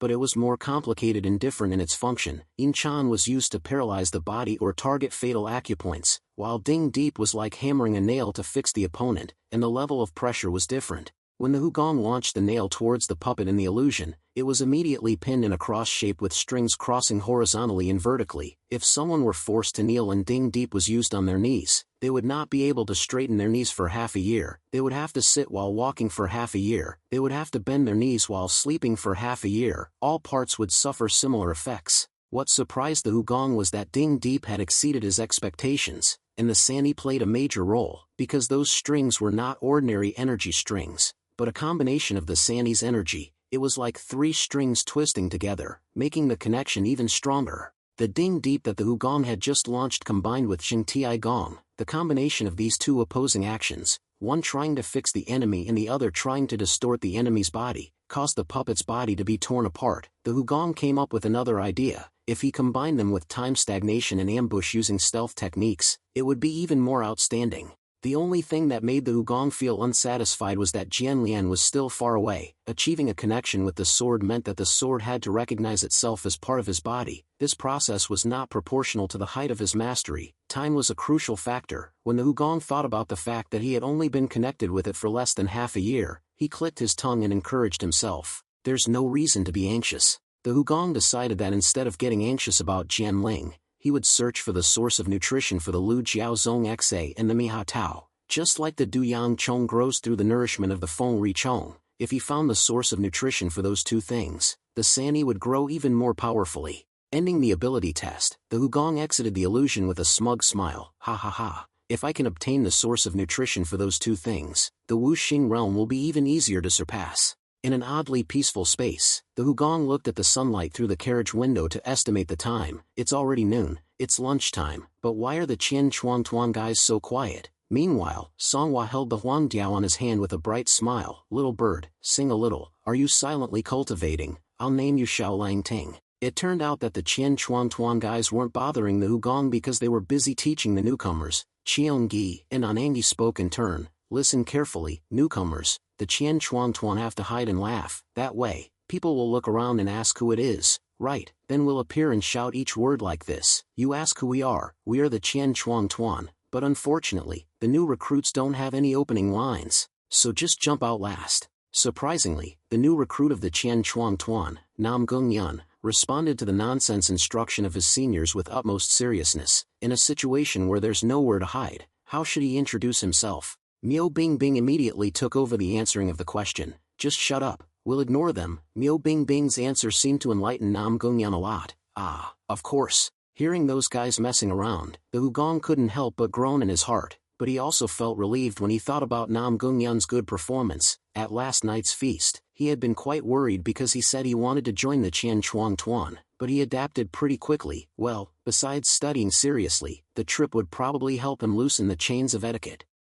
6 days passed quickly. The whole group had arrived near the center of Anhui. They decided to go to a large-scale restaurant similar to the Long Tianji of the renowned Namgung clan. The restaurant this time that the Hugong's group visited was famous for its fried shrimp dish, and the delicious aroma spread right from the entrance. Inside the restaurant, there weren't as many customers as its majestic exterior suggested. The waiters warmly welcomed the Hugong's group, because the carriage they rode was too luxurious. Those who came out to greet them didn't pay attention to the fact that there were 2 beggars in the group. This way, please, they said. The Hugong glanced around. It doesn't seem like there's anyone special. Suddenly, Hugong noticed the astonished expression of a guest as he saw Hugong's group entering the restaurant. Hugong wondered what had surprised him so much. Hugong followed the man's eyes and discovered that he was paying attention to the yellow bird in Qiongyi's hand. The boy was still engrossed in playing with the bird. Be quiet, please eat it well, come on. Hugong's intuition told him that the man intended to target the yellow bird.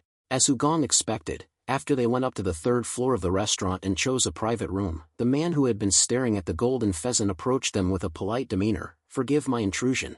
Hugong quickly recognized him as the person with the surprised expression on the 1st floor. He officially introduced himself with a very polite attitude, feeling not at all fake but very natural, as if that was the way behavior is ingrained in the body. This one is the deputy head of the royal estate, Ung Rio. After greeting, Ung Rio quickly looked at the yellow bird again as if he wanted to fix his eyes on the bird cage. Hugong didn't wait for him to say another word but stopped him immediately. If you want to buy the bird, but I'm sorry, it's not for sale. As soon as Qiongyi heard that, he hugged the birdcage tightly with a look of disgust on Ung Rio's face. He also honestly lowered his voice and pleaded, it's surprising that you guys realize immediately. Don't be like that, let's try the transaction and see how it goes. Just set the price you want, I will meet it as much as possible.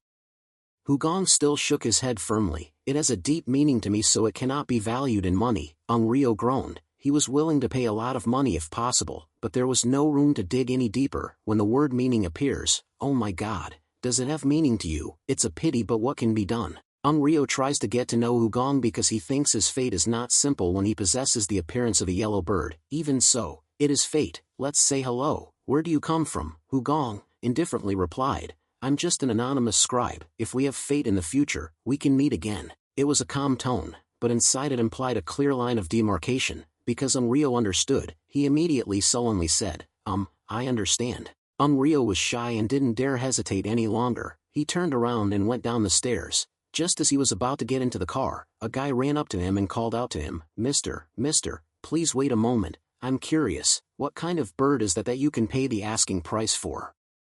Ung Rio tilted his head and wondered why this guy didn't directly ask the Hugong group. The teenager seemed to understand his doubts, so he scratched his head and explained, I'm timid in front of people carrying knives. Then Ung Rio happily answered his question, that is the color of the yellow bird, that's why it's worth the price I set. Why are you curious about that? The other guy replied in surprise, Because I have something to do. I love watching birds. Birds that small are so precious. Rio seemed to see that in the other person's surprised expression, there was still a trace of greed, so he immediately advised him, if you are going to be greedy, I advise you to stop that idea immediately. The young man sitting next to Scribe, he's a member of the Reno Wed Namgung clan, a scribe who can call a character like the Reno Wed Namgung clan his subordinate, then it's impossible to imagine what kind of status he has. After the car door closed, Rio's voice rang out from inside as a last friendly reminder to the other guy, to think carefully and then act. The other guy smirked and looked at the disappearing carriage.